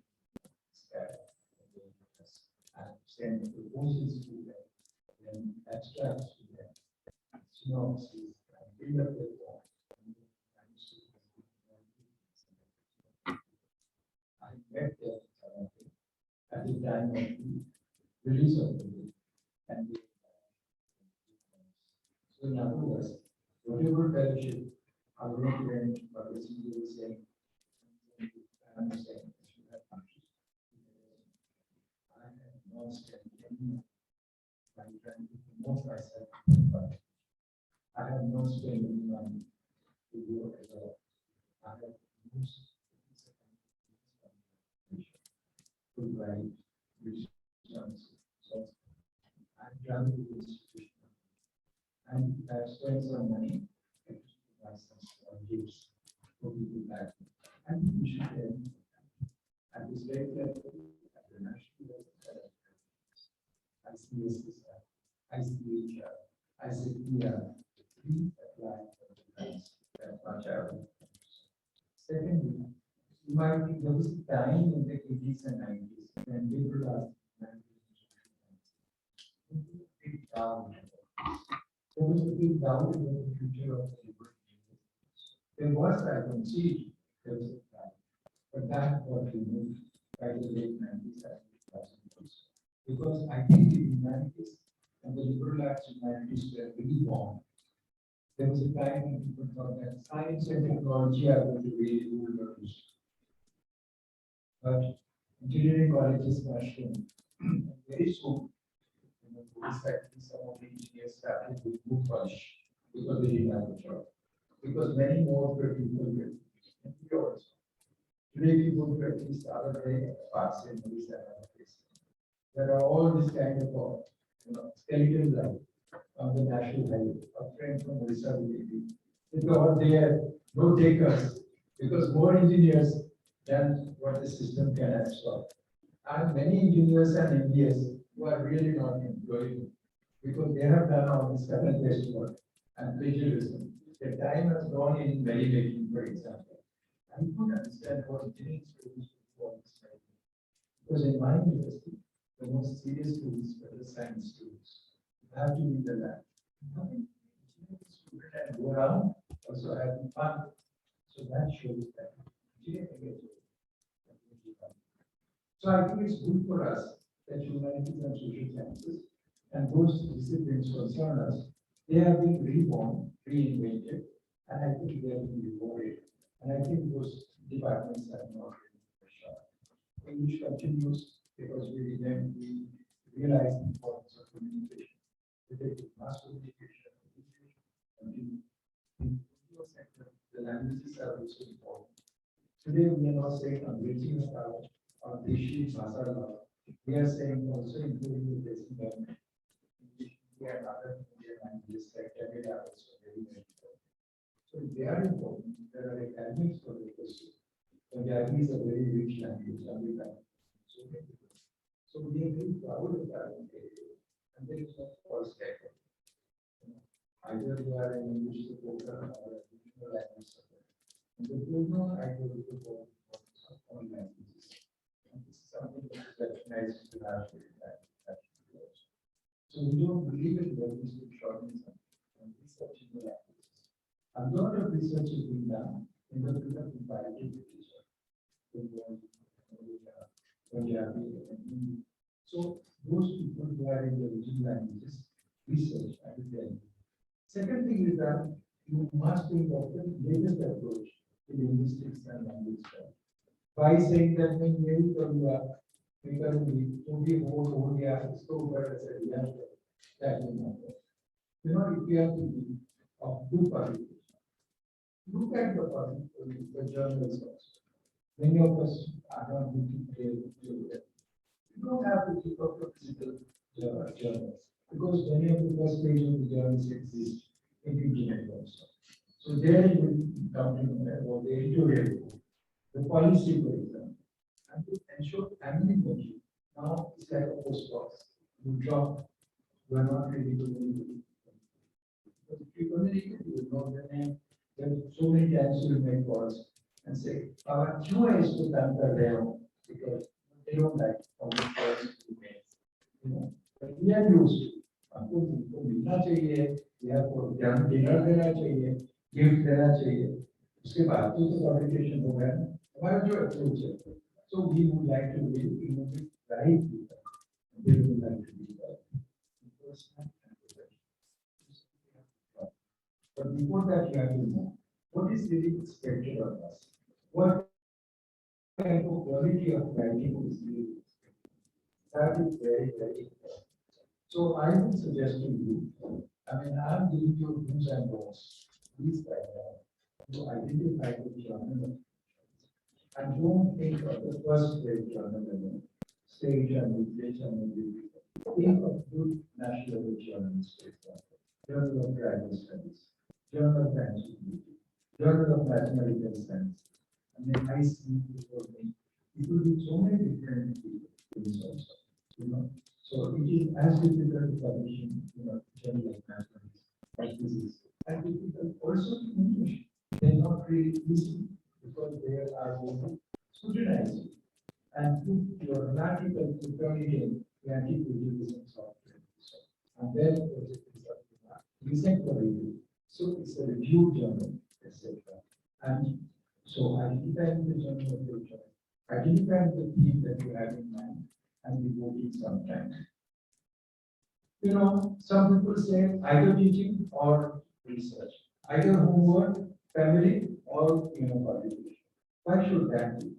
You must learn how to really negotiate your own lifestyle also. Nothing is really good. I remember in 97, 87, 85, 86, when I went to Golden Threshold, which was the city center of the University of Hyderabad. I had gone to an IT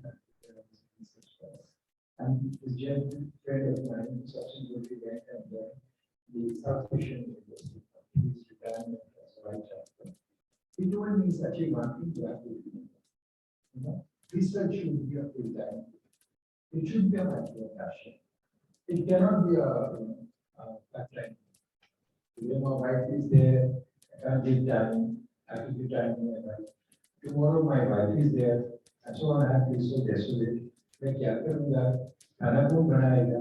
बच्चों को कौन देखेगा?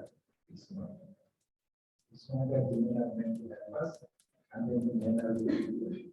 But today, increasingly, women are also taking on it. I think the men are very active, and it should not be easy to say that I'm going to go back and another plus, and it shows the major piece that they want everything just like the US. They want the next time from the right, and they want to right here. And you can't really go. You got to do domestic workers. Every day you have to keep them in a good humor, otherwise they will send each other. Right? And the wives also very well. We don't have this kind of stuff. Increasingly, circumstance. In their career, because they are going to be judged. So you can't expect extra benefit from the wives and say that maybe your uncle are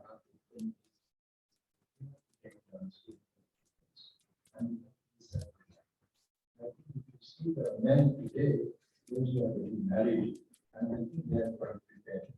Because either they will cooperate with their young guys, or they will get rid of from the family itself, from the marriage itself. I think in a way it's good, because sometimes we equality in terms of the sharing of this one. But that aside, I want to come back once again. Sustained reading. Regular reading. Keep aside. If you go to the houses of teachers, they have all appliances, but they don't have bookshelves. I've seen many professors who don't even have a book. When it comes to buying books, they're saying that library seller. Why library? Why did you invest something in books? The references. Things will put every time. Why did you have? At the end of that, I have so many books. I had to run back with my wife. He said, "Ye kitab bata, wo kitab bata." She's a nice lady, but I think I just love my books because books carry, a kind of spiritual beings. Books are spiritual beings for me. I've seen I have pages and I have some notes also. They're a priceless part of my life. I used to say I have two wives, and the students used to get shocked. Two wives, because first wife is my work, second wife is my wife. And they should not be, they're not so they're not really. Because my wife should understand what my work is, my personality is, my satisfaction. Because I feel happy when she's doing it's mutuality. So you must fall in love with your books. You must fall in love with your friends. You must fall in love with your students also. And unless you do it for love, I think you will not succeed at all. As a teacher, as a researcher. Then, I will give you some tips also because we must take it to ourselves. Why do that? Identify the organizations that can help you in terms of the research. Identify. Each one of you should identify. Secondly, identify, and then as soon as your PhD is over, try to get it published. How many people have completed their PhD? Raise your hand. Okay. Now, how many of you have published? Less people have published. One thing I want to tell you, as a good friend, as a mentor, I'm telling you, if you don't publish your book in 1 year time, 1.5 years time, you will never publish a book because it will become outdated. It will become hopelessly outdated. Some years back, 3 years back, the UGC said that before you submit, make a last presentation, pre-submission seminar, you should be able to publish one book, one article in the peer-reviewed journal. I think for very unwise reasons, they are withdrawn this. Because I know what happens. If you have PhD, for example, requirement General requirement, some people will go to UGC, some integration, मेरा बात पहला कोई नौकरी नहीं मिला उसको निकालो and that is removed. Why UGC can be general or a net requirement to be one thing which is necessary, it should not be removed. If I will be chairperson of UGC, I will get it. When I was a vice chancellor, somebody close to me, MS Swaminathan, MS Swaminathan, you know, the father of the Green Revolution.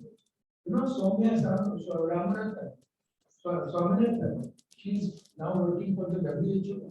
Such an influential person. They wanted me to open some kind of an agreement with them in Gorak. The UGC chairperson actually called at that time. I said, I'm sorry, we can't do that because we don't have this space. And when we went in the library, the gentleman told me that Professor Mohan was so rude that you brought it down. I said, I was not rude. I didn't say that I was thinking about it and turn it down. I said, I'm sorry, it can't be done. Because I have to have permission. I have to have permission from my own executive council. And you were asking me to get a decision. So, I mean, I feel that all those decisions I have been able to get. Somebody from the high ranking official from the ministry can be gentlemen be taken as a vice chancellor. I said, I'm sorry, it can't be done. I mean, whatever bold decisions I have taken in my life, let me tell all of you guys, it is because of the credentials that I have. That today, and you must always have the resignation letter in your own pocket. And you should say that not a right. Today I will please people, tomorrow I will become a kind of a government. After tomorrow I'll get a Padma award. After that I'll go as an ambassador to some country. No. And what is the source of your strength? And each one of you must have it. And the source of your strength, let me tell you, is not the position, it's your scholarship.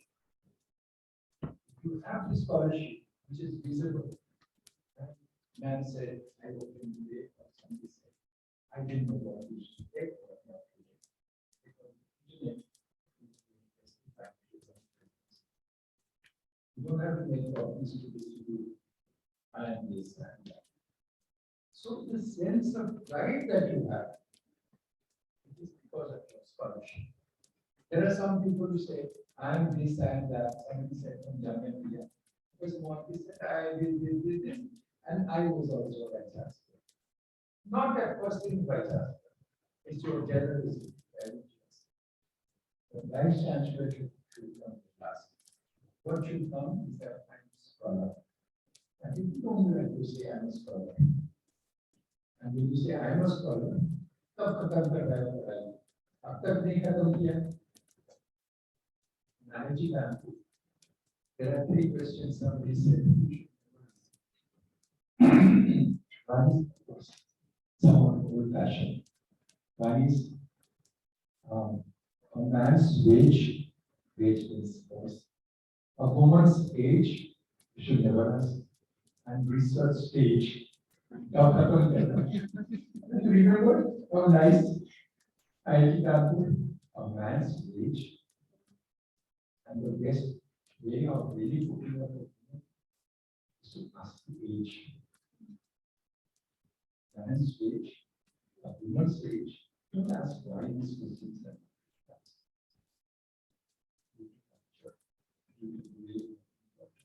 And research stage. After some this PhD,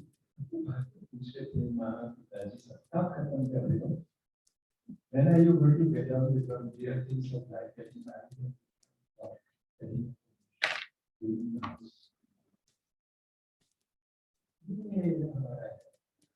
असली चीज ये नहीं आपकी चीज मुझे इतना अच्छा लग रहा है आपसे बात करके मैं रिसर्च के बारे में फोटोग्राफी के बारे में खुशी लगता है ठीक लगता है मेरा जो भाई साहब everyday troubleshooting from artificial problems and you have to solve them.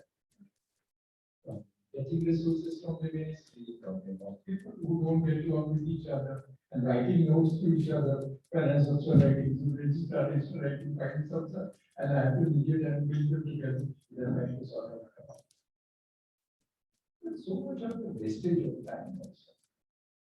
Don't you know? This is a happy place.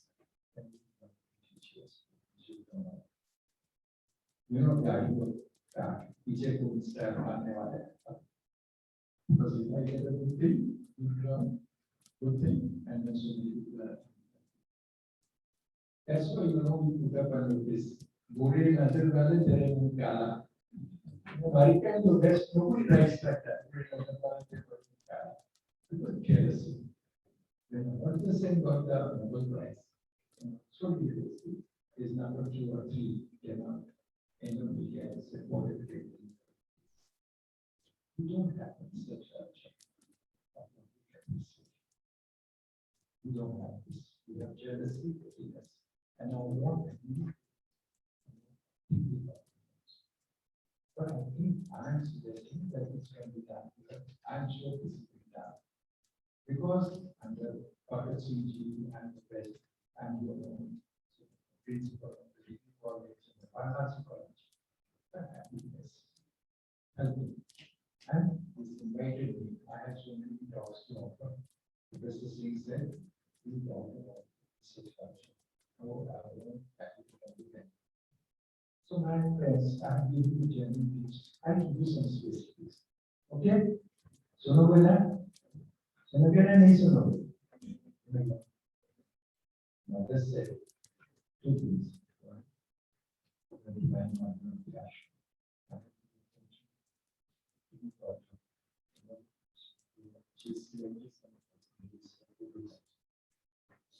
Say 2 things.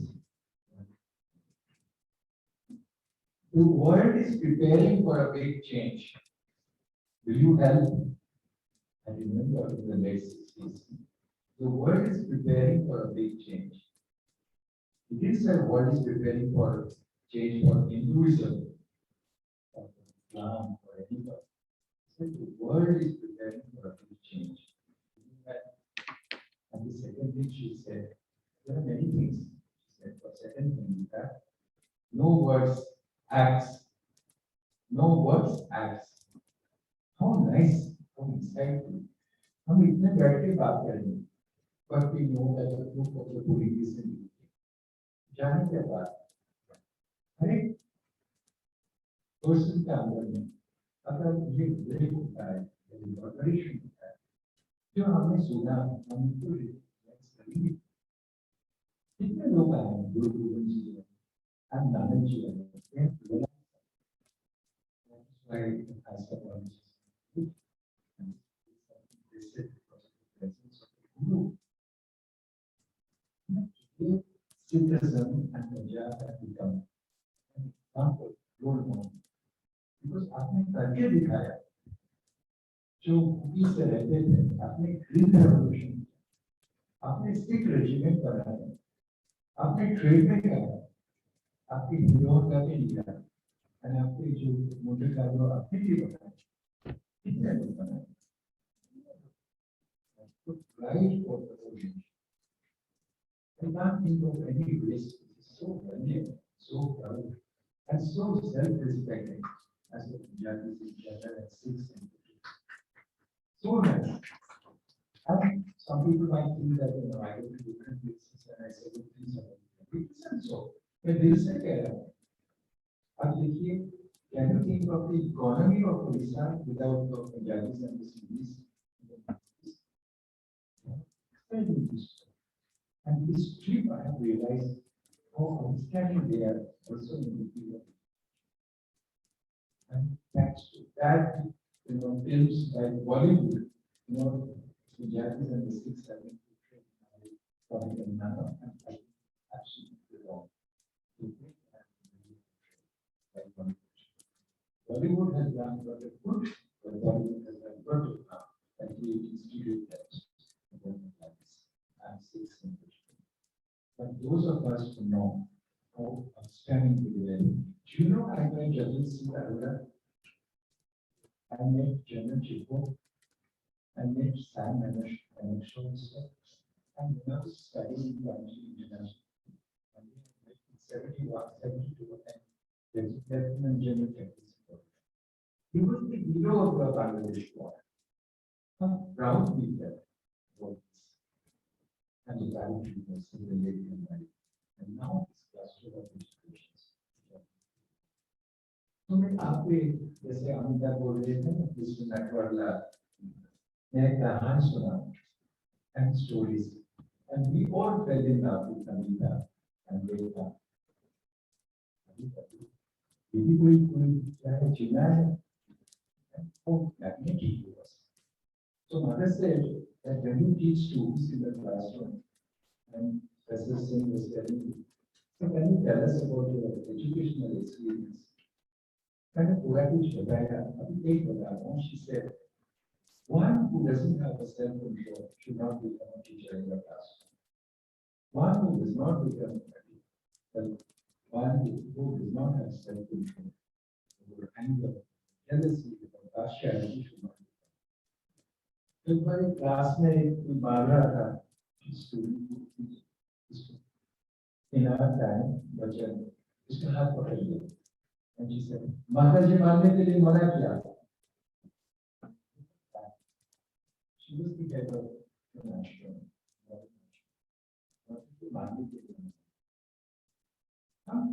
How much of creative we are investing on the students? Shut up, don't talk, get out, etc. We are using foreign language. Partiality on the and teacher तो उनका क्या fault है? And they become demoralized. Some people use it. So we must do. I'm telling you, how do you? We have to work on this. And we have to work for beyond this desire and jealousy. We have to be a good person. Actually, if they're not a spiritual person, we cannot be a good person. Secondly, we have to take everything in this. Success and failure.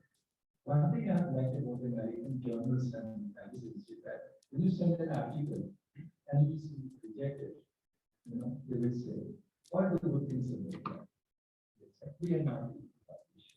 Will you try next time to publish? How encouraging they are. And people should always tell me, I may not be a perfect teacher. But all my students have told me, sir, you were so encouraging.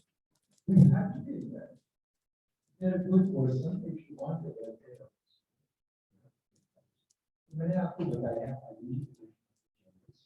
identification defining the interest also and identifying one aspect that you can do. Review of literature. मैं आपको कुछ बताऊंगा जो चीज आप good institutional practice जैसे मैं बोलता हूँ. मैंने कुछ लिख लिया आप उनको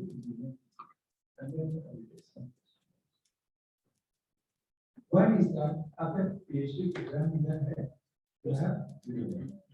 Now, when I'm saying that if you have PhD program, you have interdisciplinary talks. Please organize interdisciplinary.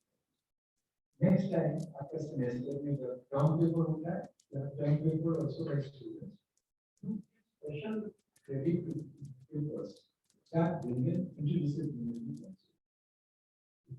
Philosophy, if you bring non-standard 2-point ideas from political science, international relations, आप एक committee बनाइए, best paper for the interdisciplinary research by the student.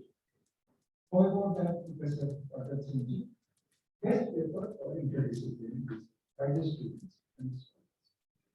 Similarly, best paper published in any journal by the faculty. In the field of English.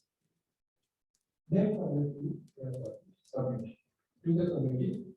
2 of them, and 1 would be from inside, 2 will be from outside. 3, because it will carry weightage. And then you give a prize. You give a prize in the form of books, you give a prize in a gathering like this. Best paper in interdisciplinary research. For the students, best paper for the teachers also. That's one. Second idea I'm putting here is that we have research lectures given by the faculty. annually twice. Person can be one and pledge to best research director, ongoing research. How about that idea? कैसा है? अच्छा है? ताली बजाओ. I am a Pied Piper, and all of you are following me. Correct? I see one and two. Forget about the fact I am a science. I am a professor. I am a madam. Okay. And we don't children. Any part of it. Okay? Forget about ourselves. Best research paper, interdisciplinary. Best research interdisciplinary paper. And now I am saying, once a year at least, it's not less. Working progress. ठीक है? जो भी काम कर रहे हैं, working progress. Working progress. So that ये भी अच्छा रहेगा. अब जो research body को आप करते हैं, तो board of management, so people would like to know what's been happening here. That you know. Then another thing is that any we have had चर्चा. चाय पे चर्चा होता है. हम चाय पे चर्चा कीजिए. आपको बजट इंट्रोड्यूस हो रहा है, चाय पे चर्चा. All of us go together, all the faculty.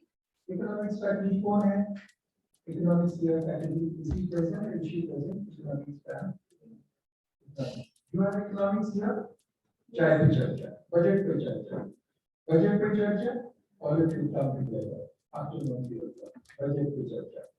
In your own tangible planning or choice-based credit system, you Wednesday for external lecture, Wednesday for lecture, and child lecture, budget lecture, somebody is a death, like this Elliot died, as a Pound died, the Jordan's project, or economics John Maynard McGinnis, or education is Dr. Radhakrishnan also.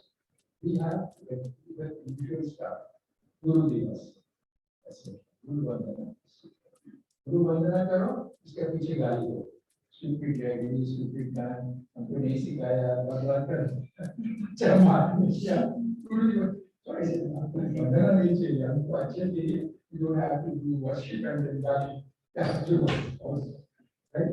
So the point is that Guru Sahib was the worship. तो गुरु का शरीर करेगा class में गाली देगा गुरु को कौन worship करेगा. So I am suggesting that you have budget picture, child picture, but afternoon also with these people when they do event also. Then another thing is that research proposals to be sent to the ICSSR. I have been a jury member. I have been selected in ICS. We not getting good. I want to give you some secrets also. ICSSR, lot of money at lakhs and lakhs of money, and we not getting good. First of all, what is the importance of this project for the society, for the nation, for your own field? Secondly, you explain the rationale of this project. This can become the project, and then that will not be complete unless you give a very good review. You can agreement. In 10 लोग काम किया उसको एकाकी डालो. All the arguments leading in one direction. And the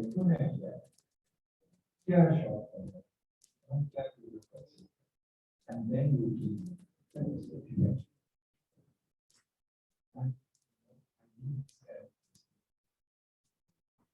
sometimes I have to return.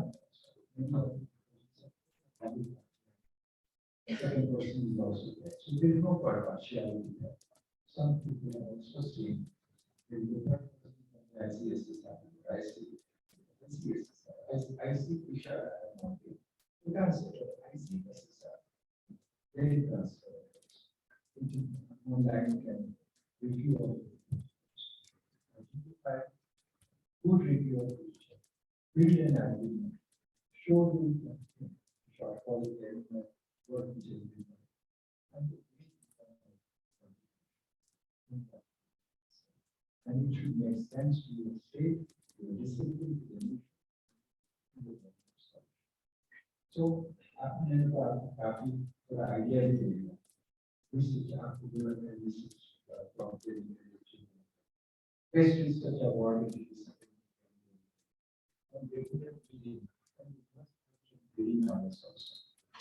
हम क्या करते हैं नॉर्मली किताब लेके भाग जाते हैं हम बोलते कि बाहर में पढ़ेंगे I mean, can you read books in your at home? Company of children and fight between spouses. Yeah, आप झूठ बोल रहे हो, ये कर रहा हूँ. Domestic quarrels also. Interesting part of our marriage life, but certainly not conducive to reading and stuff. No? थोड़ा सा काम कीजिए यहाँ पे. आप जब आप पढ़ें, read, and then slow and steady. आप एक टारगेट आपके लिए फिक्स कीजिए. मैं एक साल में एक दो आर्टिकल में पब्लिश करूँ. And steadily you work towards those publications. So in brief, I want to say that there is a newfound importance in research and research culture and research product. And regardless of the change in policy, we must believe. And I am convinced that if you are not a good researcher, you cannot be an effective classroom. And he has said that because students today are not going to be happy with the information that we give. And by the people of most, they can get all the information that they have in mind. They are interested in some insights, and those insights you can get provided you have a critical reading. Now, after this, I hope you are happy. I have told you the general context and what is being done at the national level, and what is that the college can do, and what is it you can do, and what should be your own line of action. I'm very happy to answer any question. Men and women, friends, all of you have friends, ask me any questions, any questions. Okay. Yeah.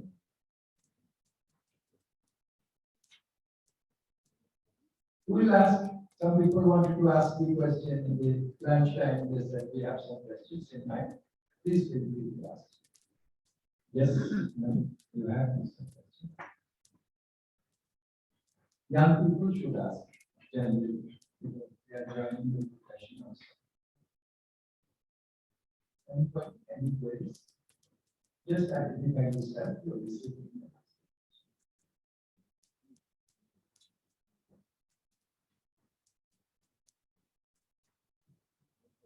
Yes.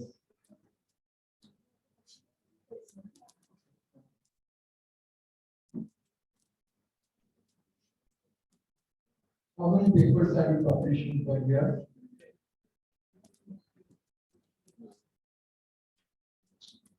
Tell us. Yes. Thank you. You identify your name, your discipline. Just completed my research PhD. I'm searching about the biodiesel. Have you published any papers? How many? I'm sure the supervisor has also taken credit in your work. Yes. I don't do that. They always say so and so, so. How should the supervisor take credit? All my work supervision which I have done, the students to publish on their name. I don't need this.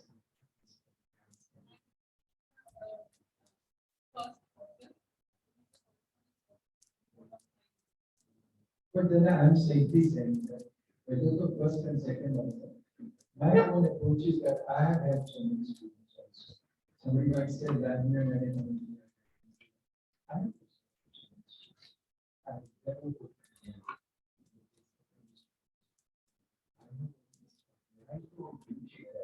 state is paying me also.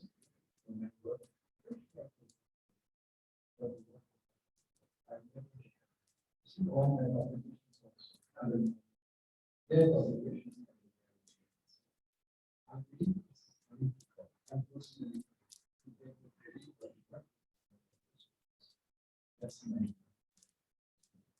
Thank you. Good luck to you. Anyone else? Yeah. You happy with the talk? Yes. Very happy. Because if you have a money back guarantee also, that's a part that's in the spent, I am going to be done. If you are not happy with that performance, so no believe it materially. Hospitality.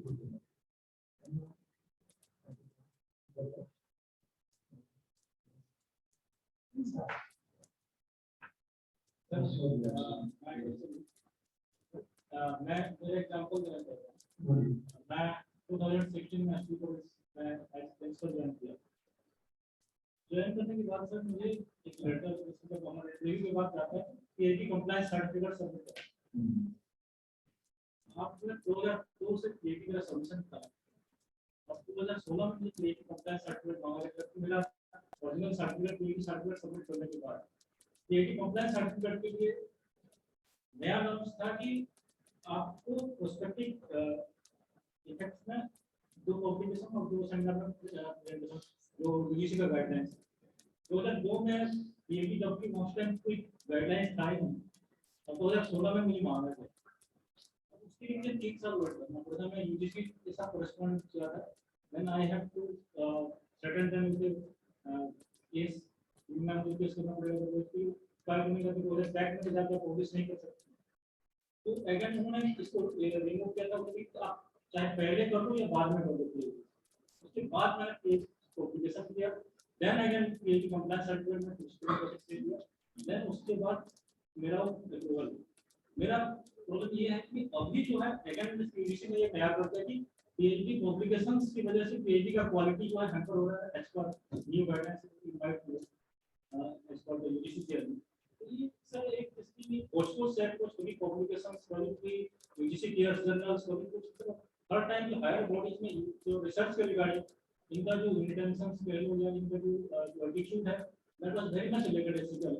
No, I completely agree with you, and I'm so sorry that you are subjected to this kind of harassment, which is absolutely uncalled for. Because I mean, as I have mentioned from that, I am not proud. Some people make a representation and based on some extraneous consideration, and some decisions are made, and after some time the decisions are also reversed. So there is no consistency. And one thing I want to tell you, the next time just go to a voter form. And it's absolutely sad. I don't say that because I want to say that go to a voter form and say UGC. I'm not saying that. I'm saying that whenever anything unfair is being done, you can approach the higher authority. What are the higher authorities? UGC is not the ultimate authority. There is a ministry also. There ministry. There is also the Prime Minister's portal. You can send it to the Prime Minister's portal. If you think that there is something unjust, it is unjust because a law cannot be implemented retrospectively. It can be implemented prospectively. It cannot be. It is absolutely against. Somebody will say after birth time you are the love. How can I show what happened during the time of my birth? When my parents are not answerable retrospectively. Prospectively you can. So retrospective implementation is against the law. You can't say that what I know on a change. So we are looking for rights as a democratic state. Also avenues for readers. You can be the say up to apparent authority has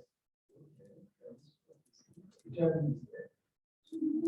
There was some unfair things. First of all, I have not never done anything wrong. Never done. Rather, I found out some people, some students were wanting to go and then our further examination was not good.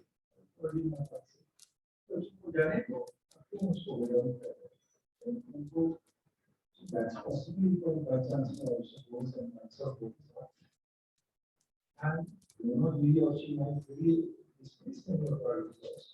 They don't like to do this because they think that they are the destiny of the people. Everybody should come to them and they should be made to stand, they should come again and again. Not by chance they stay on. Bureaucrats. They think that's a budget data. The general budget data. It is not. And pay for this. As we go to Punjab University, chemical, somebody will say, Kalana, or so on. So, a good thing, we're here to serve us. This is my example. I say that I've done from Japan. So, we're coming. We're people service. Of right, that you want to say. Next minute you will say that मुझे करो this. Try for money. You go on the basis of your work.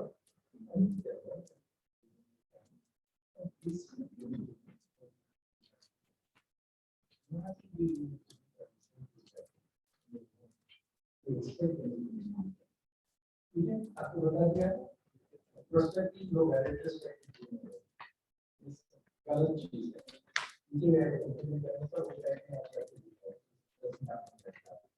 why don't you questions will get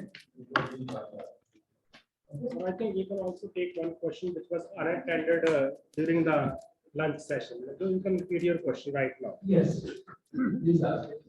Okay, sir. The discussion around NDP is that you should go interdisciplinary. So let me take an example from your just recent work. You just taught archery to Arjun and Hitler. It does not taught them all the trades. Similarly, when we go to a doctor, we try to find a specialist, heart specialist, kidney specialist, chest specialist. So in case of a teacher, why are you compromising on the specialist tab? So if I am a chemistry teacher, there are lots of streams in chemistry alone. So interdisciplinary should be in chemistry only. Not that the chemistry teacher should go on to teach physics. No.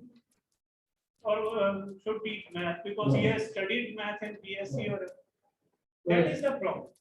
Good, I have understood your question. Can I? Yes. No, the idea suggestion is that true, very valid. Because each discipline is also against each other. Each discipline is a very complex concept. We are thinking of literature, chemistry. There are sub-disciplines also. Organic chemistry, inorganic chemistry. Then this is also nuclear physics and electronics. So many things. That's why many have school of chemistry. So sub-disciplines. The idea is that why should we ask the chemistry person? And not the intention of the end. What is being suggested is that there are emerging, for example, some disciplines as a result of the belief that more than one discipline. There is something called nanotechnology. You know what is an assembly job. Nanotechnology is an assembly of several disciplines. Similarly, cognitive science is another discipline which is cognitive science is an addition of several disciplines. Some disciplines which are unheard of this combination. One is the philosophy and physics, communication theory. These are all combinations which are coming to cognitive science. That's what it is. Mathematics and philosophy. In my university of Hyderabad, I'm not speaking about it, but the people who have joined my they have substantive position in one department, but they are also part of another department. So you know that you are appointed to maths, you are appointed to philosophy, you are appointed to physics. 3-4 people are coming and doing one and wanting to problem. Similarly, I'm saying there is a possibility to interface between literature and philosophy. Possibility of interface between sociology and anthropology. These subjects in humanities and social science are by definition interdisciplinary. I mean, history does not function separately. It also, for example, you have history of science. You can't do science without knowing the history of science, can you? You have to know Jesse Books and others also. Madame Curie. You have to know the history of science. There is something called gender and science also. How many women scientists are there? Has daily science prevented?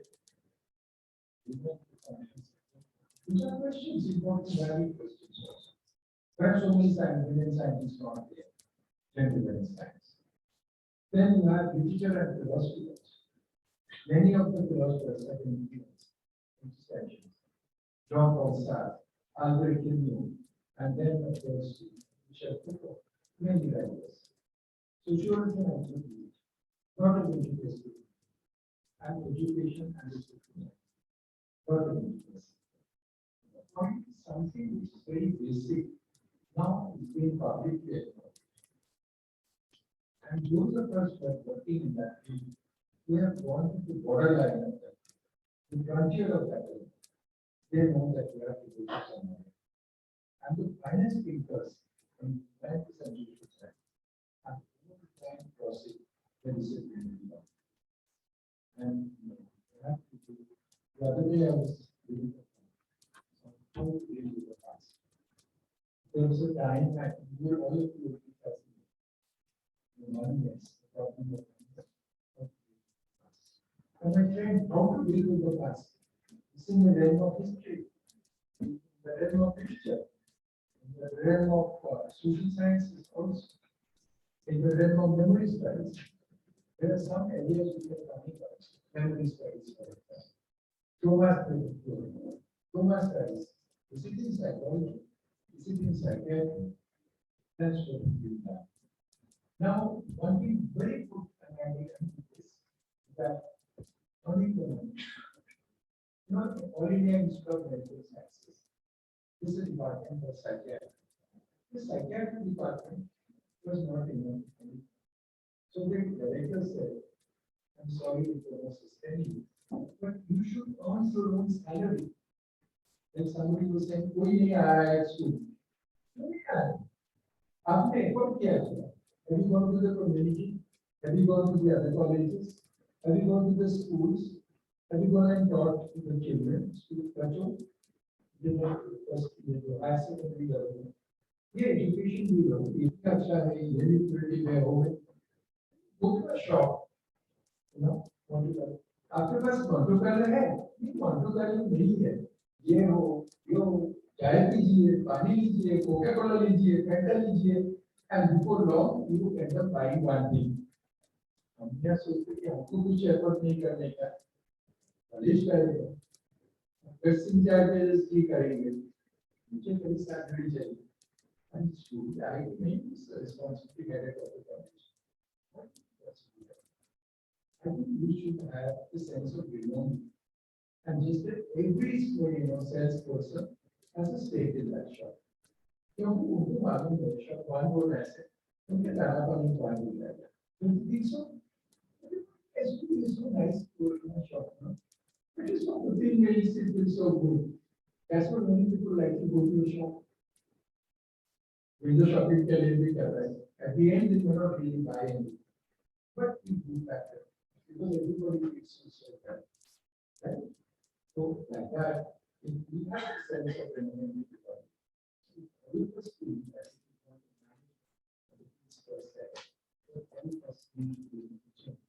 then I think it will be and people are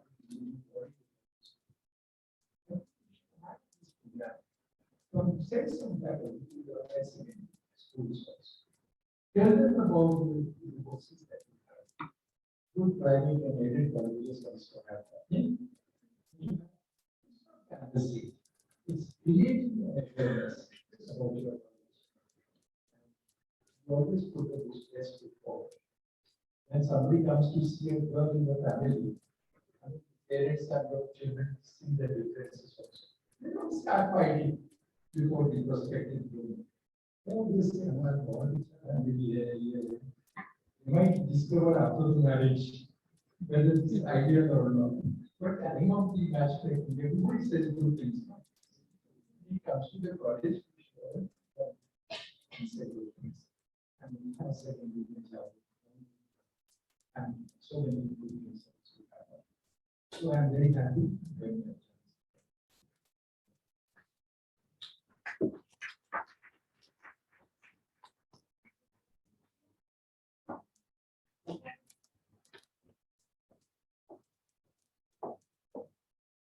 No money back there.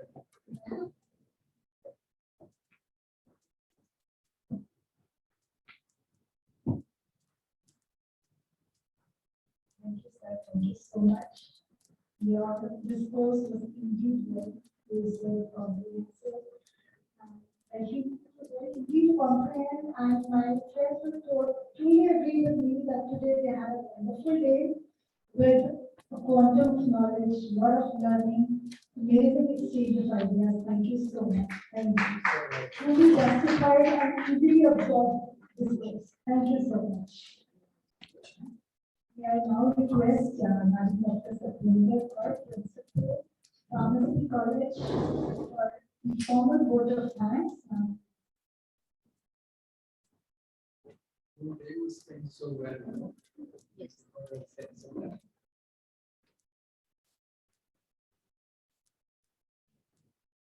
Good afternoon. So the very purpose of the seminar is research. I have been interested with the vote of thanks for the organizers. So happy to deliver the vote of thanks. It's really awesome and heartfelt thanks. We are very obliged and we are lucky to have you with us, Dr. Mukherjee. Your talk has enlightened us about the diversity and what was the idea behind any that colonization should be stopped and we should go international. That is wonderful idea. No Punjabi, no Hindi, Punjabi, very good idea. Every knowledge, everything, every language, every subject should be done. We are thankful to you for being with us today and giving the purpose to the group. Then I'm thankful to Dr. Kushwinder. Since we gave the outline of the meeting, sort of make up our minds what is going to happen ahead. Then I'm thankful to the organizers, to our management, and to the first step to allow us to hold such gatherings, such seminars, with a meaning, and to invite the dignitaries. We have been given a full free and management to hold such events. Thanks to the management. Then I'm thankful to Dr. Boda for collaborating with us, for making us join with it, and for making us be part of this. And Dr. Halpri for standing with us. And then comes to the delegates without whom the purpose is not served. And to the dignitaries, to the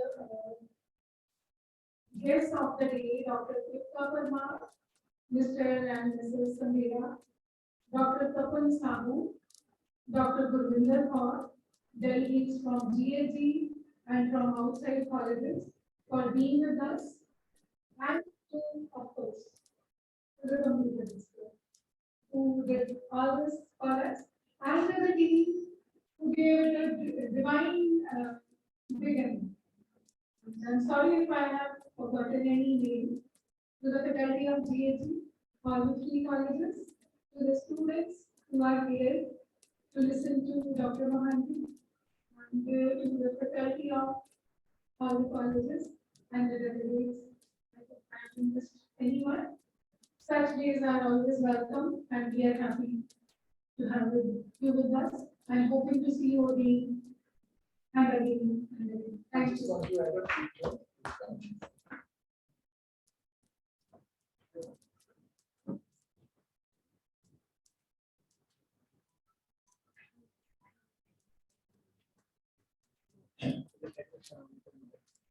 No, first of all, I'm very grateful to the organizers in general for inviting me and to be part of all lectures. To be part of. Two things. First of all, I think I'm acutely conscious of the fact that this is 2 years. I was told about the visit.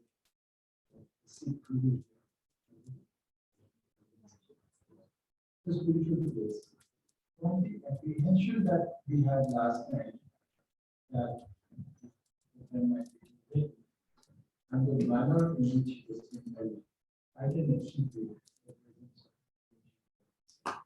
I can do it. As a mark of respect, whether sitting or standing, I request you to make that 1 minute silence. Because he has made it possible.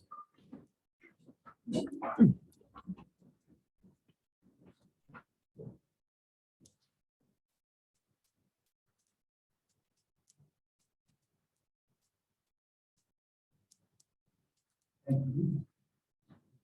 I said there are 2 things to be specific. I would give full credit to the management of the cluster of institutions. I said this is joyful and cheerfully carried out. And almost like a magic wand, because there was an chemistry that bound all of you.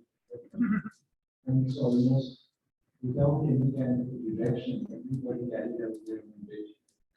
Excellent food, stage management, the lovely gifts, the presence of the handsome men and beautiful women here, and the school scholars so joyfully sitting here, the advocates, and everything is good, just in a simple, just almost like a wonderful man. And finally, I'm glad to say, what I really ask, we appreciate what you have done. I would like to do that work. I would like to give that. We have made it. Very outstanding teachers that I have. You know, I just named as a person. Then you see that I create spiritual vision. So many foreign the world. And you just know. My father told me never to be political, never to be defensive, and try to be understanding, but preserve your values. Success with values, that's what my father told me. We have to be more average, but understanding. And I think the rich and citizen never get together with values. Values are so important. I might give up my name, but I will not give up my values. That's what this is the Gurusar Sadhar. And that is why we are so proud of it.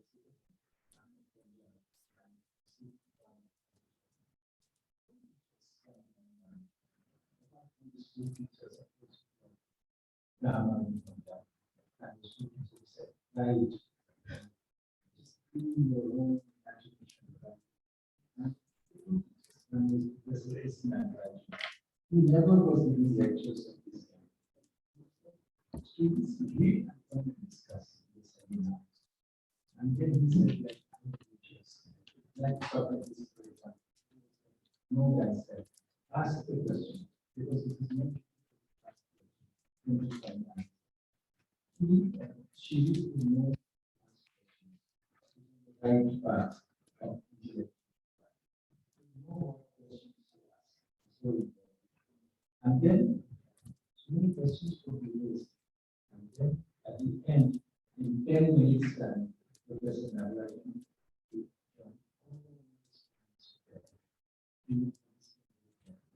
what was special mind must be?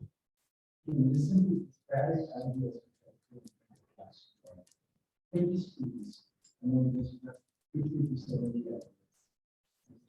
You ask, you ask, and you ask. That's 10 minutes. You will be. That's what we have. And still alive. Professor Nagaraj is one. He will say, one, two, this is necessary. Have you not stated it earlier? As I said, yes. This is called verbosity. Adding things which are already stated. What is the connection between the last sentence in the previous paragraph and the first sentence in this paragraph? And he is not an expert on the he is an expert in the how do we know?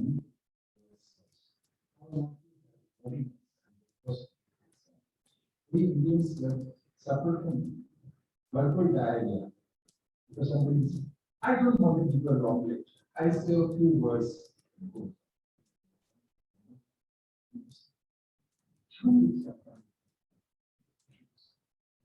No protection.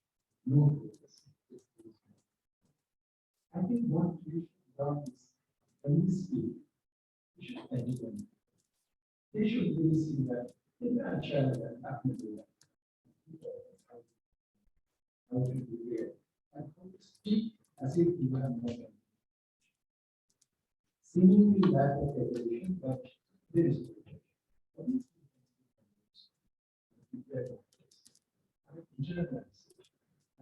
I'm connected to the audience. And my beat, my humor, my expression, everything should be localized. It's not the same person.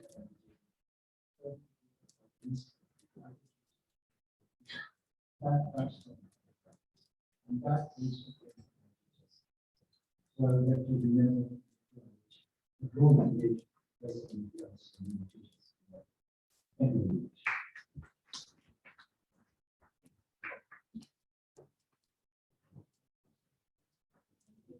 Before we exit into stand the mission of the national anthem.